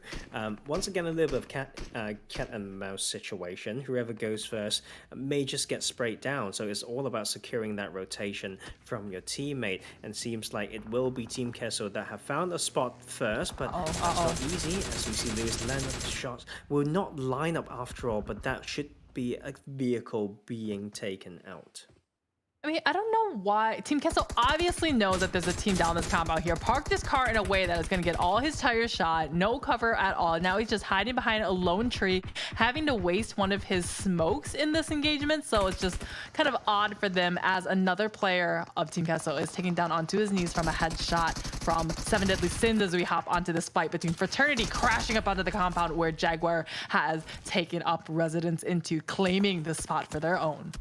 It's great. Like, Fraternity, after missing that Super Weekend, they came in with some confidence. Yes. They're playing at the level that we did not expect them to. It's almost like the rest that they had were so enough that they are still feeling slightly more refreshed than some other teams. But the others are on high adrenaline right now and just pumping through this last game. And we've probably got around 15 minutes to go. And that's going to test their endurance. The pressure will come in, and the best team shall be able to withstand.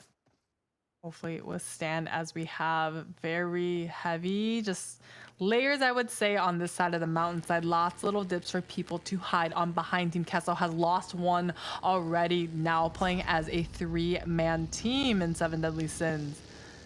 Crashing up and trying to get just ever so closer together. Remember, this was a team that they did get a knock on before with the headshot with the K9, as they just continue to wrap around and find any sort of purchase that they can.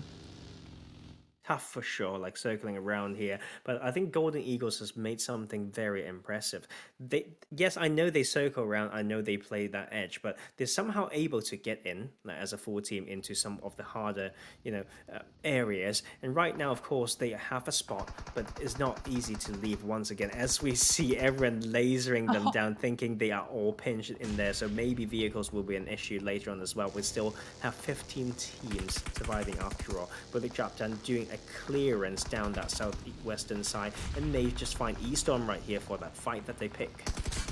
Definitely find him here and launching himself out of here, going for the 1 versus 1 and losing out on it. The support has not come through quite yet as he switches to a different gun, almost getting knocked himself, but they are able to turn the tides onto this fight with Estorm Gaming. Estorm with only 1 player left alive in the shack. That's the thing, when you're born slightly more ready, and that is what can happen. But that is Solo holding it down. Walls will hug to the wall, but it will be all the pressure from surrounding. But that may just be Reyes being a goner as well. Like, they tried too hard, and that is the circle not being on their side. Did not find the best timing and the time window to do that, and by a bit slightly more than they could chew. But you never know, a duo can do a lot of work. But 35 seconds to go, that is quite some distance for some of these teams. We constantly see these teams chasing the circle as it now slipped once again out of the grasp of Golden Eagles. They lost 1 before. That was very unfortunate for him. You see his crate just behind the buggy, thinking it was completely for free. That was just, kind of, I guess, needless loss of one of their teammates. We have Aton 7, your pick for the predictions of this match. Can they go for the back-to-back chicken dinner where they would end up having 3 in a row?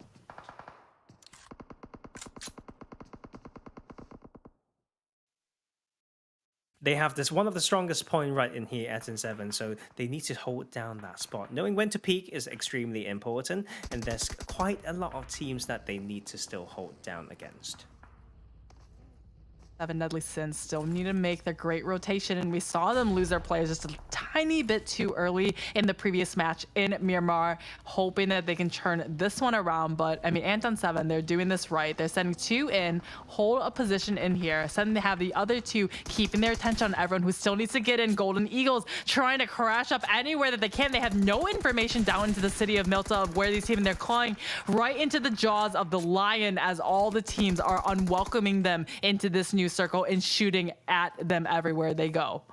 This is just impressive from Aton 7. Like, they have taken so much things into account. They want to hold that spot, but they also understand clearing, but they do it with just the right amount of resources with confidence. And now that they've taken this spot away, the punishment and the control extends to this edge, not even edge, outside of the circle to stop these teams from coming in from that southern side. And right now it will be Fraternity being pushed out from that compound. Trailing behind them is Infinity, but might just peak a little bit too long. Yeah, that was an unfortunate peak to get knocked outside of the circle like that. Definitely not the type of positioning that you want when you're trying to aggress on Fraternity. They just need to wait here. Hope that Infinity doesn't have the utilities, but Aton 7 is helping this fight and helping Fraternity inadvertently as Infinity is throwing the grenades, throwing the utility by the wayside of exactly where Fraternity is at.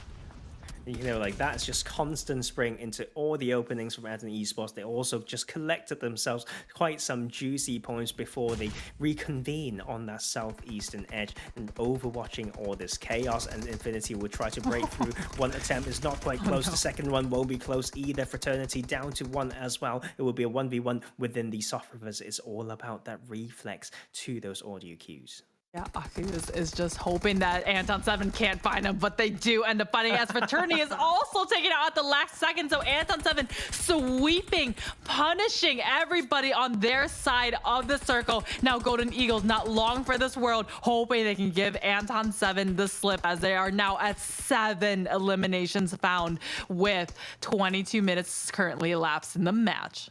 Well, I never feel like I'm so close to maybe getting a right prediction, but I don't want to jinx it now. Right, here's the thing, like, Golden Eagles is the other team that, regardless of who picked them, they had a fabulous day. And right now in this segment that was really hard to play, they've been edging and edging. To even have 1 surviving right now is a surplus. Oh no, they're going for him. They know he's right there. They see the Ratchetto. He tries to go for the 1v2, and he does finally get it, and weeping them off of the buggy. Did they not know that he was there? Taking Aton 7 down onto its knees with only 2 players outstanding. Can he go for some more? But he is spotted out by Milos. That is going to be Aton to get 1 revive, maybe, but put down onto their knees. And that's the thing, like with Reyes coming on the side, he actually eventually got picked up and it will do so much damage from across. We don't know about the next circle, but right now they're for sure stopping others from entering. And that is Aton 7 using so much resources, including cars, to clear out that site and then realize they are a little bit low and they need to rely on these smokes. I don't think there's much longer for them to live. I like what Buluc Chabtan's done here. They've kept their vehicles, the vehicle management here to keep us into the late stages game, making the makeshift cover as now Reyes trying to laser the two players from Aton 7 off the buggy. They're glutton for punishment and they just go back on that buggy that their other two teammates were taken out of. But it looks like he, unclipped his seatbelt, hit the ground, took a little bit of fall damage, but they're able to make it just within the circle. This is just impressive. They know exactly the pocket that they're going for, and they were able to rely on it for now. And they're arguably just slightly more comfortable than many other teams, and may need to move less compared to some of the enemies. And right now, Reyes also took that time to come in, but it will be CP9 David saying that, "Do not shoot me, I will laser you down." Yeah, he took the shots. He's like, no, thank you. I'll give it right back to you as Reyes crawling closer and closer. He knows. He saw Aton 7 exactly where they stop. He knows what dip they're at, but he knows that also Stelacy, this team that they've gotten a lot of information at before, finally needs to come out of their compound. They're just straddling the edges, and everybody's going to be on their bellies and trying to be as flush to the ground as possible. Wow. Is this the original big dogs of the lobby and David in this final circle? And then there's David. And then there's David. And David is gone. And that will be Stelacy. They're joining in as a full squad. But we can see, of course, it's the battle right here. And with just bits of grass to separate that landscape to make it different. But right now, Ray is just doing so much work when his own teammate is not at the back. So maybe Stelacy just need to find a good time to capitalize on this and make this a win. Yeah, I think Reyes here can play it smartly here. Clearly, Stelacy knows there's a fight, something happening over here, something juicy to sink their teeth on into. Reyes, he can't see where the players are at. He just sees the little glimpse of the buggy as he does be able to find the last players of Aton Esports. Now it's going to be a 4 versus 3. It's going to be Stelacy versus Buluc Chabtan to finish out the match. Well, one not right now, so it's just Reyes against another player. But when you are the potential MVP in here, you can hold down the pressure to allow that reset from the other side. So Reyes in a very, very important position, and that will just be a goner. Maybe not the last second he touched him, and that will be the slowdown coming because Mystic is not at the back as well for the side of Stelacy.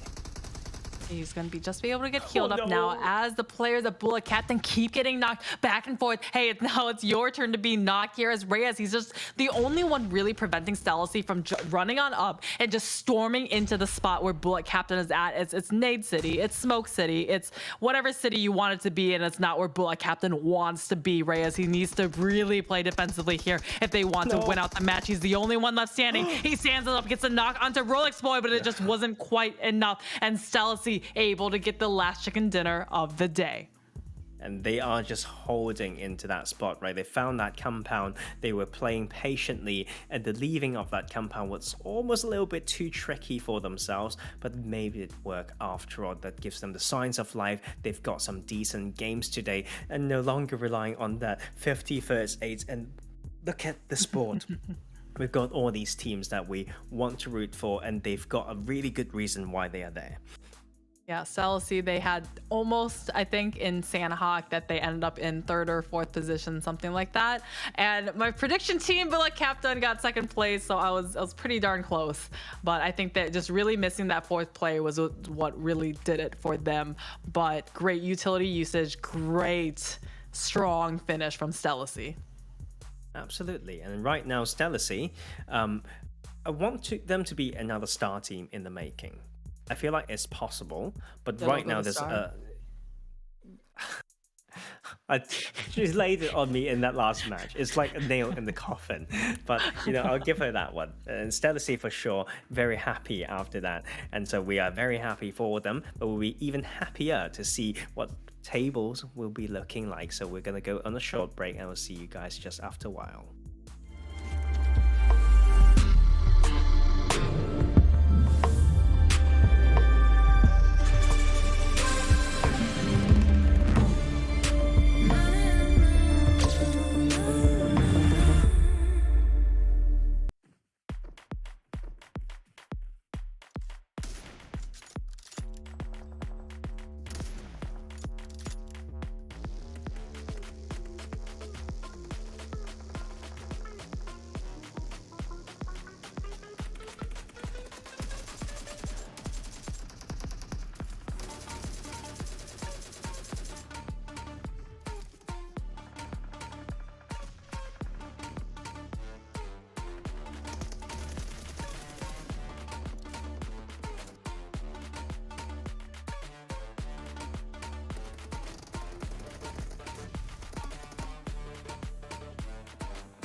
Well, ladies and gentlemen, we do wrap up day number 2. Before you go anywhere, we do have the standings, and I want to see how these teams have shaken it up. But we had quite the insane day of gameplay.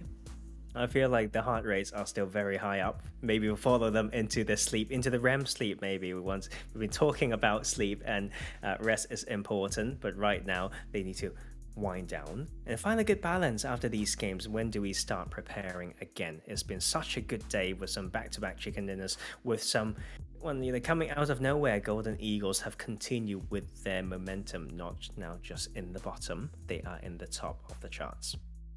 And Anton 7, they got 2 chicken dinners, and then almost, I think they went out in 3rd position, I think, in this last match. So they almost got there, but still, great game coming out from them. And I think they were sitting at, I don't know where they were 2nd, right? Or were they, I'm forgetting 3rd. The overall standings now, but they were 3rd, 2nd, okay. yeah, something like that. And just great stuff from them. So we see our top teams continue to perform consistently, and then we see our bottom teams consistently performing not so great.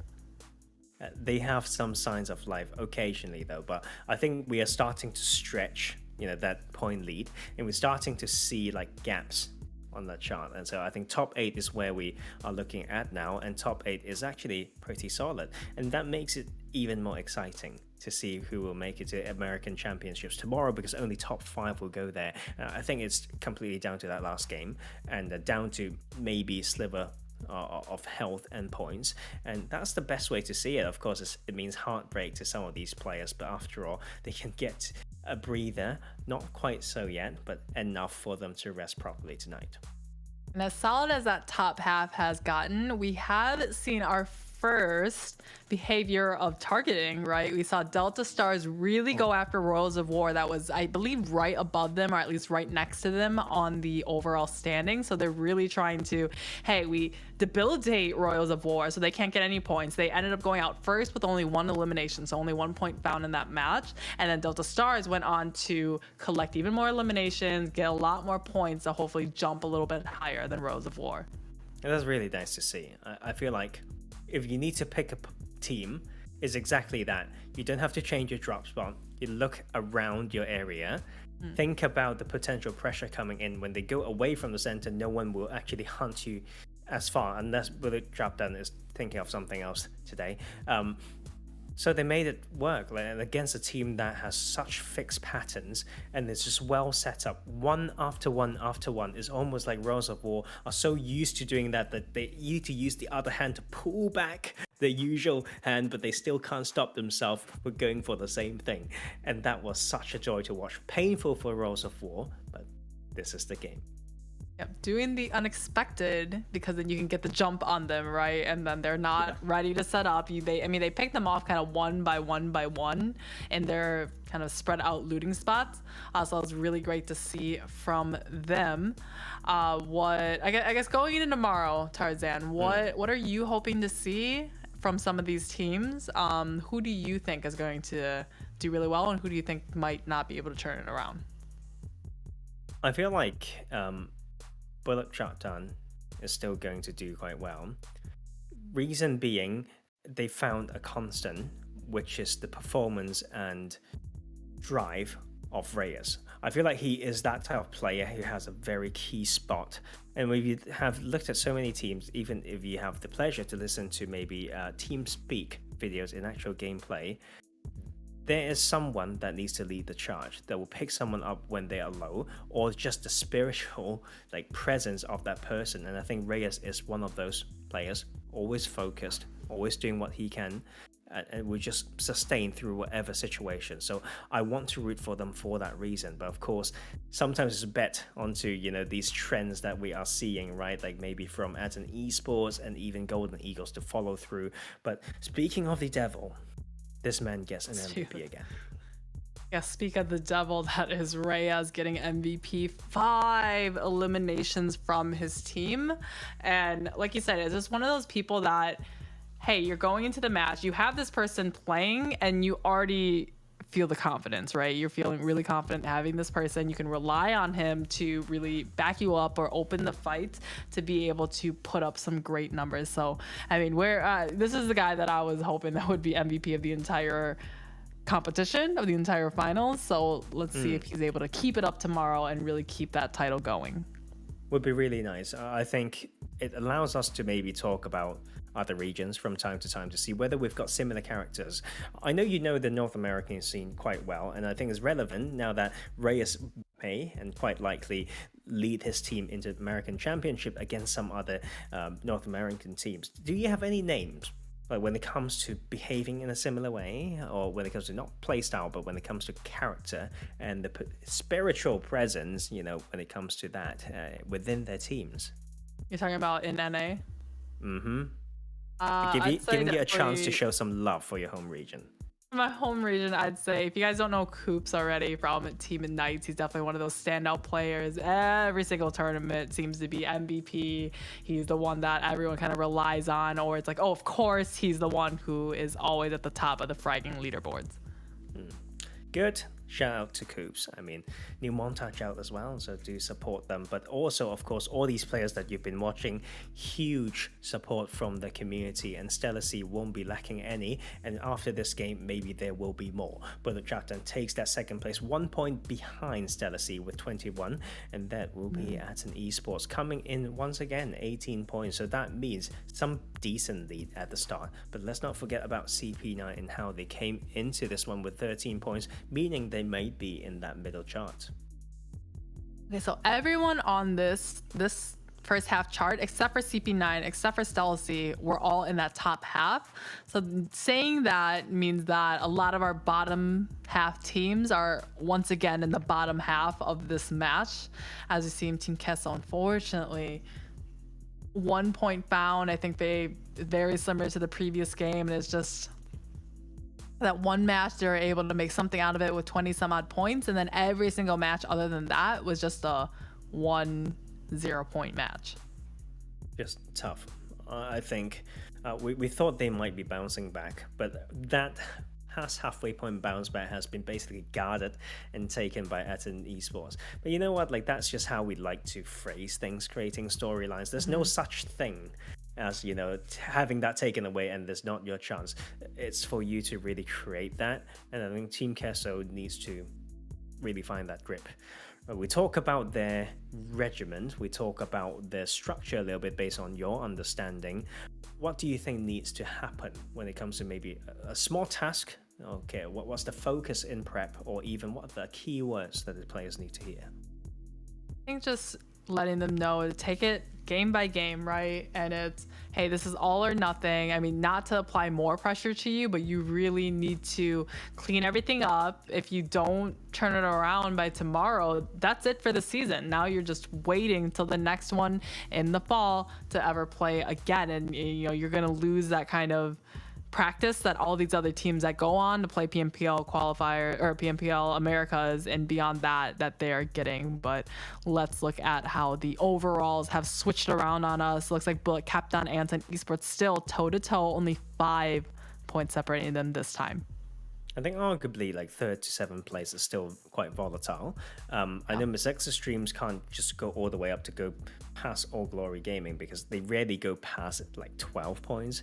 But Furious Gaming is like half asleep. And it's so surprising for a team with their caliber of macro plays to have more kill points than position points. And to be fair, like it's actually the same amount as CP9, which is right here at 9th place right now. So we split the top and bottom half, and Rolls of War has fallen so far compared to where they were yesterday. They started the day rough, and I want to find out, right, like how much of an effect there was, because 51 points is what they started the day with at 4th place, and they now got 73 points. They started the day with a trio, and then they've got these tough games, especially on the Wrangle, and we know that map is important. Yeah, I think they can thank Delta Stars for that one, because that last game, just 1 point, and that was only 1 elimination point that they were able to get. So they just really just could not climb back up. But Team Queso, it's really just, they continue to not move, I guess. I think the highest they've gotten was 13th position today, but they've been just kind of alternating between 13th, 14th, and 15th all day today and yesterday. At least they've got some slightly better games, but they want to make it to top 5. I think it's so hard to win the whole thing now. Like there's too many points to catch, and but here's the thing: can they feel okay? Like having a goal that is more realistic, less flashy, I think is important. To think that, and of course they are a team that can show those huge games. They need to repeat some of the history in the past, but not the new history being these 2 days. But there's certain things that they've done well, but other teams have done arguably better. So you just sometimes we can see progression through these few days as well as through the PMPL, and it's about outgrowing each other, and that's why it's a great environment to stay in here with a very good collection of team. And I think it's to the point where I feel like this region can surpass some of the fellow American regions just because we can find some stability. I don't say that a lot, but I feel like there is a good sense of community and growth and player base around here, as opposed to too much turnover around some other places. But touching back on the growth, we've seen the growth come out from Golden Eagles. I think they are the ones that really shocked us the most. We saw All Glory Gaming having a ton of growth as well. And maybe what's the opposite of growth?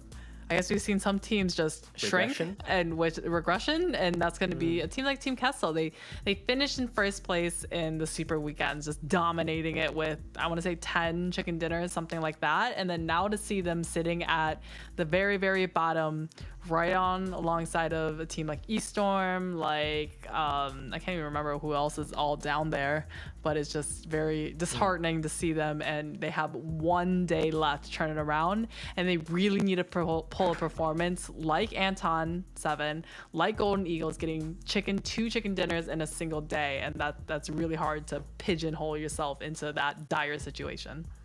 Yes, exactly. You know what? We've been talking way too long around this, but we loved it. It's just because there's so many possibilities, and we can't stop thinking about it. And tomorrow we'll get our answers. It's rest time for a lot of people, and same for these teams. It's time to get the right amount of rest. Get some food, nutrition, get some bonding still, and come back stronger as a team. So that is day 2 done. This is me, Professor Tarzan, joined by the very wonderful Monica. Follow us on our socials and have a wonderful night. And we'll see you guys same time, same place tomorrow with the same teams for the final action. Have a brilliant night.